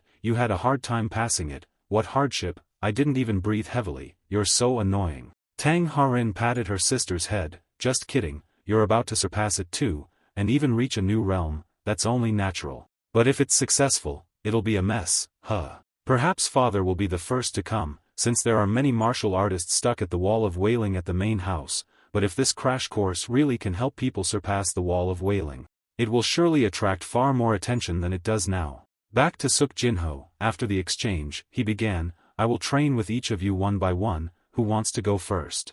Na Yolkyung volunteered, I will begin. Zhang Wanpil laughed, then let the elder brother go first, the older one should surpass the wall first. Na Yolkyung is a martial artist who has surpassed the wall for over 20 years. Both bowed, please instruct us, master. One could sense their determination in their aura. Jinho drew his sword, if you're ready, let's begin, I'll let you attack first. Na Yolkyung raised his sword, since I've come seeking help regardless of age, I won't refuse. He leaped into the air, raising his sword towards Suk Jinho. He parried his attack with a single movement. His feet touched the ground. Without stopping, he unleashed a flurry of techniques. He dodged every attack aimed at him. He began his own attack. Na Yolkyung exclaimed, damn it, he gritted his teeth and resisted. Ugh, he hasn't even used sword chi, let alone sword aura. But it is very difficult to resist. Every time the joints and muscles are hit, they vibrate. I can't end it meaninglessly like this. If this helps him break through the wall, even if it means exhausting all my strength, I have to land this blow. Once again, he leaped into the air. Jinho parried his attack. Na Yol and Kyung were surprised, there's no way I've exhausted my remaining chi, and it's still meaningless. He struck Na Yol and Kyung with a palm strike. Sheathing his sword, he said, you've worked hard, let's fight again tomorrow. Na Yul and Kyung were speechless. The two people with him approached and asked, "Older brother, are you alright? He seems to have lost his soul, I see." His eyes lit up. "I've seen the other side of the wall." He quickly stood up. "Please, let's exchange a few more moves, I feel like I've grasped a clue." The other two were sweating. "Wait a moment, I understand, alright, do it." Suk Jinho didn't refuse. "Then let's begin immediately." This time, Suk Jinho attacked first. He leaped into the air, swinging his sword downwards. Na Yul and Kyung parried with their swords. He roared, flinging him away. He thought to himself, truly a veteran general who has experienced countless battles, that last blow exhausted all his energy, yet he still hasn't given up. Moreover, that gaze, his words about grasping a clue weren't just empty talk. It truly resembled the gaze of someone who has seen beyond the wall. A state known only to oneself and the opponent. People often call it a transcendent trance. But entering a transcendent trance doesn't guarantee breaking through the wall. One must achieve enlightenment within it to succeed. When reaching the peak of one's martial arts, one must visualize that image in their mind. Therefore, the first step is to push the opponent to their limit and bring them into a transcendent trance. Then helping them glimpse their peak state for a moment is the second. Na Yul and Kyung's sword emitted a golden light. He unleashed a flurry of techniques. He could only dodge them. The two watching below were surprised. "That's the blade aura, older brother did it, he actually succeeded."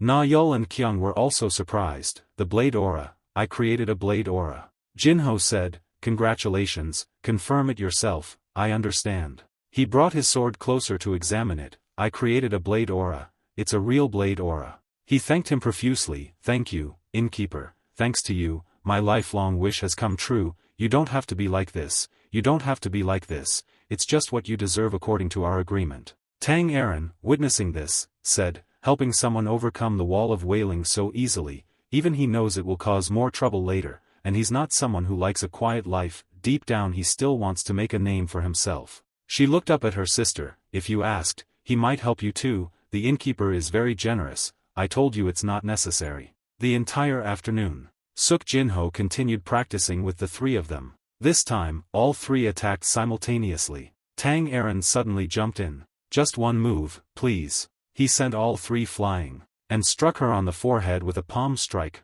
"What?" She clutched her head and ran off, groaning. He folded his arms and said, "That's all for today." The nanny brought out water and chuckled. "Oh my, training is good, but you could be a little gentler with her, I'm being tough, so she should be thanking me, otherwise, when will she ever break through the wall?" The nanny said, "I understand, but be gentle with the young miss. Every night, I hear her cries of pain. I know, from tomorrow, I'll be a little gentler." So Kong suddenly ran in. "Innkeeper, we have a strange guest." "Who are you in such a hurry for?" "Mariung brother is welcoming, but the atmosphere is a bit. The air outside is a bit gloomy." The guest gritted their teeth. "Ah, you're asking if I had an appointment before coming, right? How dare you ask my young master that?" Jong Mariung and his two serious-faced dogs. "Yes, I asked that. If you didn't make an appointment, you need to wait for the owner's permission to meet. This isn't the Suk family." His attendant, the man in white, drew his sword. "This lowly scoundrel wants to taste steel, that's why he's acting so boldly. Does he know his place?" Jinho arrived just in time to stop you. His face turned serious, and drawing his sword would mean death. He approached, his face murderous, his voice like a death knell. The young master turned to look at him, his eyes filled with fear at the murderous look. It was completely different from when I saw him at the Suk family. He left so arrogantly, it made me suspicious. It seems he truly has become a master, just as the rumors say. Seeing the oppressive aura around him, the young master observed him. He approached, hands clasped behind his back, and said, "If you've come as a guest, shouldn't you show some courtesy, or are you looking down on me?" The young master frowned and retorted, "Are you looking down on me?" He remained arrogant and unafraid, sternly replying, "There's nothing wrong with that, this isn't the Suk family, and we're not close brothers." Hearing the insult, the young master's voice rose in anger. "How dare you?" Before the young master could finish, he used his aura to suppress him. The young master, recklessly, continued to argue. What are you doing?" He used his oppressive aura, his eyes murderous, and cleared his throat. "Don't you understand the situation? Do you think being here will protect you with the Suk family backing you?" The young master, relying on his power, shouted, "You scoundrel, do you think you can get away with treating me like this?" He calmly replied, "Oh, then let's make you disabled. it's unfair to be tattled onto the main house just for intimidating someone, isn't it? He gestured with his finger. I think I can still manage even if I chop off your hand or leg. We've already argued, so we have a reason. There are still 2 other heirs. In the realm of reality and illusion, a clean cut on the hands, feet, and neck, I think I can still negotiate with the Suk family at that point, don't you think? Only now did the young master realize how dangerous he was. Fear made him sweat. Thinking of his elders, he realized that what the man said was true. Currently, the most valuable thing to the Suk family wasn't the 3 heirs, but his abilities. Since Miryang arrived, his power had grown rapidly, and his position had changed. I came to use him, so I shouldn't be too harsh. Confronting him now would delay the inheritance war. The young master was truly terrified, at a loss for what to do. Fear made him stammer, his voice no longer arrogant. I misspoke, please forgive me. He gave the young master no face, saying coldly, I don't accept insincere apologies, and I don't want to talk to you. Leave. The young master desperately pleaded. Wait, what do you want? I'll give you anything. He emphasized his words roughly. I warn you one last time, if you bother me again, you won't be leaving in one piece. His face was fierce, as if he would tear the young master to shreds if he continued to pester him. The man behind the young master frowned and said to his master, Young master, if we return like this. Before he finished, the young master, frustrated and finally finding an outlet for his anger, yelled, Do you want me to go back and beg him? That man who wants to ruin me. The attendant, frightened, quickly apologized. Young master, forgive me. The young master instructed, Go back and find all the martial arts schools in Zhongyuan. There must be a place that can help me cross the wall of wailing. Money is no object, so find it, make my bodyguards top tier. And find more top tier masters for me to recruit. If you continue like this, you'll all be finished. The 2 bodyguards stood at attention and obeyed. Yes, young master. The young master walked ahead, his face filled with resentment. As he walked, he muttered, I will definitely repay this humiliation, 10 times over, no, 100 times. Time passed. In front of the gate, a group of people were arguing. A large man said loudly, Hey, why not? A scarred man behind him, with a sword at his side and a ferocious expression, said to a small woman half his height, I'll speak directly to the owner. Sakong, irritated, told the large man, The owner has ordered that unannounced guests will not be received, please leave. The scarred man, extremely displeased, cleared his throat in a self-important manner. I am Zhou Gongpao, from Jegi County, Jiangxi, don't treat me like the common folk. Sakong said with difficulty, That's not what I meant. The scarred man roughly struck Sokang's face, cursing, Don't you understand when someone wants to beat you up? The scarred man was about to strike again, but a hand stopped him. He appeared from nowhere, angrily but restrained, saying, What are you doing? The scarred man brushed his hand away. I don't know who you are to be so arrogant. Who are you to be so rude to guests? He asked incomprehensibly. I am the person you wish to meet. The scarred man realized who he was, and asked in bewildered shock, The person I wanted to meet. If that's so, then. It was the scarred man who recognized him. The scarred man stood straight, bowing 90 degrees in respectful greeting. I greet the owner. I am Gongpao, from Jegi County, Jiangxi.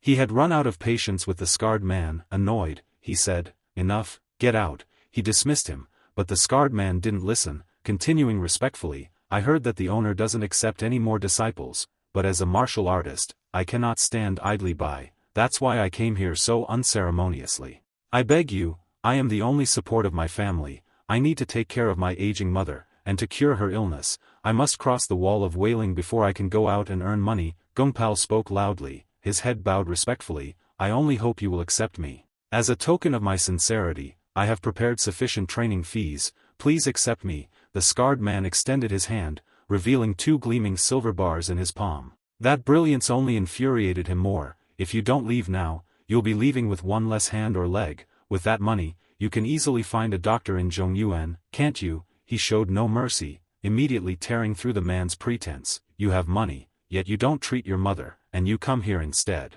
With utmost patience, his eyes sharp, he scolded, Get out, before I expose more of your lies. Even if what you say is true, I have no intention of teaching a fool, so, you better leave, understand?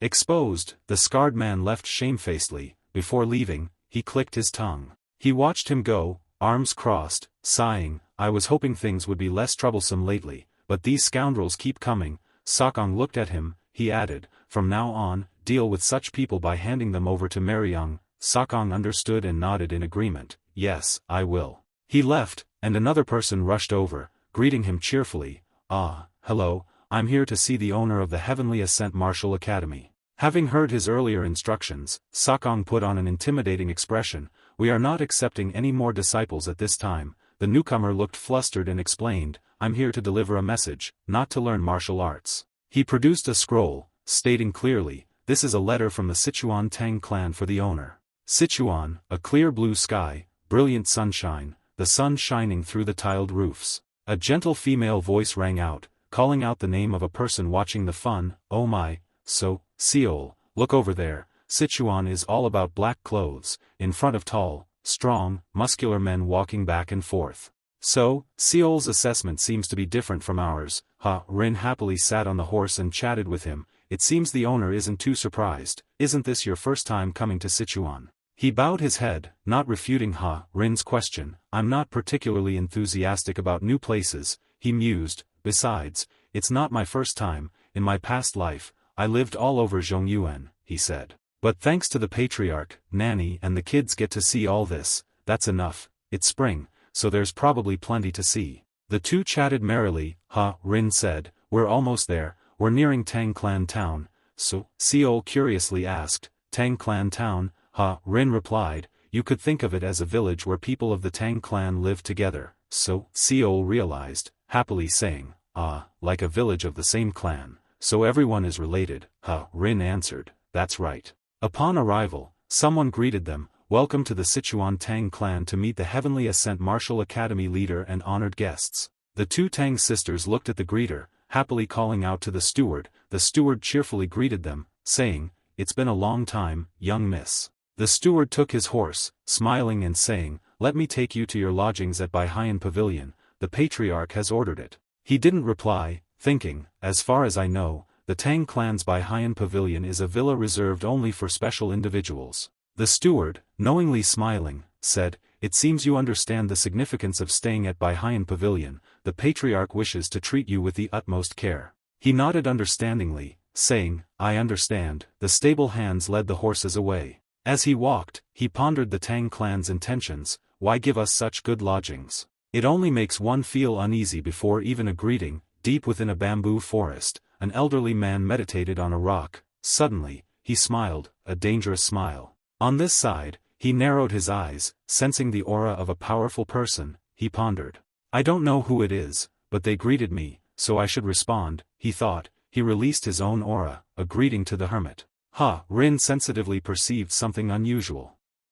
Turning to him, she asked, Innkeeper, is something wrong? He asked, bewildered, what do you mean? Seeing he seemed normal, Rin said nothing more, explaining, nothing, I must have been mistaken, he teased, perhaps being back in your homeland after so long has you reminiscing. Deep within the Tang clan courtyard, hidden amongst bamboo, the old man sat meditating. A gentle breeze stirred through the bamboo. The old man sensed the clashing auras between himself and the man. He burst into laughter, a hearty laugh. See, just as the patriarch said, he raised his hand, sensing the auras in the air. A most interesting person has arrived. The old man looked at his hand contentedly. Sichuan Tang clan, Grand Patriarch Tang Cheon, Guang. Time flew by, and it became evening. Sichuan Tang clan, Baihayan Pavilion. Aaron stood arms crossed, saying to him, what do you think? This is the best villa in the main house. The food is meticulously prepared. He didn't say much, replying briefly, it's fine. Aaron was puzzled, finding his lack of comment strange. She asked again. He replied, thank you for treating us as honored guests. Aaron wasn't pleased with his response, petulantly saying it lacked sincerity. Rin sensed the tension, cheerfully saying, Aaron, why bother our guests like that? Father arranged this because he worried about everyone's long journey. Aaron stopped being playful, sighing, I didn't say anything. She became serious, cheerfully saying goodbye, let's go back, everyone rest, and we'll visit my father tomorrow. He smiled, saying, thank you for your concern, we'll have a comfortable night's rest. In the soft moonlight, everyone greeted each other, bidding farewell to go to sleep. Lady So, please rest well. So, Seol, So, Kong, and the instructors as well, good night, young misses. Yes, see you tomorrow. In the late night, in the back courtyard, he wandered on a bridge. Talking to someone, he said, the patriarch said he'd meet us tomorrow. But the old man doesn't seem to intend to, he mused. Behind him, a large man's silhouette loomed in the darkness. Tang Cheon, Guang laughed heartily. Haha, what are you saying? It's proper to greet guests personally. He turned to look at him, thoughtfully asking, is this how the Sichuan Tang clan welcomes guests? Isn't this a bit confrontational? He explained, that's why I came personally to apologize. He was annoyed. This old man doesn't want anyone to rest. What time is it? If I hadn't sensed your aura and responded, would you still have come? I don't know, but I feel a little uncomfortable. It's like passing a series of tests. He didn't consider it his fault. Arms crossed, he arrogantly said, I'll formally apologize, but as your grandfather, you should understand. He agreed, I understand that point. He formally introduced himself. Let me introduce myself. I am Tang Cheon, Guang. In response, he formally introduced himself. I am Jinho. Sensing his lack of enthusiasm, he lamented, so you really dislike me? He bowed respectfully, explaining before leaving, even if I understand, you used a very rude approach, I'll take my leave. Watching him leave with dignity, he assessed. Look at that young man. He said what he wanted and left, acknowledged strength without arrogance, only confidence. An idea struck him. Perhaps it was worthwhile for the patriarch to leave the two children in Huanghua County. He then wondered, a question with no answer, where did such a monster come from? Dawn broke, the sun high in the sky, Sichuan Tang clan, Patriarch's Hall. He led the way, saying, let's go once everyone's here. Nanny, behind him, softly said, young master, it might be better if you went alone. He reassured her, we'll be sightseeing, so you can relax, aren't you coming? The Tang sisters warmly welcomed her. Rin said, Nanny is a guest as well. The letter mentioned inviting her along. Aaron added, exactly, don't be shy, come with us, it's just to greet my father. Despite their invitations, Nanny declined with a gentle smile. No, you all go. Knowing he couldn't persuade her, he said, I understand, we'll be back, have fun sightseeing. A Tang clan servant cheerfully said, the Tang clan has ordered that you be taken to the guest hall, not the main hall. He wants everyone to be comfortable. Those accompanying the young master will be well attended to. Hearing that, he understood, he definitely cares. Meeting at the guest hall will create a more relaxed atmosphere. The servant leading the way said, the two young misses and the owner of Heavenly Ascent Martial Academy have arrived. A voice came from the reception hall, bring them in here. As soon as he stepped inside. Inside, 3 members of the Tang family were waiting to greet them. The Tang couple and their son called out to the older couple, Father. Aaron, without paying attention to her surroundings, immediately went into her father's warm embrace. He gently said to his young daughter, I thought you were all grown up, so you're still a child. Aaron, feeling aggrieved, asked with a forlorn expression, so you don't like it? He chuckled kindly, that's not what I meant. Unlike Aaron, Rin showed more maturity. She calmly bowed to her parents and asked, how have you been? The Tang clan matriarch smiled gracefully and replied to her daughter, I'm well. She was Bu Yak Seol, the head of the Sichuan Tang clan. There was another person. The 2 sisters called him older brother. It seemed that their sisters had been doing well. He was Tang Murin, the young patriarch of the Sichuan Tang clan. The whole family was together. Only then noticing another person, he laughed and said, I apologize for the oversight. Engrossed in our conversation, we forgot our honored guest. He bowed respectfully and greeted him. I pay my respects to the patriarch. I am Jinho. The Tang family welcomed him warmly, introducing themselves in turn. It's a pleasure to meet you. I am Bu Yak Seol. I pay my respects to the young master. I am Tang Murin. On the tea table, a cup of hot tea emitted a distinctive aroma. The Tang clan patriarch said, I thought you must be tired from your journey, so I've prepared some medicinal tea. Taking a sip of the tea, he subtly complimented, they say that poison and medicine are indistinguishable. This tea has a delightful aroma. The patriarch, surprised, asked, you know that saying? He replied casually, I only know that saying. Holding the teacup, the 2 of them chatted. It's spring festival. I'm sure the Suk family called you back, but you came here instead. I'm truly grateful. He explained, my relationship with the Suk family isn't very good. Spring festival is a joyous occasion, and I didn't want to go back and be uncomfortable. He advised, after all, blood is thicker than water. He retorted, there are some relationships that are difficult to explain.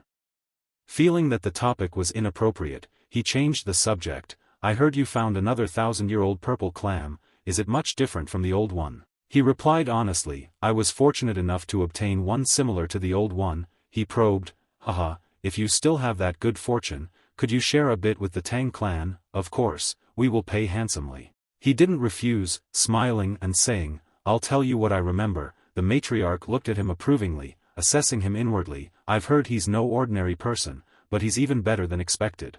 A young man, only a martial arts school owner, could converse so comfortably with the patriarch, one of the three kings. That's quite a feat. Taking a sip of tea, she considered a political marriage. It's necessary for a political alliance. If Ha-Rin has feelings for him, it would be better. Aaron is always carefree and without ambition. More importantly, Murin didn't seem very happy. Although he was sitting there, he didn't say anything. The vision of a Tang clan matriarch is indeed vast. After managing her daughter's affairs, she now moved on to her sons. The patriarch's words made her realize, it seems our Murin is very interested in the martial arts school owner. He calmly said, the young master is still at the age of ambition. He retorted, Murin is a year older than him. The words seemed aimed at him. He politely said, age isn't everything. He defended his son, smiling outwardly but inwardly harboring deep thoughts. That saying isn't applicable here. Murin's hands clenched under the table. He thought, ambition is not the right word to use here, but it wasn't jealousy or envy, nor was it surprise at someone being stronger. It was just curiosity because he was clearly of the same generation, yet he couldn't see through him. Murin didn't dare look directly at him. The pressure around him was terrifying. He didn't look like someone only a year younger than Murin. Swallowing nervously, he boldly decided, I'll just have to ask for a few pointers. Thinking it over, he stood up and asked loudly, may I ask the young master for a few pointers? Seeing his son's proactive approach, he was delighted. Murin wants to ask for pointers. It's the curiosity of a martial artist. What do you think, young master? I bet the Suk martial arts school owner isn't backing down. He was speechless and asked, shouldn't people usually stop him? He heartily replied, establishing a connection and preparing for Murin's promising talents is also important. Seeing that, he said nothing more and accepted Murin's request. All right, I guess you want me to participate, hence the provocation. Where should we go then? He suggested the training yard. In the training yard, both bowed, a gesture of respect before the duel. Murin spoke first. Thank you, young master, for accepting my presumptuous request. He modestly replied, you're too kind, young master. Before the duel, he drew his sword and reminded Murin, so there are no regrets. I advise you to use all means, including hidden weapons or poison. Murin didn't understand. But he didn't ask much, saying, I usually don't use poison in a duel. He reassured, this is the Tang clan, and the patriarch is here, so even if you are poisoned, you won't be in danger. It only makes sense to fight with full force. Though he said this, he didn't want to be poisoned. He wasn't that crazy. From the sidelines, he cheered his son on. The Suk martial arts school owner is right. Go ahead and use all your skills. Murin obeyed. I understand. Getting into position, a worried Murin said, let's begin. As soon as he finished, he used all his strength to rush towards Murin.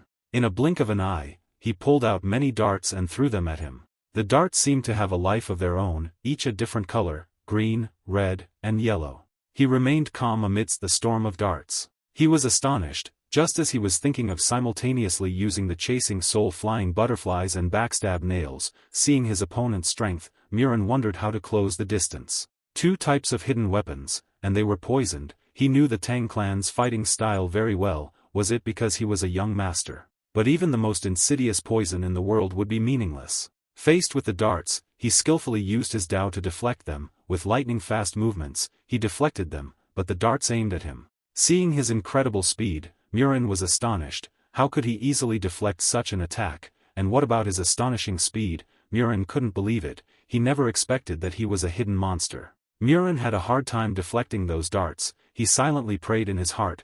He had to stay calm. He couldn't panic. The speed at which he slashed was so close that it seemed like he wanted to kill someone. Just thinking, wait for him to get close and then use the chasing soul flying butterflies. The two clashed, their swords flashing blinding light with every strike. His movements were too fast. I didn't have time to dodge. Their speeds were vastly different. The Suk clan master only moved an inch, yet I had to retreat a whole pace. I never imagined the difference would be so vast. His expression was serious. He extended his sword hand, appraising Murin. He wasn't just a promising Murin talent, he was a true martial artist. How could he be so skilled at his age? The knife came slashing down. Two of his daggers were broken from deflecting the blows. He looked terrified. realizing that even parrying the next attack would be too difficult. With his sword broken, Murin quickly retreated. He gritted his teeth. He had to show his opponent that the Tang clan's young patriarch could turn anything into a top-tier weapon. He charged forward with 2 shorter daggers, transforming even the fragments into hidden weapons. He absorbed the surrounding energy. Then he used that energy to attack. He watched the darts fly, a family-style attack. It was a good move. Most promising Murim talents would struggle to avoid it. But if it couldn't penetrate his protective energy field, once again, he easily dodged the blade. Having exhausted his hidden weapons, they resorted to fist fighting. He looked at Murin and sneered. Everything was useless. His triumphant smile frightened Murin, who uttered in disbelief, "What?" With one palm strike, he sent Murin flying. When facing a master head-on, defeat meant death. He flew a considerable distance. He had to jump several times before landing awkwardly. Sitting up and clutching his chest, Murin complained, "Cough, I'm truly no match for you." Standing up, he bowed deeply and said formally, "Thank you for your instruction." Despite being battered, he seemed happy. His face flushed. He asked, "May I invite you to my residence? I'd like to offer you the tea we didn't get to drink earlier and discuss martial arts." He readily agreed, clasped his hands, and smiled. "Young master, if you invite me, I must accept." However, he thought to himself that using poison in such an open situation might be problematic. Watching their fight, an older man laughed heartily, approached, and patted both of them on the shoulders, saying cheerfully, "Haha. To see young people exchanging martial arts skills is truly exhilarating." He was speechless, unable to find words to express his feelings. He felt another troublesome person had appeared. He didn't notice Murin's admiring gaze. The scene was quite intense. In the reception hall, the women chatted amongst themselves. Older brother seemed quite surprised. Harin sipped her tea and softly reminded, "Aaron, even if you're curious, don't mention this in front of older brother." Aaron showed displeasure, frowning and saying, "What, I'm not a child." The 3 of them looked at each other silently. Aaron, unhappy, stammered, What's with those looks? We haven't seen each other in a long time. What's going on?" Yaxiol smiled, reminiscing, "It's been too long. It's only been half a year since we last saw each other, but I feel so empty." Harin suggested to her mother, "While we're here, I think Aaron should stay home. She suits busy places like this." Aaron was extremely displeased by Harin's decisive action, asking, "Why did you decide that?" "I don't want to, and I can't leave you alone in a man's house." Harin saw right through her sister, asking bluntly, "You want to follow, not because of me, but because of Darky and the 3 wolves, right?" Aaron was flustered but didn't deny it, admitting, "Even if so, what's wrong with that? They're so cute. If I don't go with you, you'll be alone in a strange man's house."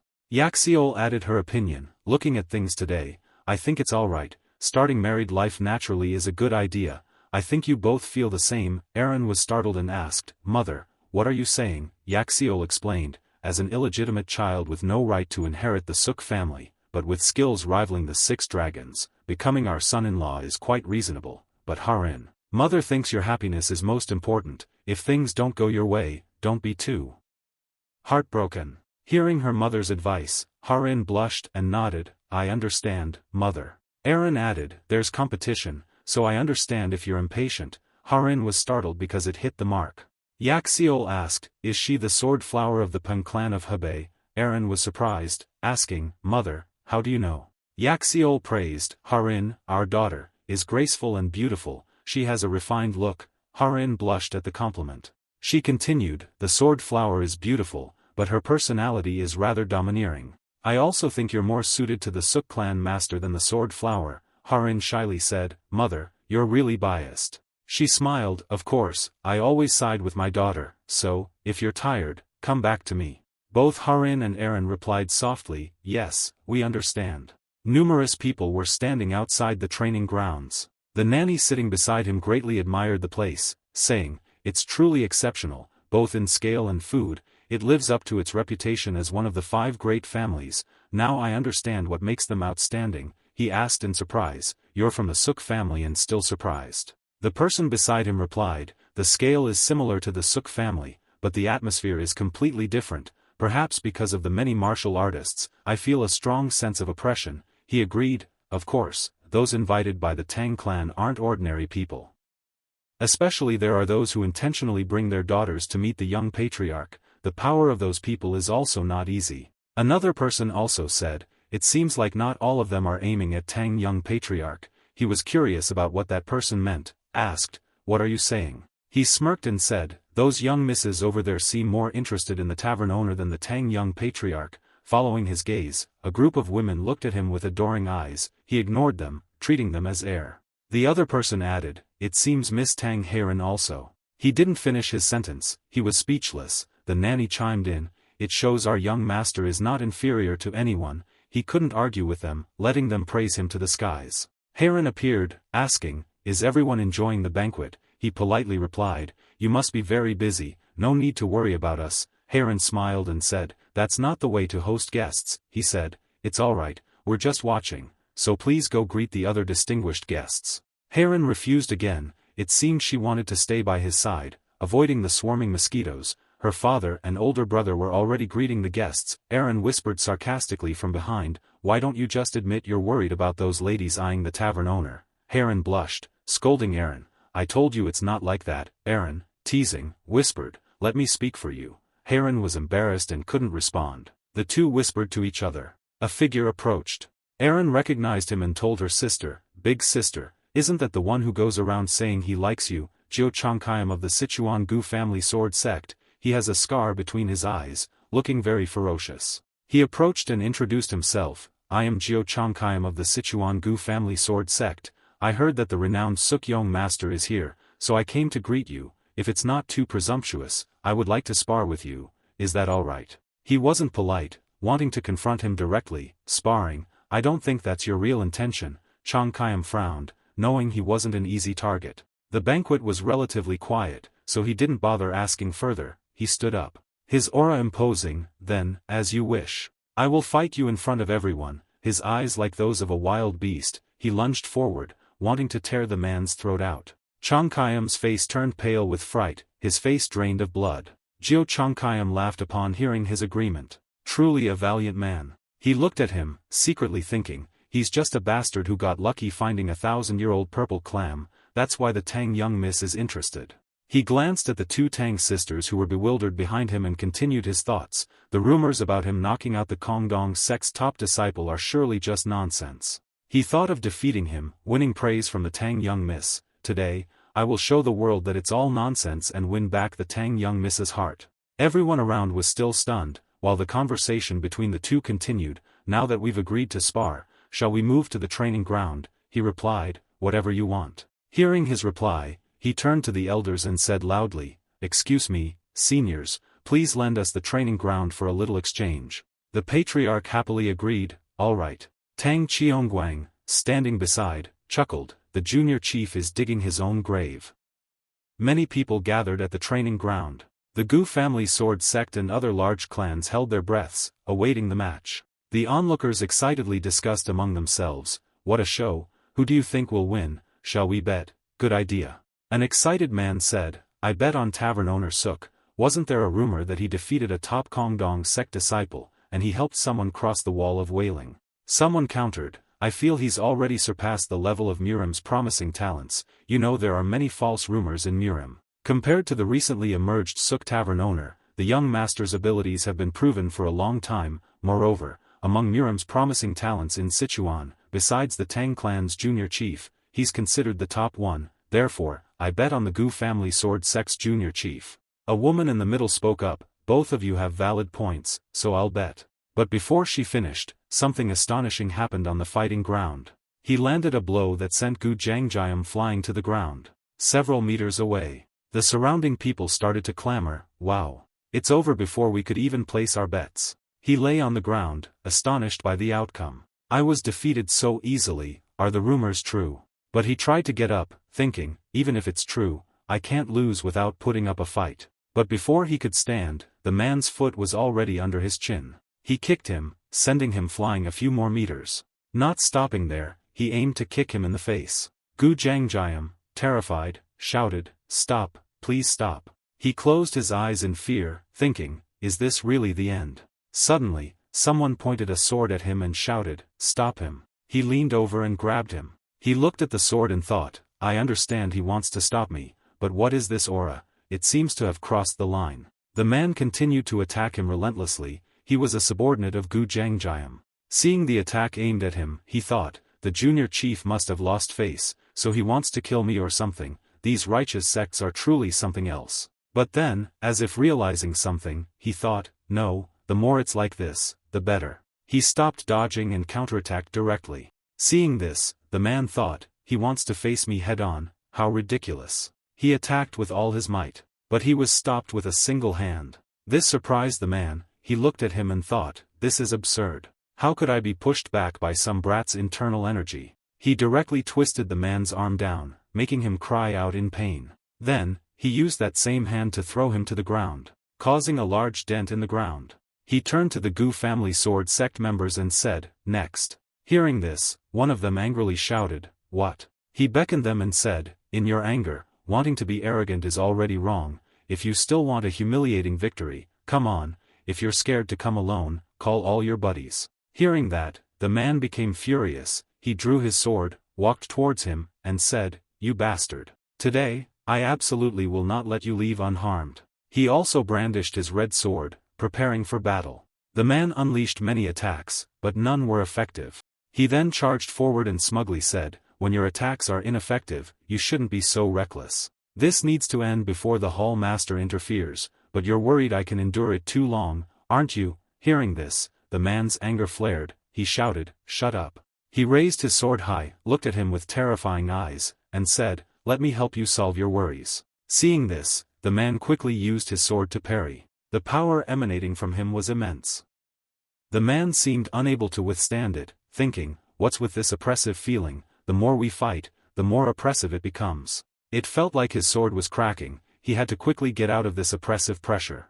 In a moment of carelessness, his sword was cleaved in two. He sat down on the ground, spitting blood, and slowly said, didn't think I'd be so easily defeated, did you? He sat down at the same level as him, leaned into his ear, and continued, you said you wouldn't let me leave unharmed, right?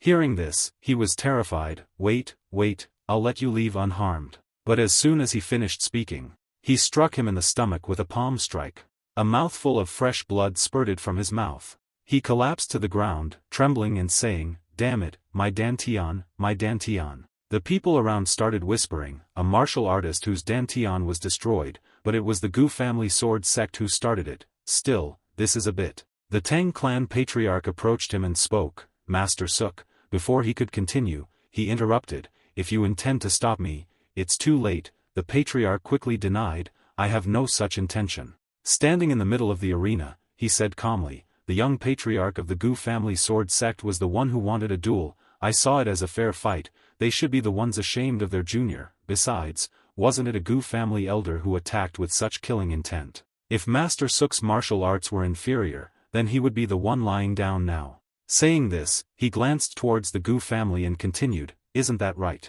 The Gu family patriarch remained silent, pondering this. He was hearing the whispers of the crowd, and demanding a duel was already disrespectful. Demanding a duel during the Tang clan's banquet was an insult to the Tang clan leader's dignity. He walked towards him step by step, saying, the disrespectful must pay the price. I think leaving the sect leader's head behind wouldn't be wrong either. Hearing this, the remaining subordinates rushed forward to protect him, angrily saying, you arrogant bastard, do you really want to die? He closed his eyes, sighed, and said to him, you're determined to do this. If you solve it this way, you won't gain anything. Hearing this, he scoffed and replied, if you begged for mercy, I might reconsider, but I doubt you're going to do that. Then to everyone's amazement, he jumped down at him, cut off his head from his neck, and said, well, then you'll have to pay. Tang Qion, Guang sat at the tea table and asked, they must have returned to Huanghua County by now, right? The patriarch replied, if nothing happened on the way, they should have arrived by now. Qion Guang took a sip of tea and chuckled, if word of that recent duel spreads throughout the Jianghu, Suk Quanju will become even more famous. The patriarch added, and many more enemies as well. He agreed, just as the patriarch said, there will be many more enemies. He not only took the head of the Gu family sword sect leader but also killed Jiao Chongqim and Gu Yongman. The patriarch continued, the action was justified, but from the Gu family sword sect's perspective, it was a bit excessive. Tang Qiongguang nodded, losing both the sect leader and the junior chief all at once. The patriarch sighed slightly, but Suk Quanju doesn't seem too worried. Tang Qiongguang simply replied, is that so? Then he asked, What's the situation on the Gu family sword sect side? Are they planning revenge? The patriarch answered, instead of revenge, the sect leader's brothers are vying for his position, but whoever takes that position is too far removed from Sukwonju to take any action. He stated, that's right, he took the sect leader's head with a single strike. No one dares to utter a word. In the patriarch's opinion, what realm has Sukwonju reached?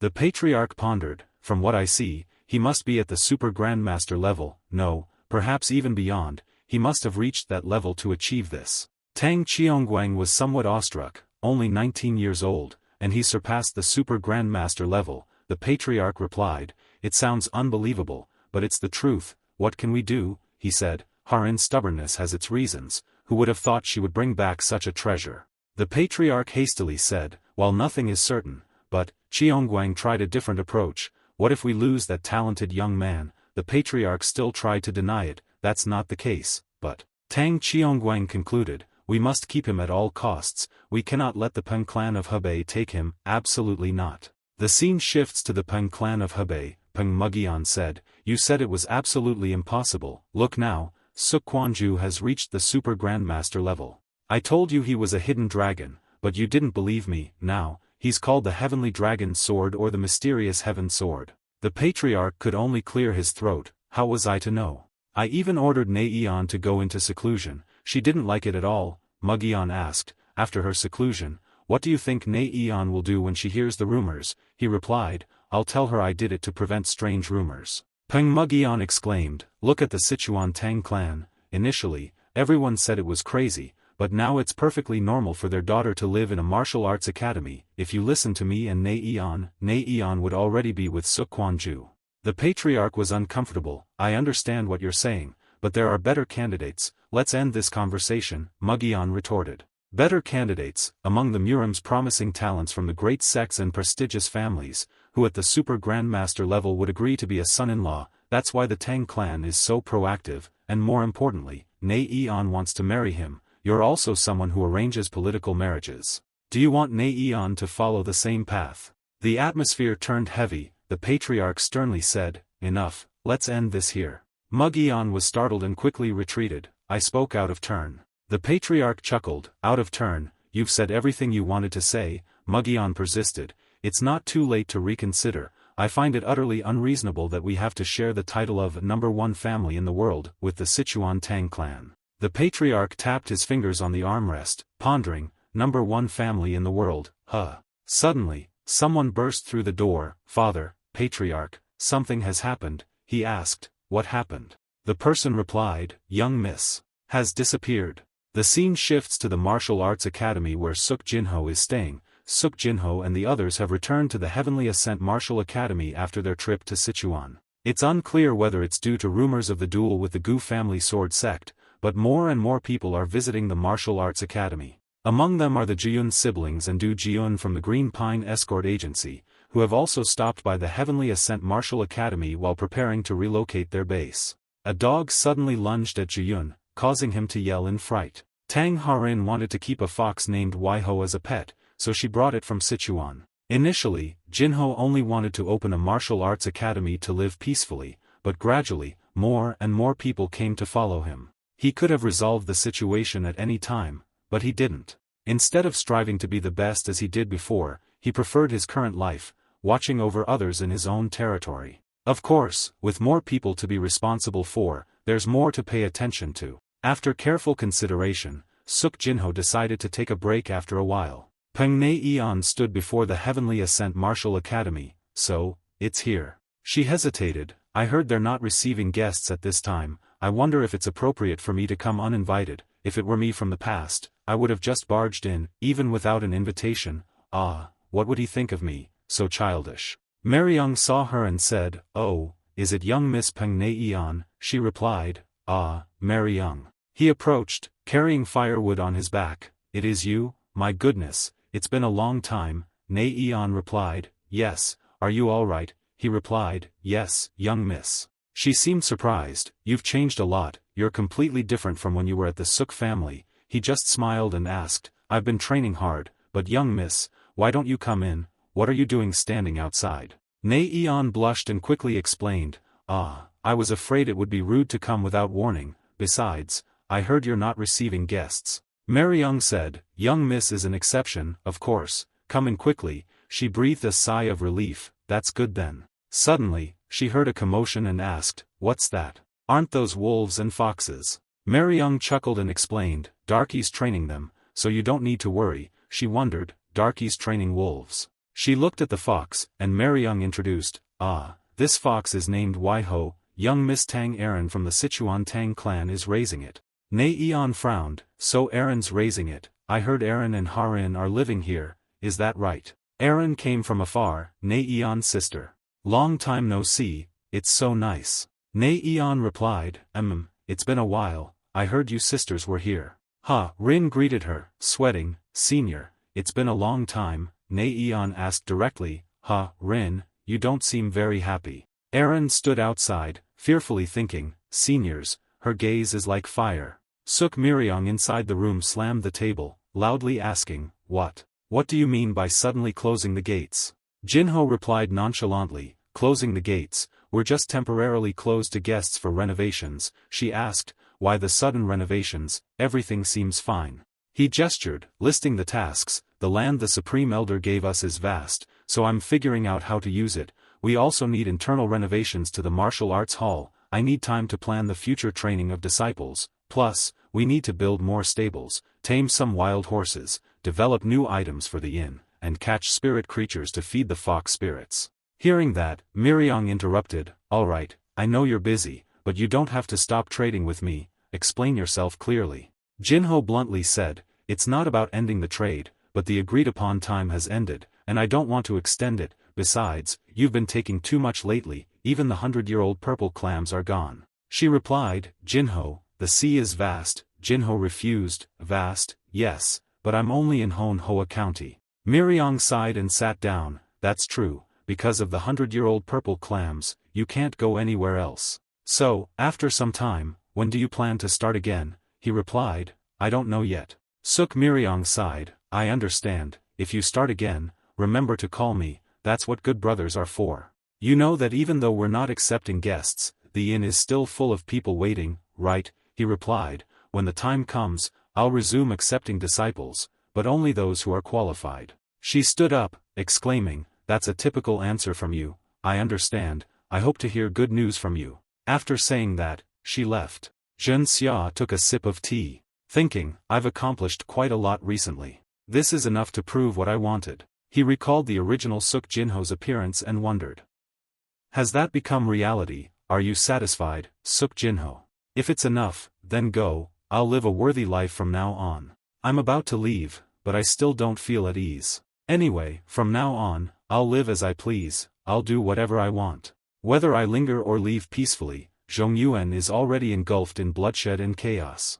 The Diansang sect was the first of the 9 great sects to be attacked. Fire and smoke billowed, people shouted, stop them, stop the enemy quickly. Don't let them pursue our disciples. The perpetrators of this chaos are the heaven-defying Demon Palace. They arrogantly declared, the heaven-defying Demon Palace will establish a new order in Zhongyuan. The heaven-defying Demon Palace quickly cornered the Diansang sect. They boasted, those righteous sects won't understand. Using powerless youngsters as shields is common, but these are the strong ones dying to protect the useless ones. The Diansang sect replied, this is a choice that a beast like you, even after 1,000 lives, could never make. The heaven-defying Demon Palace sneered, because of this foolish choice to entrust the future to useless children, then from today onwards, Zhongyuan will have no more Diansang sect. The Diansang sect raised their swords. Those men declared, we've faced countless enemies, but we've never bowed our heads. The heaven-defying Demon Palace challenged, then I'll be the first, attack, annihilate them. The Diansang sect roared, great demon, receive my arrow-shooting sword technique. The technique launched its attack. The heaven-defying Demon Palace scoffed, the arrow-shooting sword technique, the sect leader's special martial art is this weak, it's underwhelming. An elder of the Diansang sect stared at the reality in shock. He angrily shouted, shut your mouth. The Diansang sect launched a counterattack against the heaven-defying Demon Palace. The Diansang sect swung their sword downwards, but their attack was blocked barehanded by the heaven-defying Demon Palace. The heaven-defying Demon Palace asked, didn't I tell you it was useless? The Diansang sect smiled, it's hit. he thought, even if you're a martial arts prodigy, you haven't lived half as long as I have. Time is fair to everyone. How can your internal energy at your age compare to mine? Let's end this match with internal energy. The heaven-defying demon palace asked uncomfortably, are you planning to consume all your precious internal energy like that? It's not that easy. The Jiansang sect unexpectedly asked back, what? The heaven-defying demon palace punched the Jiansang sect leader in the stomach, leaving him barely alive. He said, all this precious internal energy will become my power. The Jiansang sect incredulously asked again. Could it be that you used the skill absorption technique, you scoundrel? The rebellious heavenly demon comforted him, don't worry, you won't be alone on this path. Starting from those old men behind you, other sects will gradually follow you. Finally, I'll send those Shaolin troublemakers down too, so just wait down there. The Jiansang sect elder mumbled, Shaolin, that's right, you scoundrel went to Shaolin anyway, with that body. But the demon grabbed his head, cursing, too much talk, die. I must obtain the nutrients hidden within your bodies. The man who had just been determined to protect the sect's essence was now killed by the villain, kneeling lifelessly. He said it was for survival. With the heaven-defying demon palace's rampage, the Jiansang sect was annihilated. This shocking news quickly spread throughout Zhongyuan. While many sects and clans had the strength to resist, they hesitated due to their own interests. The heaven-defying demon palace master and his 2 disciples gradually threatened all of Zhongyuan. News of the turmoil reached Huanghua County. Suk Jinho said, according to Jianghu rumors, the heaven-defying demon palace had occupied Jiansang Mountain and 3 cities, but according to letters from the Tang clan leader and Peng Seju, their elders, with 12 disciples, were targeting powerful clans and sects, aiming for all of Zhongyuan. Tang Harin said their power was still growing. He replied, they've approached those with grudges against major sects and clans, telling them that they'll help them get revenge, enticing them to change the world. They tell those blinded by hatred that they'll teach them the vengeful soul's exploding corpse art, making it hard to refuse. Peng Neian angrily said, they don't even protect their followers, they incite people to die. How can people do such evil things? Suk Jinho explained, it's likely to be very unstable in the coming period. Young missus, you should plan your escape before it's too late. Tang Harin and Peng Neian both asked, what do you mean, brother?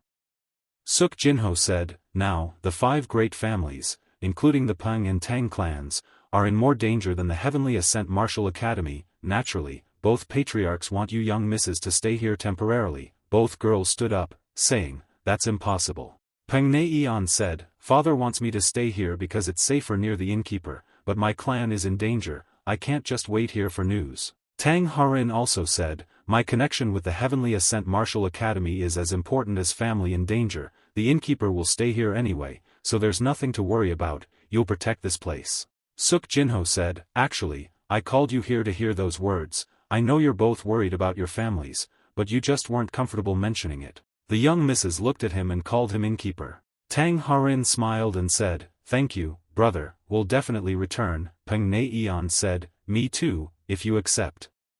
Suk Jinho felt a lump in his throat, but finally said, good luck to you both. On the road through the forest, the carriage raced urgently. The Supreme Elder urged, how much longer until we reach the Heavenly Ascent Martial Academy? The driver replied, probably about 2 hours more. Seeing Suk Myongil's severe injuries, everyone worriedly said, we don't know if he can hold on until then. Suk Myryong, worried about her father, asked, shouldn't we stop and find a doctor first? The Supreme Elder explained, if we stop to find a doctor and get caught by pursuers, we'll all die. The situation is urgent, we must hurry to Jinho's place. Now, we can only hope the clan head can hold on until we reach the Heavenly Ascent Martial Academy. The heaven-defying demon palace, the skill absorption technique, and the exploding corpse art, all of Zhongyuan will be thrown into chaos in a bloodbath. It would be better if the righteous sects quickly resolve this. They'll fight for their own interests, so it'll likely take a long time. Hopefully, no more trouble arises.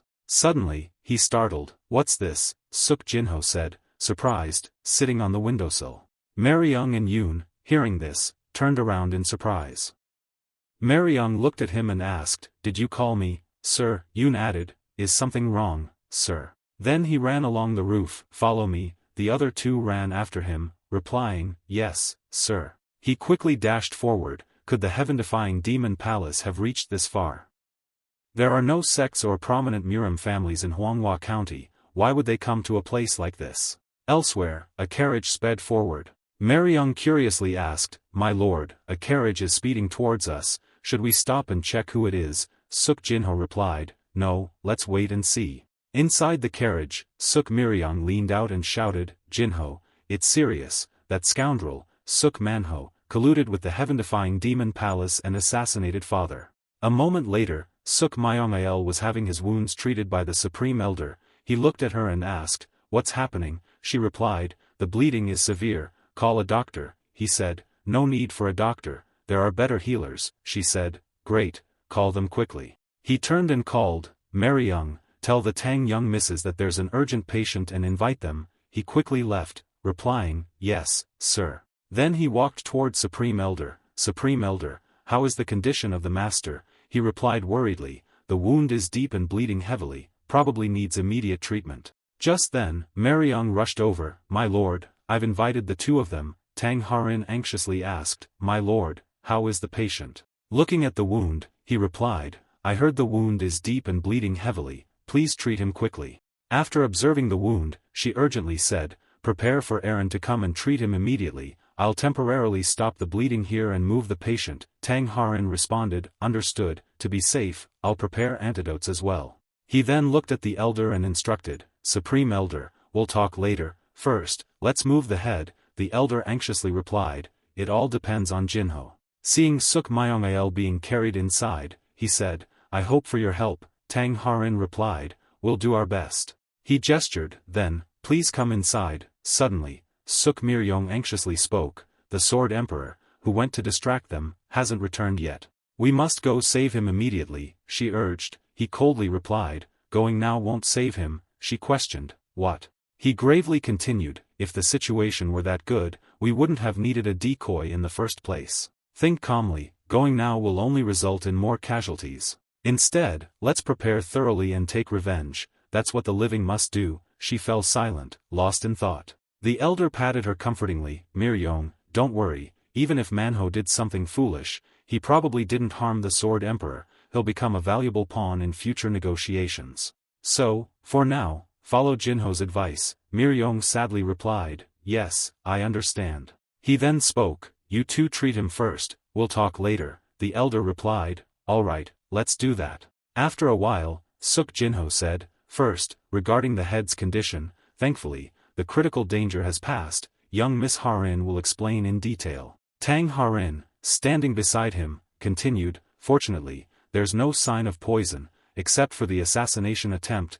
vital organs are unharmed, with careful treatment, he'll recover soon." Miryong breathed a sigh of relief. "Ah, that's fortunate," the elder gratefully said, "the Suk family will never forget the Tang clan's kindness." They quickly sat down at the tea table. He said, "Now, let's hear the story. Suk Manhwa colluded with the heaven-defying palace and assassinated the head, what's going on?" The Supreme Elder said gravely, "Not long ago, Manhwa disappeared from the Suk family. The timing was bad, we were about to mobilize the guards to search, but under the cover of darkness, the heaven-defying demon palace launched an attack on the Suk family. By now, the Suk family is likely completely under their control. We're lucky the Sword Emperor escaped, but someone witnessed the first and second sons being captured by Manhwa." Suk Miryong continued, "The only fortunate thing is that the seal my father possessed hasn't fallen into enemy hands, that seal is needed to open the secret treasure vault." Tang Harin interjected, "Even so, the attack not harming vital organs seems unusual, it looks like the attack aimed to find the seal's location." Suk Jinho then spoke, "Supreme Elder, what do you intend to do next? It seems you won't sit idly by." The elder frowned, "I'll send letters to everyone who can help. Once the head recovers, we need to gather our forces and reclaim the Suk family." Suddenly, Suk Miryong slammed the table and stood up, "Jinho, can you help us?" He nonchalantly replied, "Help how?" She put her hand on her chest and urgently said, "You're the strongest in the Suk family, your help would be enormous." He coldly said, "But why should I?" She was surprised. "What?" He continued, "I've left the Suk family, now, the relationship between the Suk family and the Heavenly Ascent Martial Academy is purely transactional. Unlike the Suk Wind Escort Agency, the Heavenly Ascent Martial Academy is no longer part of the Suk family." She exclaimed, "But you're your father's son, how can you say that?" He mockingly replied, "Does that matter when I have the power?" She was embarrassed and fell silent. Then, softly, she said, Jinho. He coldly looked at her. In the past, the Suk family didn't need me, and I didn't need the Suk family. The Heavenly Ascent Martial Academy discovered and thwarted Manhwa and the heaven-defying Demon Palace's plan. That's enough. She persisted. That was then. Suddenly, the Supreme Elder spoke. Enough, Miryong. He sternly looked at her. Jinho's right, she said, grandfather. He continued, just by helping us like this, we already owe him a great debt. Jinho, ignore Miryong. He took a sip of tea and looked at the elder. Of course, I don't intend to ignore my blood ties. If the Suk family surrenders and stays here, I'll naturally consider helping, but I expect nothing more. The elder happily said, thank you, Jinho. He stood up, then, rest. As soon as he finished speaking, he left the room. Outside the hallway, Tang Harin followed him. Master. He turned around and asked, is there anything else you want to say? She bowed her head and softly said, no, I just wanted to ask if you're all right. He coldly replied, what do you mean by all right? She replied, I don't understand everything yet, but it's still the place where you were born and raised, the Suk family. He looked at her and replied, that's true, but protecting the Heavenly Ascent Martial Academy is more important to me. I'm fine, go rest. If you're going to Sichuan tomorrow, get plenty of rest. She replied, all right, you rest too, master. Then he turned to leave, but suddenly stopped. He sensed a familiar aura and thought, what, you're still here, what is it? The next morning, they also left. Sir, we ask permission to depart. Tang Aaron said, I'm sorry sir, we want to stay and take care of the manor until the end. He immediately replied, just one day is enough, according to the doctor, as long as you recover well, please be careful. Then she said, may I ask a favor before we leave? He was puzzled, what is it? She said shyly, once. Next time we meet I want to call you older brother. I hope that sir you can also address me comfortably. Peng Ne Eon and Tang Ha Rin in the back was surprised to hear that, sister. Peng Ne Eon blushed and said loudly, then I will too, I'll call you older brother as well. Jinho replied cheerfully, both of you, do as you wish, I only hope this request can be fulfilled when we meet again in life, please take care. Aaron replied joyfully, yes, and she and Peng Ne Eon said in unison, we will definitely meet again, brother.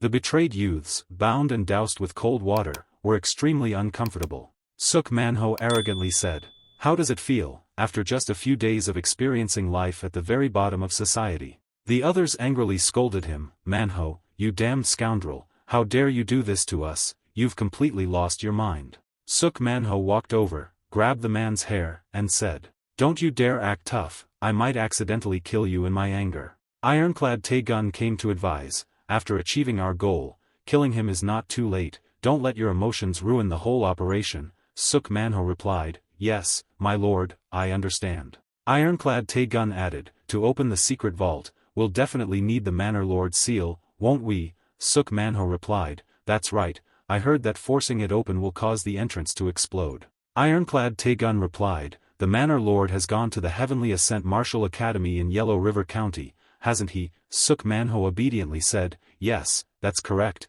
the head of the Heavenly Ascent Martial Academy, Suk Jinho, is a younger son, just like me. Due to resentment towards the Suk family, he left the manor and established this martial academy. If you send someone to persuade him, they will cooperate with us. Ironclad Taegun mused, I can't control the time myself, I suppose I'll have to go myself, he instructed. We don't need his cooperation, prepare for departure immediately. Suk Manhwa obediently said, I'll prepare right away, my lord. A subordinate ran up and reported, the head of the Suk family and his subordinates have arrived near this area. Ironclad Taegun replied, he has personally come here, that certainly saves us a lot of trouble. Among the 12 disciples of the palace master, I am the weakest, therefore, while the other 10 disciples, excluding me, aimed for the top position through strength, I decided to rely on wealth and power to seize the top spot, below 1, above 10,000, that's my strategy. That's why, while the other 10 disciples sought favor with the 9 great sects and the 5 great families,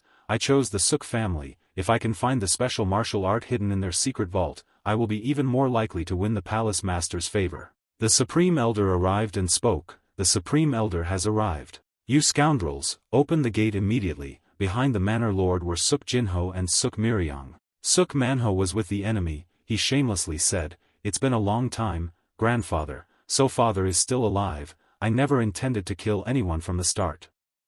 The Supreme Elder scolded, I've never had a grandson like you. What kind of son would dare to stab their own father? Suk Manho said, if you wanted to avoid this, why didn't you care for me more when I was younger? You only cared for your legitimate son's children, and that's why this happened. The Supreme Elder asked, was it necessary to go this far? Suk Manho replied, I can't accept that someone else inherits the family not because of their talent, but because of their mother's lineage. Seeing Suk Jinho, the most outstanding among your grandsons, not being mentioned in the succession list, I realized something. I realized that no matter how many times I die and come back to life, a younger son can never become the patriarch, and I thought, it's not because I lack talent, that's why I acted like this.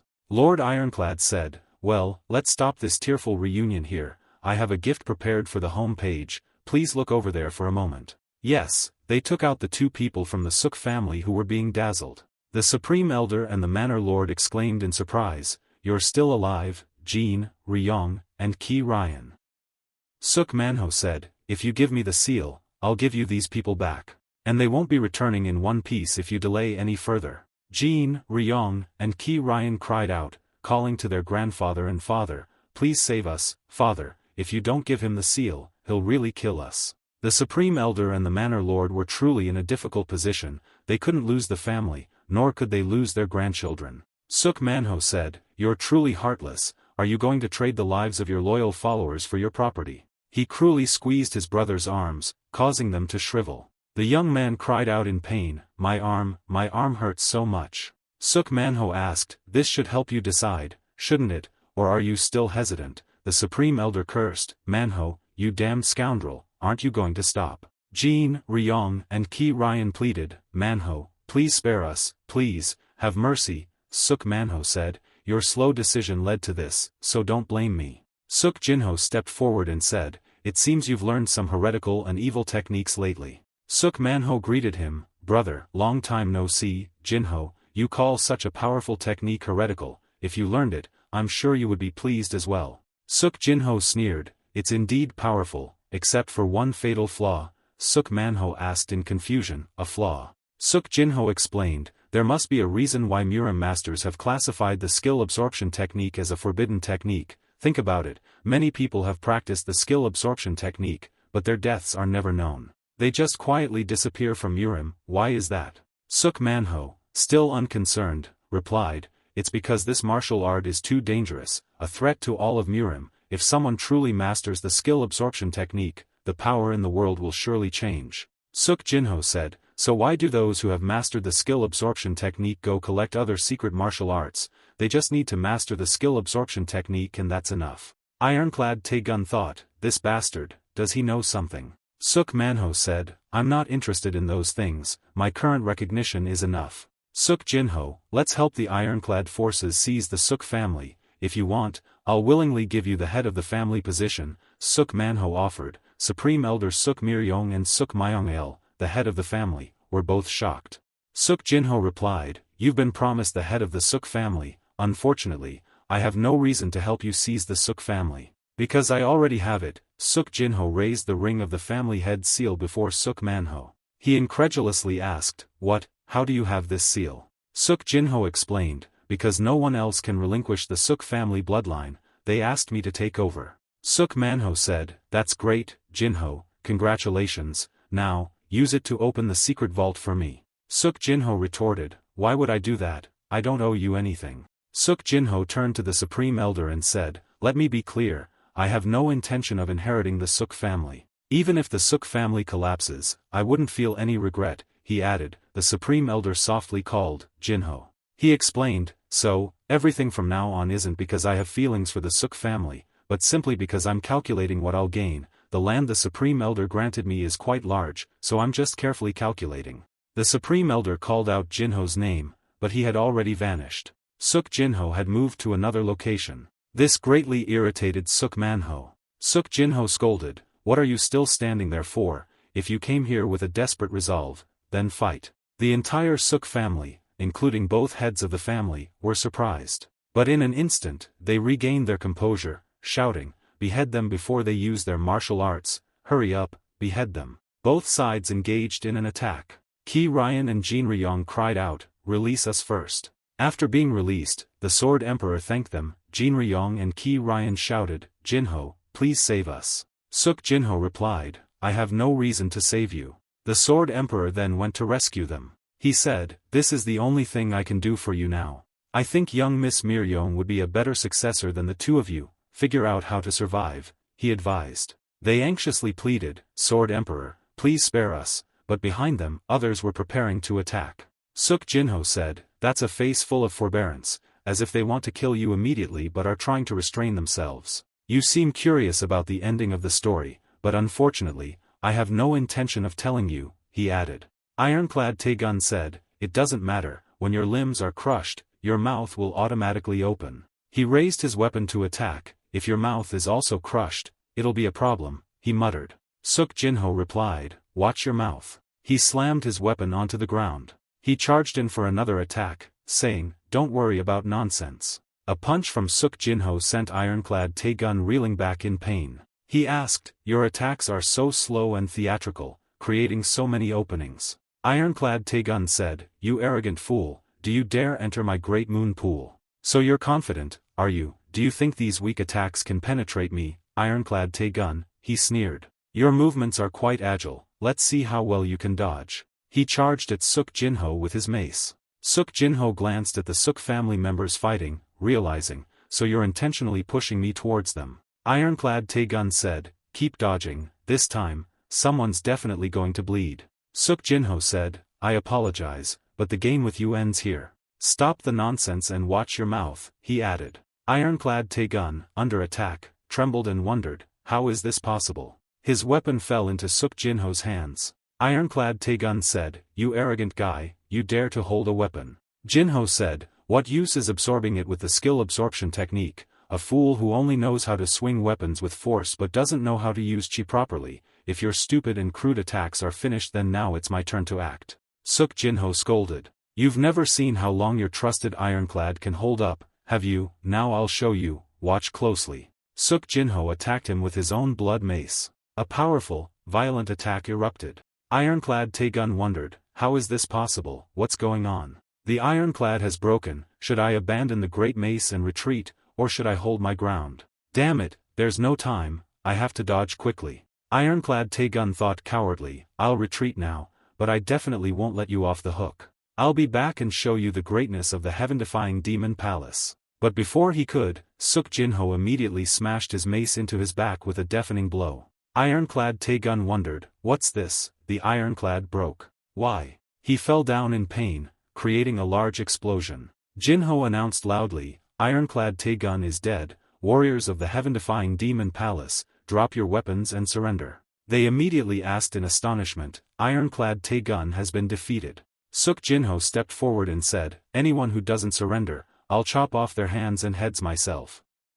Ironclad Taegun had been defeated. The blood-soaked weapons fell to the ground. They knelt down together and chanted strange incantations. Everyone wondered what they were doing. Jinho yelled, everyone, get as far away as possible, it's the exploding corpse art. They said they would die with him. Everyone shouted, it's about to explode, get away. A massive explosion occurred, the Suk family looked around at the scene. Suk Jinho turned back and announced to everyone, it's all over. Myong-il looked around. Suk Miryong immediately ran to cover the bodies, crying, she said, Father, don't look. Myong-il couldn't hold back his tears when he saw the bodies. He knelt down and cried out, I'm sorry, my child, I'm truly sorry, it's because your father is useless. Suk Miryong went to help him up, she said, Father, please get up, the head of the family can't be like this. Suk Myong-il went to Jinho and called out, Jinho. Jinho replied, yes, head of the family. Suk Myong-il grasped his hand and said,